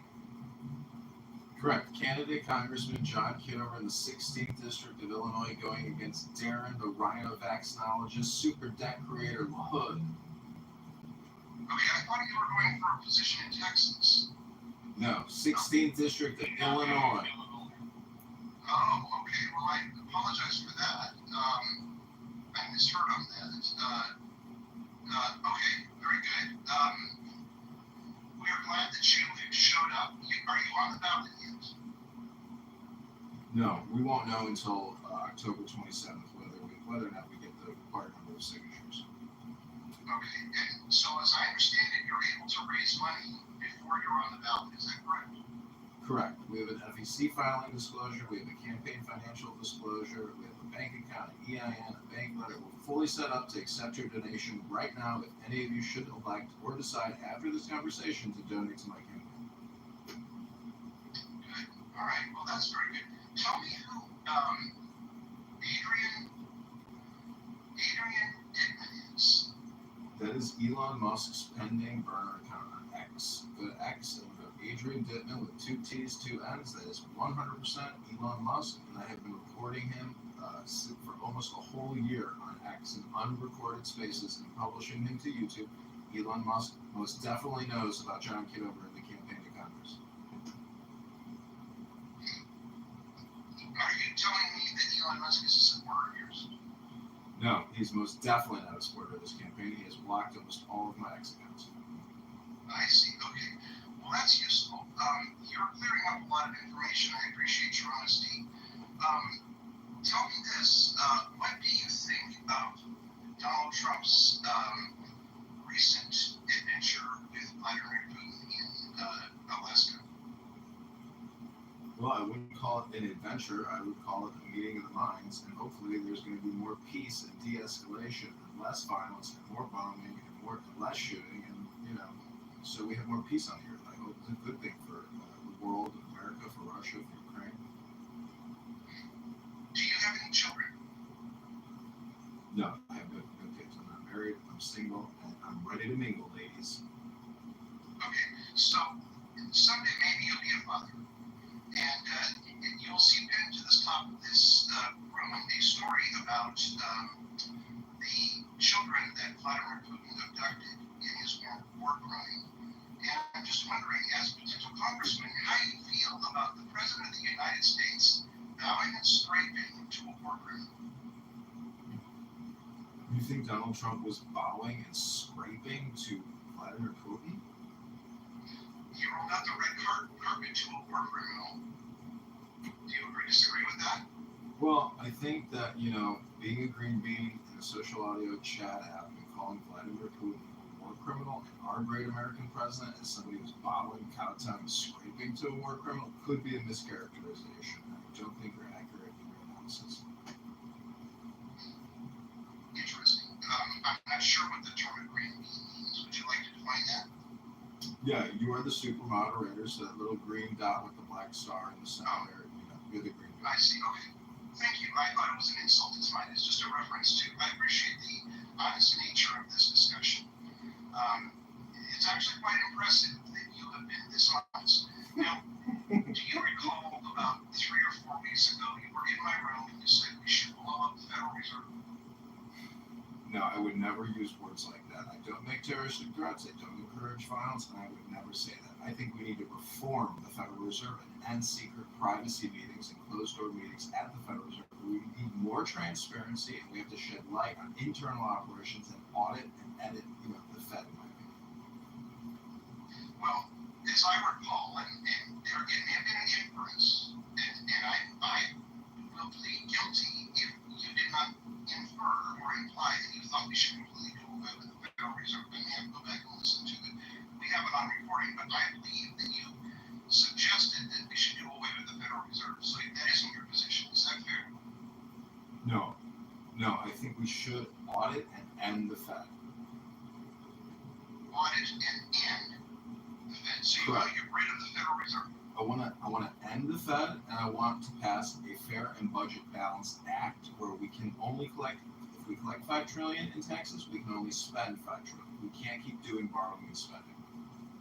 Do you understand that the Fed has more to do, has a lot more things that it's doing than controlling our federal deficits?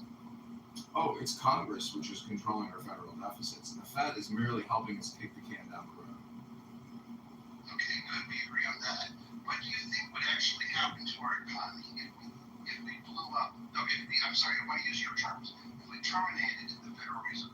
I think you would see a lot of stocks completely implode because it would not be business as usual. If we cut Medicare and Medicaid by $1.8 billion and the National Defense Authorization Act by $200 billion, a lot of defense and medical health industrial complex corporations would implode, wiping out a lot of savings and investment. However, that's just borrowing and spending.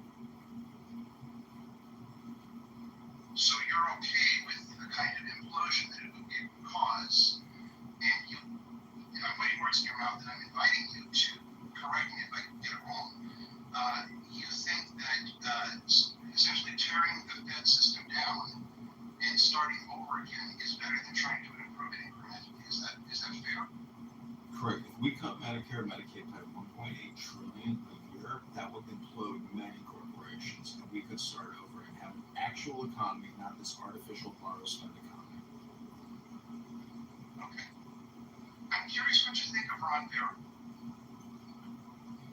I'm sorry, I don't know who it was. Go ahead. Okay. Peter Navarro's financial advisor or advisor, Ron Barrow. Well, let me Google on It's okay. Yeah, go ahead and look him up. It may have been a question that you weren't prepared for, and I appreciate your honesty. It's not the answer I expected, and that's okay. Can I ask a question? Sure, you can. So, if you want to get rid of the Fed, right? So, John F. Kennedy had this idea about issuing like certificates, right? So, if you actually had an idea about getting rid of the Fed, then what is the policy with regards to issuing money? They'll be issued by the Treasury, and the debt will be still to the American people. However, it won't be a debt to the Federal Reserve.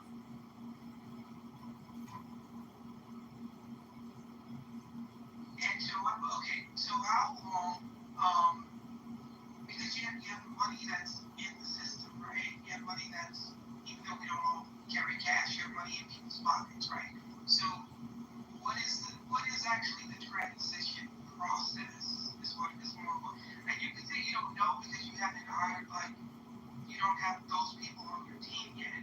I'm just curious as to how functionally, how Sure. you see this happening. Yeah.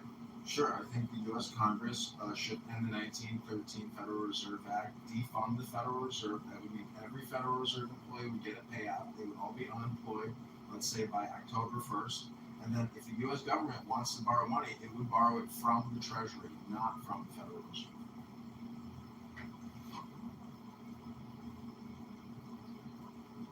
Yeah. What happened to interest rates? Yeah, that's what I was.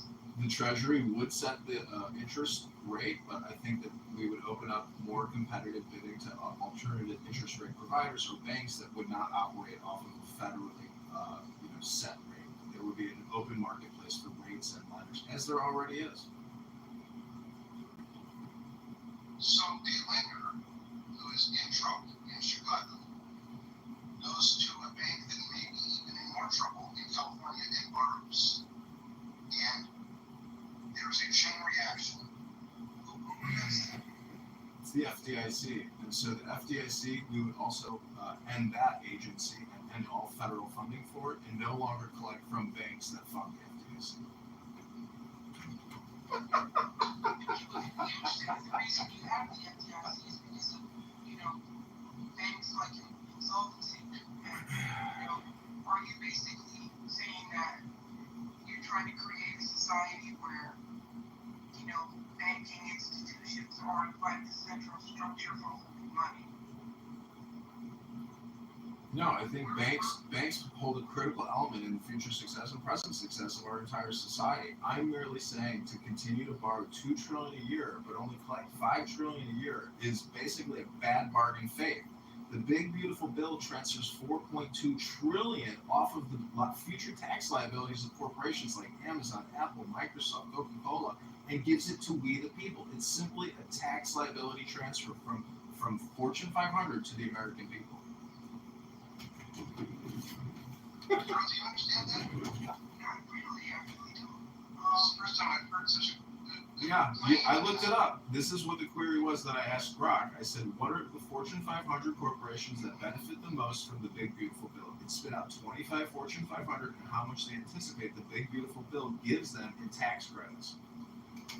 Yeah, so that part I get. I guess we're trying to figure out what does that have to do with getting rid of the Fed? And Alan's question about interest rates.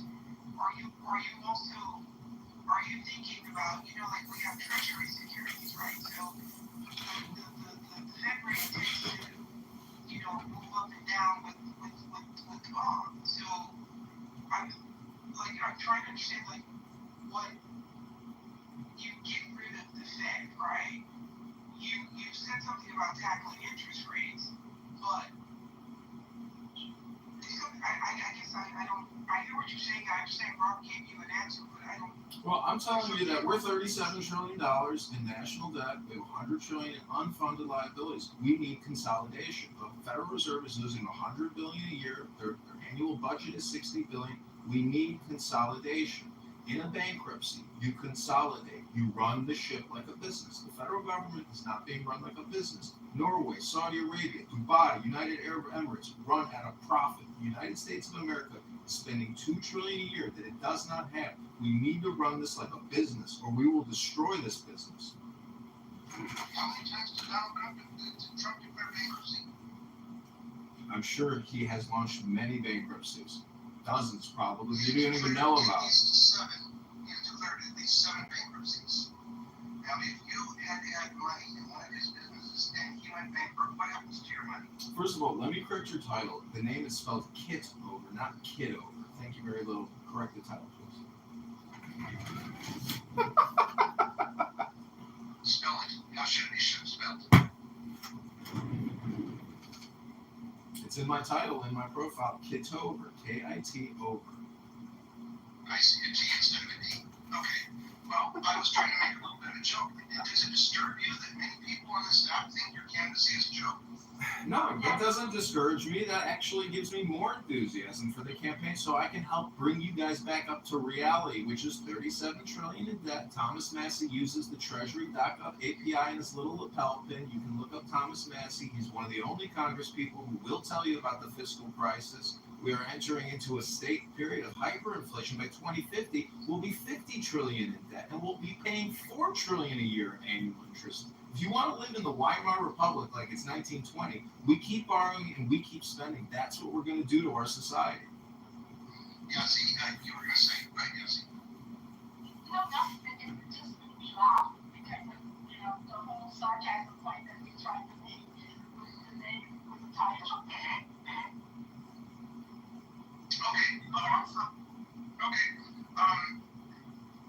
So all of this idea that you want to do away with the Fed, the Federal Reserve, and I apologize, I shouldn't have said blow it up, but that's essentially what you mean, defund it, get rid of it. So, maybe we're talking about hyperbole here, but you would like to get rid of the Federal Reserve. You would like banks to have no government source to borrow funds from to stabilize the system. And you would like to do away with the FDIC. Have I heard you right so far? Correct. I think Wells Fargo, I think Bank of America, and JP Morgan Chase are more than capable of running the financial system without the Federal Reserve and taxpayer funding to do it. Johnny, so you want to put this in the hands of private institutions, basically? The Federal Reserve is already a private institution, sir. Yeah, but they don't trade on the market. You can't buy Federal Reserve stock. You can say yeah, but it's still a private institution, sir. It's a private institution in the sense that it's run for the benefit of the U.S. citizens. It is not run for profit. It's being run at a loss, and as I said before, as a congressman, I'm asking for consolidation. We are in a period of great austerity and bankruptcy. We are $37 trillion in debt, $100 trillion in unfunded liabilities in debt. If we don't consolidate, and if we keep borrowing and spending, you're living in clown world Zimbabwe by 2050. Well, first of all, you're a potential congressman. You're not currently a congressman. Secondly, you are welcome to come on Tuesday night. We will see that you are not blocked. And my purpose in the room on Tuesday night is to discuss what people can live without. What federal services can people live without? I'm not opposed to your idea of cutting federal deficits. But I think the person you have chosen to do it is a terrible representative. And you have said that somehow this big, beautiful bill transferred liability from. I don't even understand your point, so I would really like to understand it, just so I can even restate it.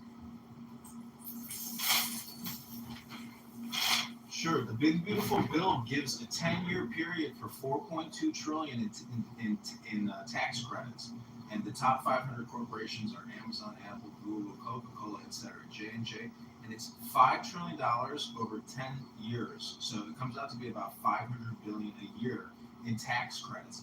That means we're going to still borrow $2 trillion, but that means Amazon, Google, Microsoft aren't paying down our debt. They're just transferring that debt to the taxpayers, to the citizens of America. Oh, I agree with you. I actually agree with that. So you're not for the tax credits that Amazon. No, I want to pay down the debt. Well, why don't you come out and say you're not for the tax credits so that we can understand you? I'm trying to infer that it's not a fair deal. It's not a good bargain for we the people. And as a congressperson, I would have voted against the big beautiful bill. Instead, Darren LaHood, who's been in office for 10 years, who I'm running against, he's created $20 trillion in debt in 10 years as we create $2 trillion plus a year in debt. Our government borrows $2 trillion a year that we do not have. We are spending money like a drunken pirate ship. I agree with you that we're spending money like a drunken pirate ship. I appreciate you staying in this dialogue. And I would also point out that you have done a very poor job of representing what actually is a credible view. And maybe there's something to what you're saying. But I don't think you've got the courage to go out there and say, these tax credits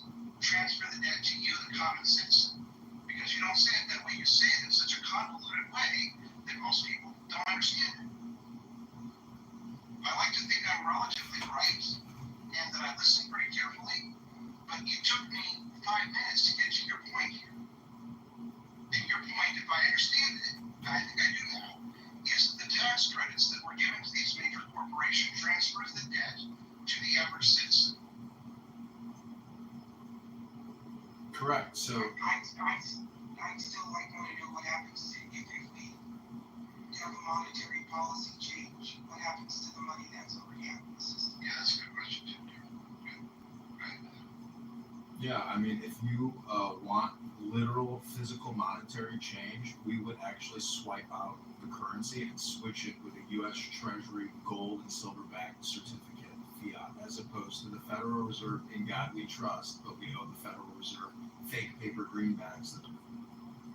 And so all of the countries that are currently sitting on our current currency, that currency is now worthless to them. And if you're talking about exchanging it, like what is the exchange rate? Is it a 1-for-1? One of these new dollars for one of the old dollars? And again, you may not have the answers because you haven't gone into this yet. I just think I think this is more complicated than you're kind of intimating it to me, and I don't think it's as clean as you're thinking it is. There's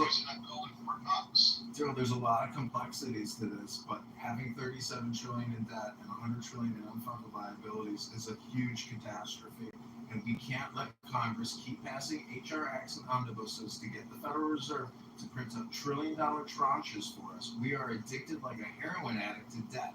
We have to stop borrowing and we have to stop spending and have a real economy, not based on borrowing and spending. Well, you could argue that the reason that we're so heavily in debt is because we're not collecting tax revenues at the levels we could or should be. So I guess if I were I'm not in your district, but if I were in your district, what I would say as opposed to, the sky is falling thing, right? Like, why are we not trying to get more states earning so that more states are paying in to the tax system?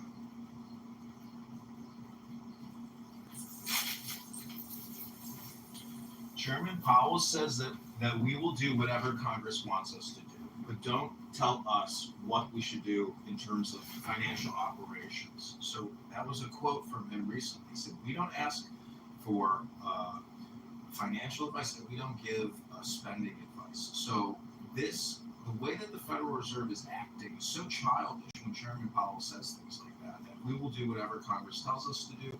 We don't care who's in charge. We will print if you tell us to print. That type of attitude is not a good leader. That's not a good steward of money. So Chairman Powell's agnostic as to how we spend and waste our money. As a congressperson, I don't believe in necessarily destroying the machine and taking the oil out of the engine. I think we have to be way more efficient in terms of how we're deploying and where the money's flowing. My suggestion is we cut Medicare and Medicaid by $1.8 trillion a year and the National Defense Authorization Act by $200 billion. That's $2 trillion. That brings us back to where we are not borrowing. We would only have to borrow we'd have to borrow $1 trillion a year, because we would be taking in $5 trillion a year in taxes, but still paying $1 trillion a year on the debt, 37 trillion. But we still have to borrow the trillion just to pay that. So we're in a big financial crisis here, and I thank you, Alan, for letting me speak so much, because I think most of you probably do agree that we are in a financial crisis, and we should come up with efficiencies, consolidation, as if we were in a bankruptcy trying to run a business. That's my suggestion. You're welcome. Go ahead. John, this is Elle. How many Americans would that push off of Medicare? Well, basically, the corporations would go out of business, but the American population would still get $1.2 trillion in funding for whatever is left of the medical industrial complex. No, my question was, if you were to reduce funds for Medicare by the amount that you just said, how many human beings would lose their Medicare? I obviously don't have an exact number for you. I wouldn't be able to tell you. I think everybody would get a lower quality of care and less care, but that's what $1.2 trillion, that's all that's left. You have to spend what's based on the budget. We need a budget balanced act. We can't keep borrowing and and spending. We as a population have to come to terms with the fact that we've been in a 25-year war with a pandemic, scamdemic that has looted our treasury by $37 trillion. Are we going to keep kicking the can down the road and pretend it's not a Ponzi scheme? It's a Ponzi scheme at this point. John, are you implying that the pandemic was not real? I believe it to be a pandemic, scamdemic. It's come out that Fauci funded the operations to build the COVID-19 virus in the Wuhan lab. I think the Pfizer, Moderna, J&J, Bill Gates' response to mass vaccination is a tragedy, and it cost us $5 trillion to fund it. The First Act, the HEROES Act, the CARES Act, it's all one giant scam to get big pharma money. If we reduce Medicare and Medicaid by $1.8 trillion a year, and the NDAA for Northrop Grumman, Boeing, Lockheed Martin, and we take $200 billion out of their pockets, we will kill two birds with one stone.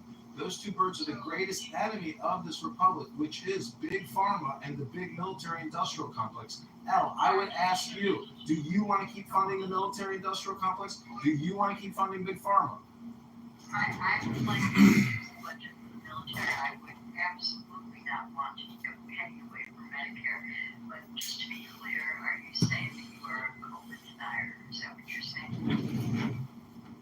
I'm a COVID-19 vaccine denier, not a COVID-19 denier, a COVID-19 vaccine denier. Got it.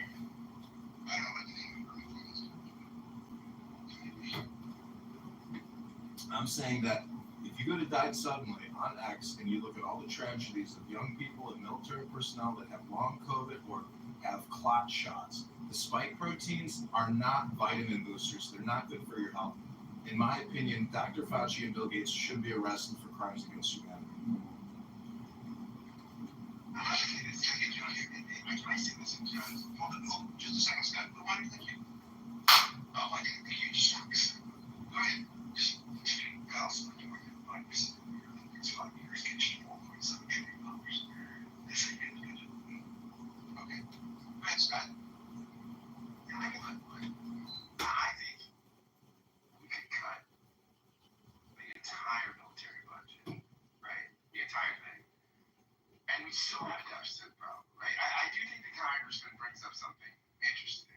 That and I, where Al says, I tend to be sympathetic about not wanting to cut Medicare or Medicaid, but I don't know how do we get to a sense where we're not in fiscal crisis. Now, most people say if we even just get to where our deficits were 40 to 60% of GDP, I mean, we'd be in the right direction. But what? I don't know what we got. Or do we do? I mean, I think that basically, I don't know what L you're in favor of cutting, but I think I think most people's approach to the deficit is that we'll put our head in the sand until everything collapses, and we just won't talk about it. I mean, Simpson Bowles, we had that. In the Obama administration, that was just put in the drawer. I mean, I don't know. I think the Congressman-elect has a Congressman candidate, Kitover, is extreme on this stuff, but I don't hear many people in their criticisms of the rational alternative or any alternative. I think that it's just, hey, what's wrong with that? That's what we want. That's what we want. That's what we want. That's what we want. All across the board,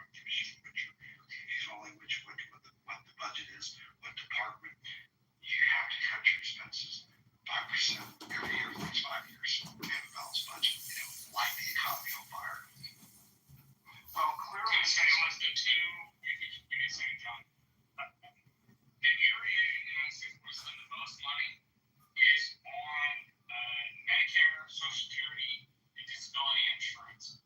Disability insurance makes up the largest share of that, and that's about $3 trillion a year. And so then you then have the interest on the debt, which comes in about $1 trillion, and then you have the military budget comes in about $900 billion, and then you have everything else we spend money on. So the quickest drivers of our debt and deficit happen to be mandatory spending programs. I'm not saying you get rid of them. I'm just saying we should all be clear on what the largest driver of debt is. Thank you. Jensen, I'd love to know what you think about this. Well, I just popped into the room. How long have you guys been, how long has the room been open? Are we just getting started, or are you winding down? No, we're just getting started, actually. This one does not have a time limit. I am very grateful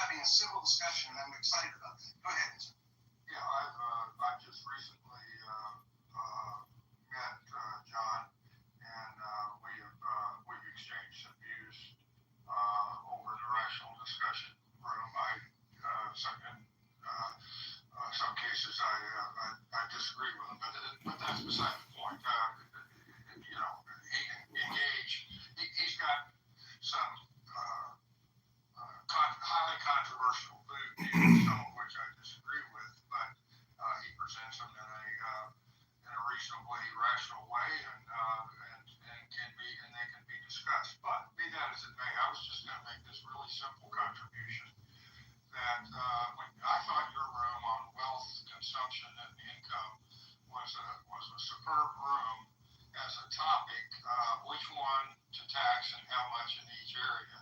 Obviously, we didn't reach any consensus, but I thought it was a good discussion. But then I sent you a text afterwards that I just made the observation, assume that our budget is $1 trillion, deficit is $1 trillion a year, just $1 trillion, which is higher than that.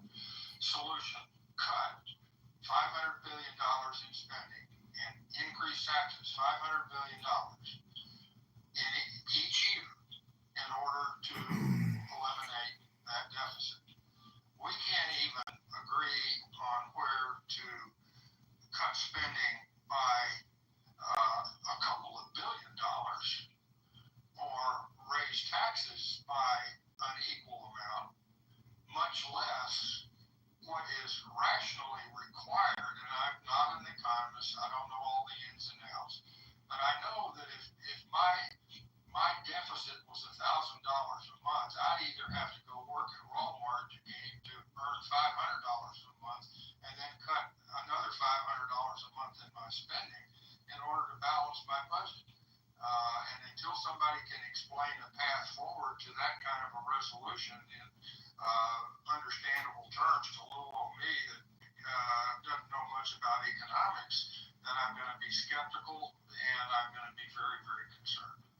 Anson, thank you. And I did see that message, and I think we'll get there. Next on Tuesday we're going to talk about what we could live without, and I think that's an important discussion. But Congressman, or theoretically, I don't like to call you. I'm going to call you Mr. Kitover. Is that fair?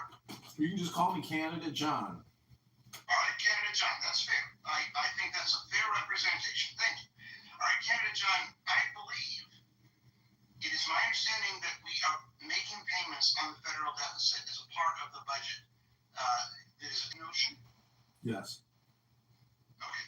So if we were to balance the budget, we would eventually pay off the federal deficit. Do you accept that notion? Theoretically, yes. Good. Wait a minute. If you balance the budget, you don't eliminate the debt. You eliminate the deficit spending for that year.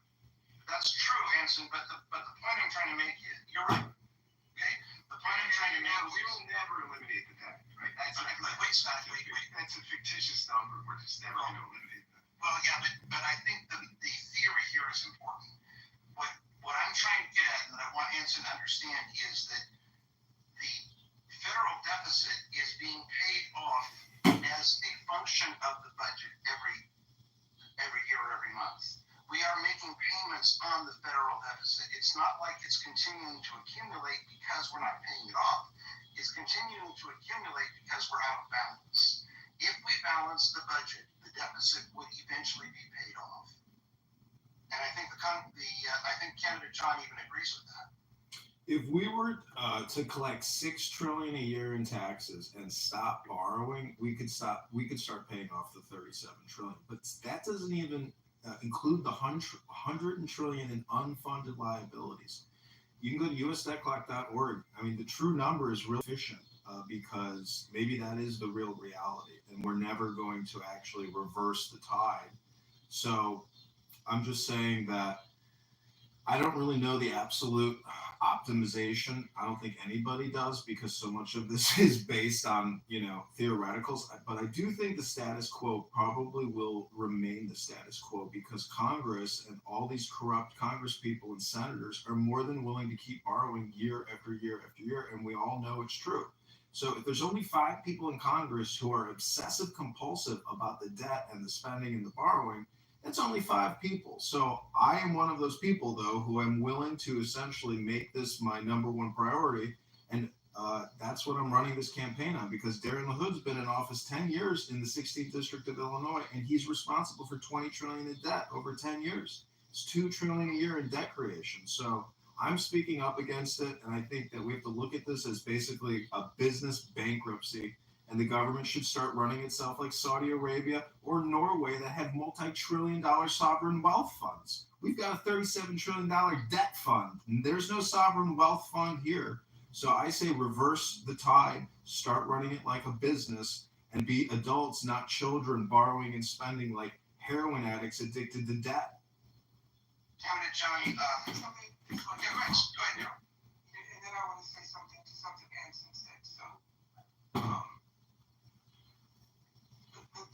because you still haven't, at least for me, you still haven't answered what would we do if, with this whole new monetary system, with the money that's out in the system, right? So it's not coming together because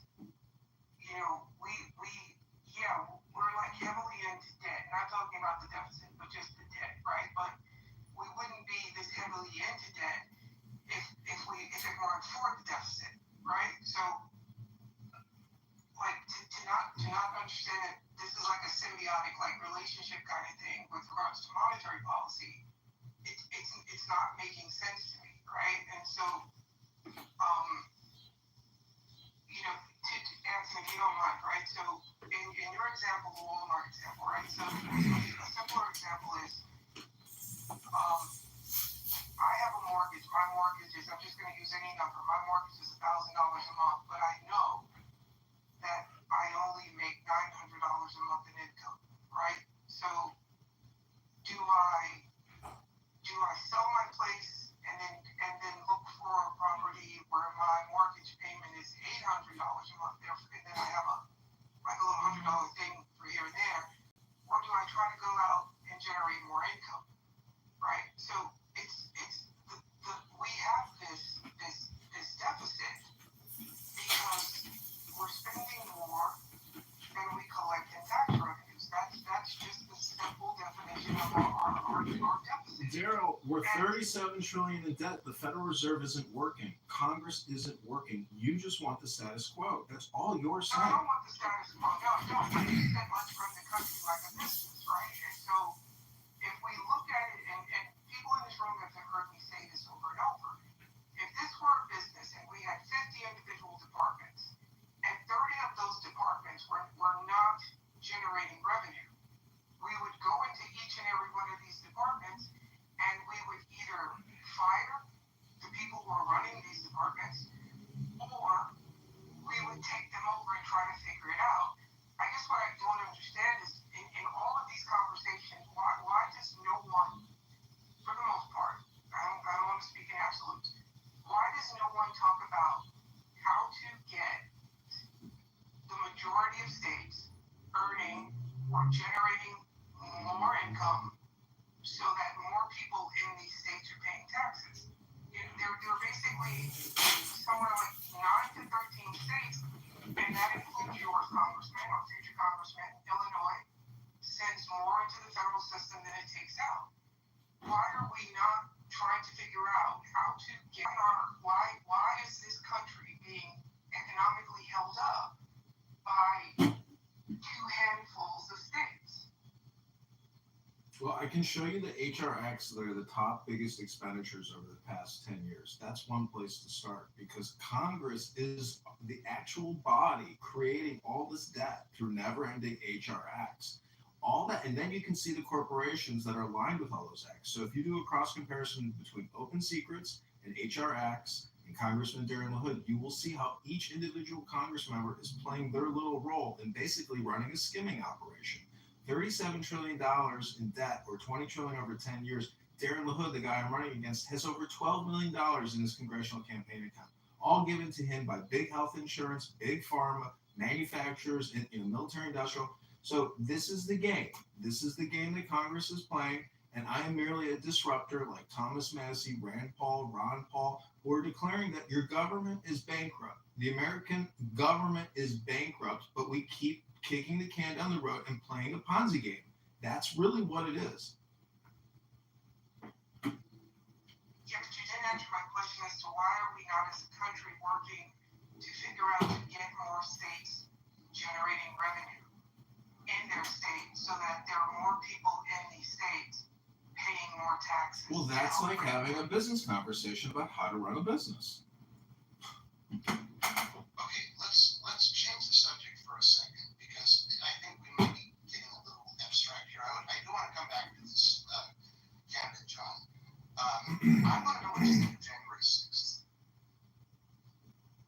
Well, when Ashley Babbitt poked her head through that window and that cowardly cop pulled his pistol and blew her head off, I was a little upset to see a cop who could have helped somebody get through a window safely. Instead, he decided to blow her head off.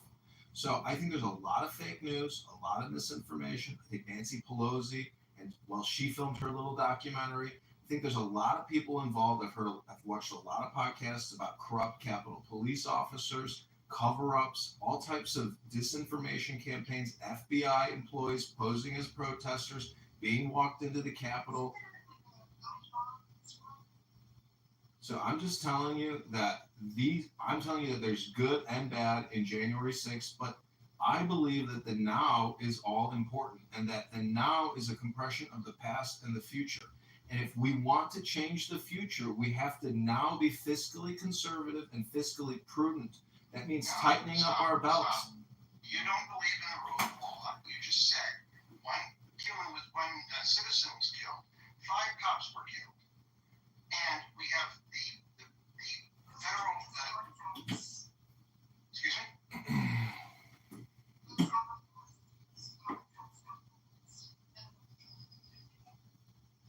Okay, all right. So we don't have people who believe that the rule of law should apply. It's okay for the president to force his way into office with an illegal riot in the Capitol. That's what I heard. Now maybe I heard it wrong, but you're claiming information that is not the same information I have.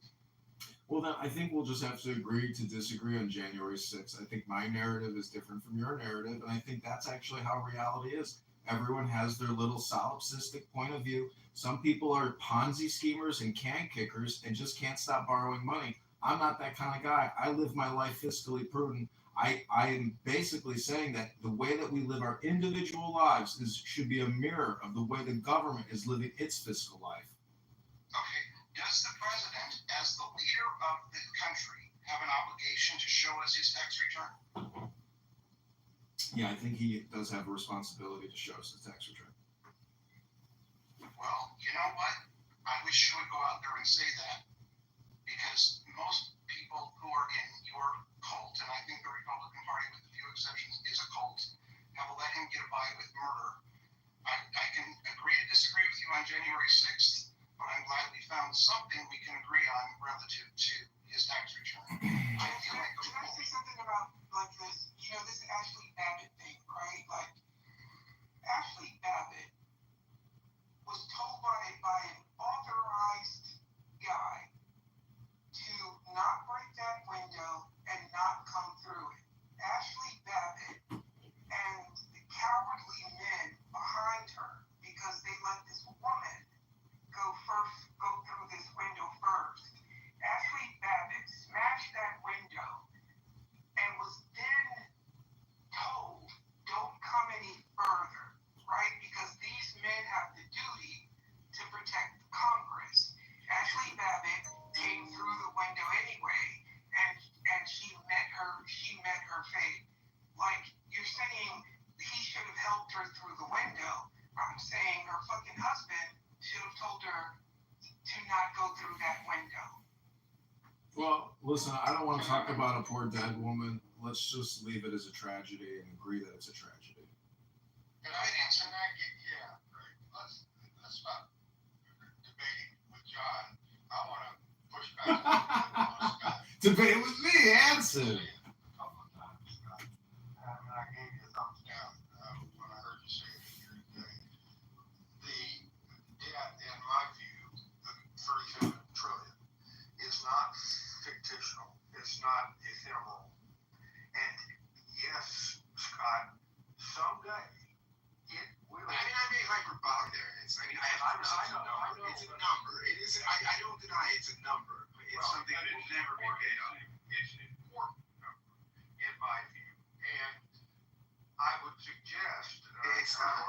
it's not. But Okay, all right, but just give me just a chance, because I'm gonna quote a book that I've quoted before, Changing World History by somebody named Davidal or something, and national debts, indebtedness, excessive indebtedness have been the primary cause for the decline and eventual left in the dustbin of history many empires over the course of, well, at least since the birth of Christ, if not before then.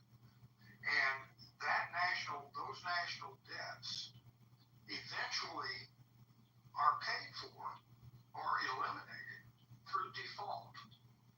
The nation continues to accumulate debt.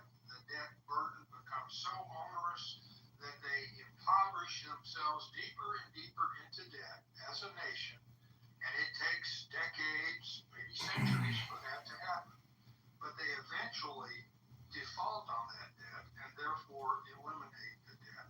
And when they do so, they are generally left in the dustbin of history. And that's been a historical track for millennia. And so I believe it's business model. I think it is valid. Not that it's going to happen tomorrow, but it could. God forbid. I still think my grandchildren, my great-grandchildren, are going to be a hell of a lot worse economic shape than I am today because of our continued accumulation of excessive debt nationally, and at some point we're going to become more indefensible. We will not be able to afford to stand tall if China invades Taiwan or Russia takes over Ukraine. And we will lack the ability, the moral demand will be there, but we will just simply lack the economic ability to sustain a society that everybody hopes that we can sustain, because we just don't have the money to do it. Look, I would say that I do think deficits are a problem. They are an issue, right? I think the national debt is not the issue, right? Because we're not going to pay down the $37 trillion. We're just not going to do that, right? That's just not going to happen. I've got all the money in my pocket versus all the money in your pocket. We will not say by default, Scott. Well, no, we're not going to default either, because it would be too costly to the world's economy. And most modern monetary theorists will say that responsible deficits aren't a problem if you meet several criteria, including if you bring your own currency and if your currency is an international currency, right? If it's a currency like the dollar.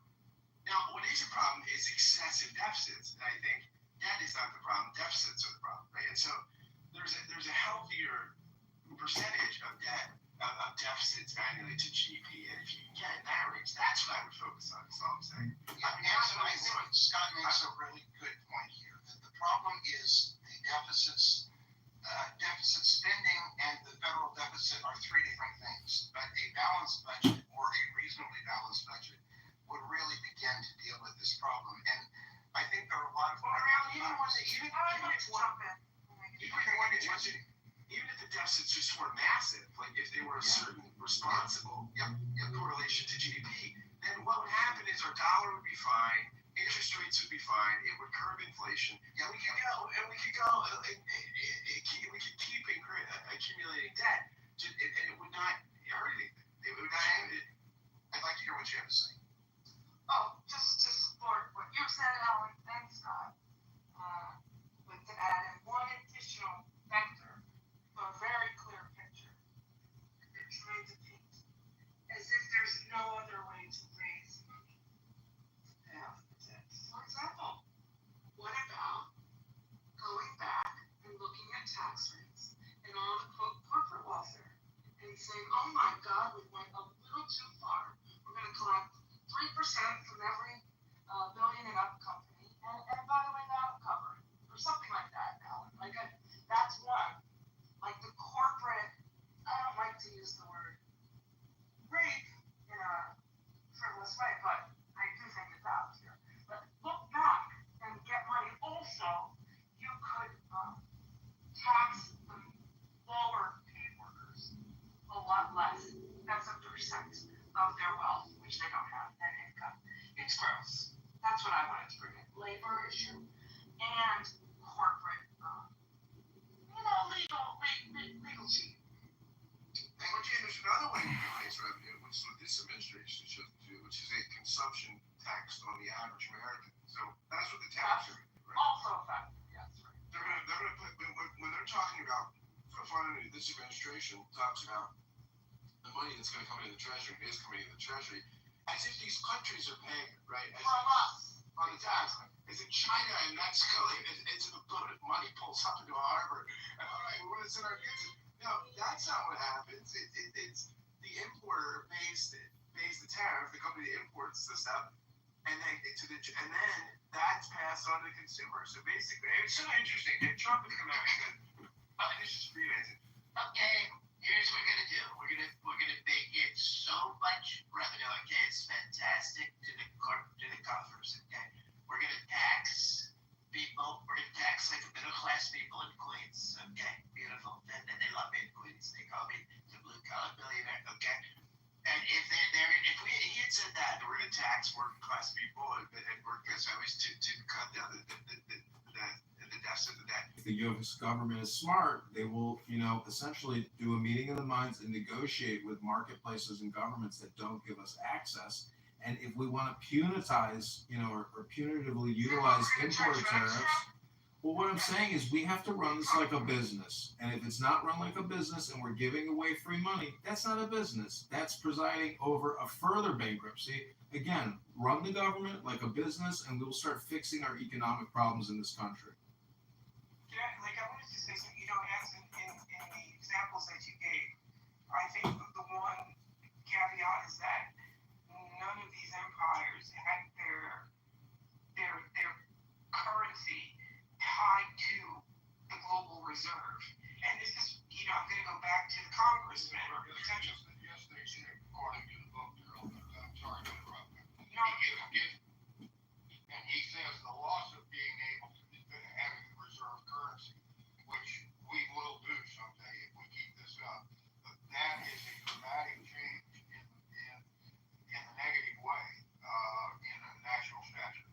And we're headed in that direction, in my view. And if you want to get well, that's just, I'm sorry, I didn't mean to interrupt. No, it's a good point, and I would add to this another question for the candidate. Do you think it's helpful in terms of our position as the world's reserve currency to have our president promoting cryptocurrency? I don't like cryptocurrency as an investment vehicle, but I think if Donald Trump is the president and he's promoting crypto, which I know his family is involved in some crypto deals, I just feel like people are taking advantage of the situation. However, you can't stop it. And I think $37 trillion in federal debt and 100 in unfunded liabilities is another example of runaway government, runaway Congress, runaway Senate, runaway Federal Reserve. Run it like a business. And you know what these cryptocurrency endeavors are probably doing? Maybe they're probably running it like a business. I'm just saying this government has to start running itself like a business. It can't just keep borrowing and spending and giving the money away. With all due respect, and I really want to say before we go any further, I love the way this has stayed civil. This is really extraordinary on Clubhouse, and I thank everyone for engaging in that and allowing that to happen. I am very appreciative. Now, candidate, with all due respect, if a business is running over the rights of people, but it's got a monopoly and it's in control of its particular market, is that okay with you? No, I mean, I don't like monopolies. I think they should be busted and we should have more competition in the marketplace, because when there's more competition, you get a better quality product or service that emerges from the marketplace. Okay, I want to go on record as saying I think the president's involvement in crypto is anti-American, and I really think it's cowardly of many Republicans for not standing up for that point. I also want to go on record as saying, Congressman. And also, Alan, the people that were freaked out that Hunter Biden was running around with Burisma meetings and shit. I mean, this is now on steroids. This is unbelievable that people are not. You're 100% right on that. It is. You're not concerned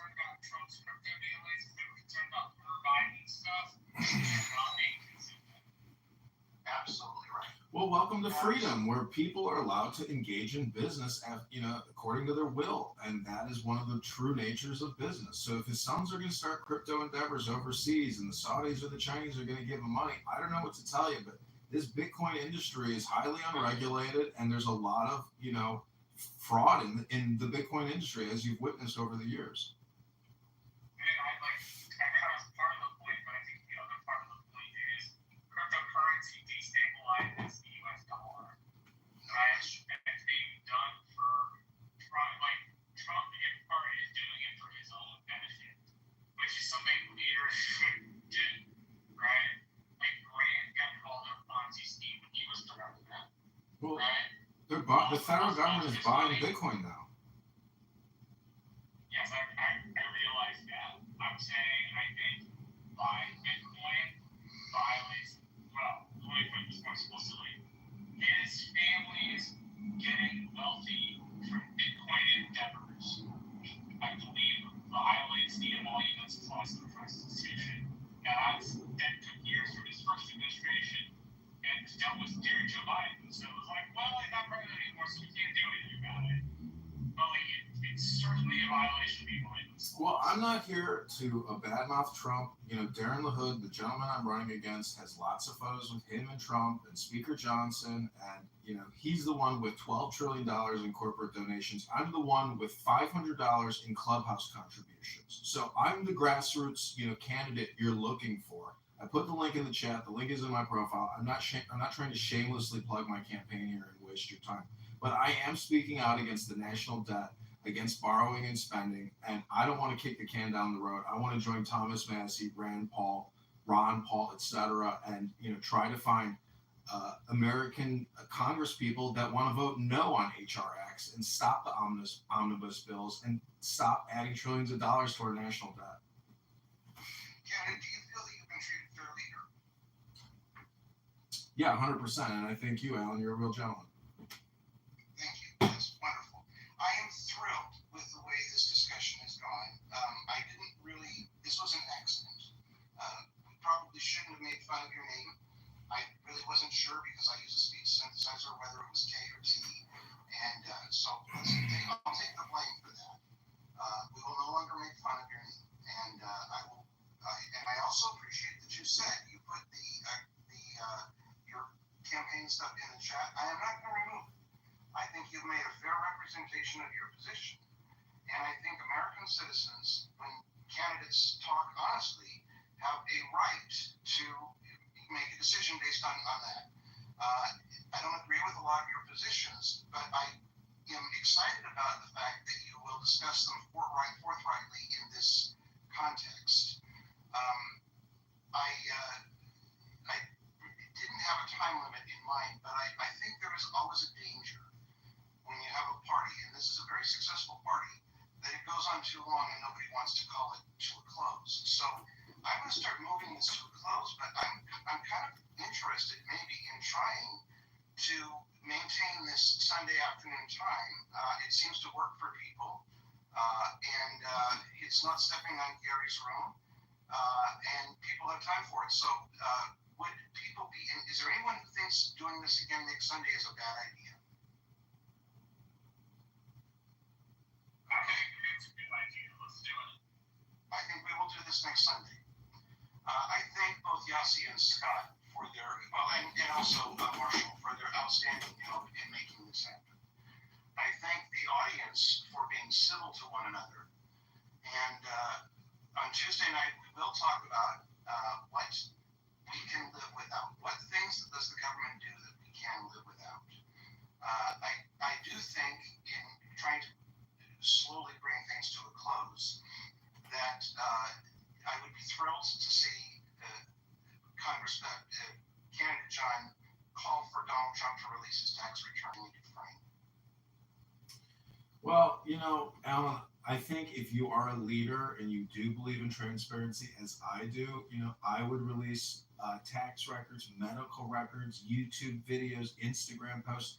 I'm all about transparency, and I think if you are a leader and you are transparent, it takes a big burden off of your shoulders, in terms of credibility. So I think your criticisms might be, unfounded, but it's still your opinion, and I respect your opinion, Alan. Thank you. And Virginia Dufresne, you want to pass on that? Sorry, Alan. I'm. It's Dufresne. Alan Dufresne. Okay, Virginia Dufresne. Yes. Yeah, Alan.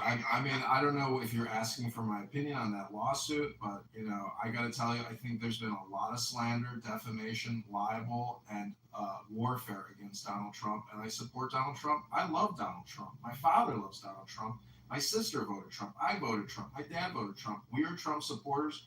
I support Trump, even though I may not support his fiscal policy in terms of how to run the economy. Daryl, thank you for the correction on the name. But I take that to mean, Congressman, and I will leave your information in the chat, but I take that to mean that you don't care that 14-year-old girls are raped. I'm sorry, Alan. I just dispute that and cannot agree with what you're saying. Well, you're not going to say the name of a woman who committed suicide because she was raped and she went to work for Trump and was allowed to be trafficked into Epstein's situation, and Mike Johnson and Donald Trump could do something about it, and they don't. So, well, let me say something about Epstein and espionage. I think anybody who has come into contact with Epstein should be considered compromised in terms of an espionage perspective. However, in Donald Trump's case, I would say as the president, he gets special clearance for whatever there might be in the Epstein files. And if the truth ever comes out, I just hope that there's justice for the victims. And a lot of people want to do the TDS, point at Trump all day long, but you forget about the victims. And Thomas Massie has 9 of them at the footsteps of Congress telling about their stories. So if you want to shed light, look at Thomas Massie. He and Marjorie Taylor Greene are fighting to release the Epstein files. So unfortunately, you may... I agree that the victims need justice, but we have a president who provably, demonstratively raped 18 women, and we voted for him, who got convicted of 34 felonies, and we still voted for him. And that really, really bothers me. I am actually much more conservative than you may think I am, but I think we should stand for something. And if we can't stand up for our wives and our daughters, then I don't know what kind of a country we have. So, any closing thoughts before we begin to draw this to a close? I'd like to throw out that, Congressman, you said, president gets a pass, but he wasn't the president when a lot of these things had happened. So, I live in the now. You live in the now. Are you going to go to the number one person in the entire government and say, sorry, we're going to have to dethrone you and depose you. You're under arrest. Are you going to do that? Are you going to break the chain of command? That's one that's hyperbolic, and one thing has nothing to do with the other. I'm simply talking about your comment about giving someone a pass because of this, when what they did, they were not that yet. So, I understand how, people rationalize or want to rationalize things in their head, but that just doesn't make any logical sense. Well, I can think about 100 people in the government or corporations who I think should be arrested. You want to arrest the President of the United States of America. So yeah, you never heard me say that. What I did, and this is the thing, right? This is like this thing about people, you say one thing and people hear something completely different. What I said was, I was responding to your comment about him getting a pass because he's the president, when the things he did, he was not the president yet. I didn't say, I don't get, Alan, you're not going to like this. I don't care about Donald Trump's taxes. I really just don't care. We're never going to get them. So I just don't really care that much. I understand it's a hot point for many people, but let's move on from that. What I'm saying to you, Congressman, is that this is a fallacious kind of rationality when you say, I forget this. It's not fallacious. I live in the now. I'm running for Congress. I'm not living in a lawfare TDS derangement syndrome. I'm trying to liberate America and the people in the 16th district that are being conned by Darren LaHood for 10 years now. TDS, that stands for Trump derangement syndrome, correct? Correct. If I go to my psychiatrist and say I have TDS, will that psychiatrist be able to acknowledge that it's a real syndrome? No, I think he'll probably laugh and say you're falling to the word game. And if I go to my my insurance company and ask for reimbursement for treatment of TDS, what will they say? They'll probably say, "You sounds like you got TDS." Okay, we acknowledge that this is I'm making a joke. I mean, I understand your point. Okay, you're making a joke, and yet the whole point of this room is that politics is a serious business. And you know, I think it's one thing to joke about something that we can all see as funny, but your use of TDS in this sense is trying to diminish my sense of unbalance when I have a president who raped 18 women, who was convicted of 34 felonies, and is providing terrible leadership. You want to say it's about the here and now. I'm concerned about the future and the precedents that we're setting, and the fact that we're normalizing the federal troops in our capital. We're normalizing the president bowing down to Vladimir Putin. We're normalizing women being raped and not calling it on what it should be called on by the Attorney General. We're normalizing the Attorney General taking over the Capitol and other states. Those are the things I'm worried about. Well, Alan, let me just respond and try to de-escalate or depolarize the conversation, because I think we're probably coming to the end. And I just want to say that, you know, your opinion is your opinion and you're entitled to it, as am I. However, I would just say that I want the government to be a mirror of myself. That means fiscal responsibility, health, vitality, love, wealth, all those things. I want our government to essentially stop borrowing and spending because it's irresponsible and childish. We need to live within our means and stop scamming ourselves and scheming and Ponzi scheming. So that's all I'm saying. And whatever your opinion is, I believe that there's a political element to it where in politics, all of this, these sex allegations and all this lawfare is dirty business, and that's politics. But it's all about who controls the purse strings, who's writing the check. And Trump is presiding over the big, beautiful bill. I'm running against Darren LaHood that supported the bill and was one of the chief architects of the big, beautiful bill. He also voted on the HEROES Act, the CARES Act. These are $4 trillion, $2 trillion at a time. They're printing it up with the Federal Reserve, BlackRock, Blackstone, etc. We have to stop this Ponzi scheme and stop borrowing and stop spending more than we collect. It's just common sense. And I got to tell you, we should. I'm here to try to put a stop to it. I think this has been an incredible hour and a half, and I'm not sure what we'll call the room next week. We will not make fun of your name, but I think we will continue the discussion about whether politics is entertainment or is serious business, and we'll find some clever way to do that. Thank you, everyone, for being a part of it. Any closing words from anybody other than John, Scott, and I, or Yasi? Do you have any closing words? Thank you, everyone. Thanks, guys. Thanks, Marshall. Okay. You want to close the room, Yasi? Thanks.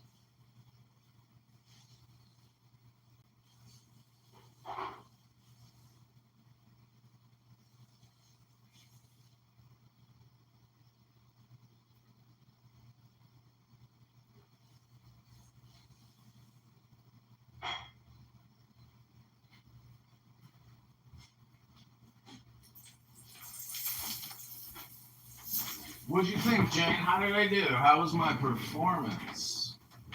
How would you rate my performance on that? You know, it's like going into a roast room.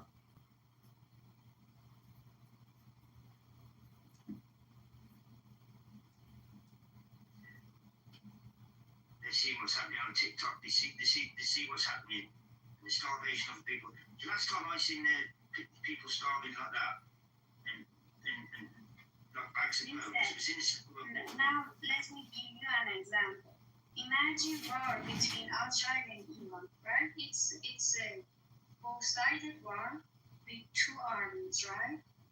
So each war gonna have some consequences for the people of both sides. For example, it can cause famine or lack of water inside Iran, or lack of electricity or gas. Okay, these are indirect results of a war. Now, what you are seeing is something that's of value to society. That's a big part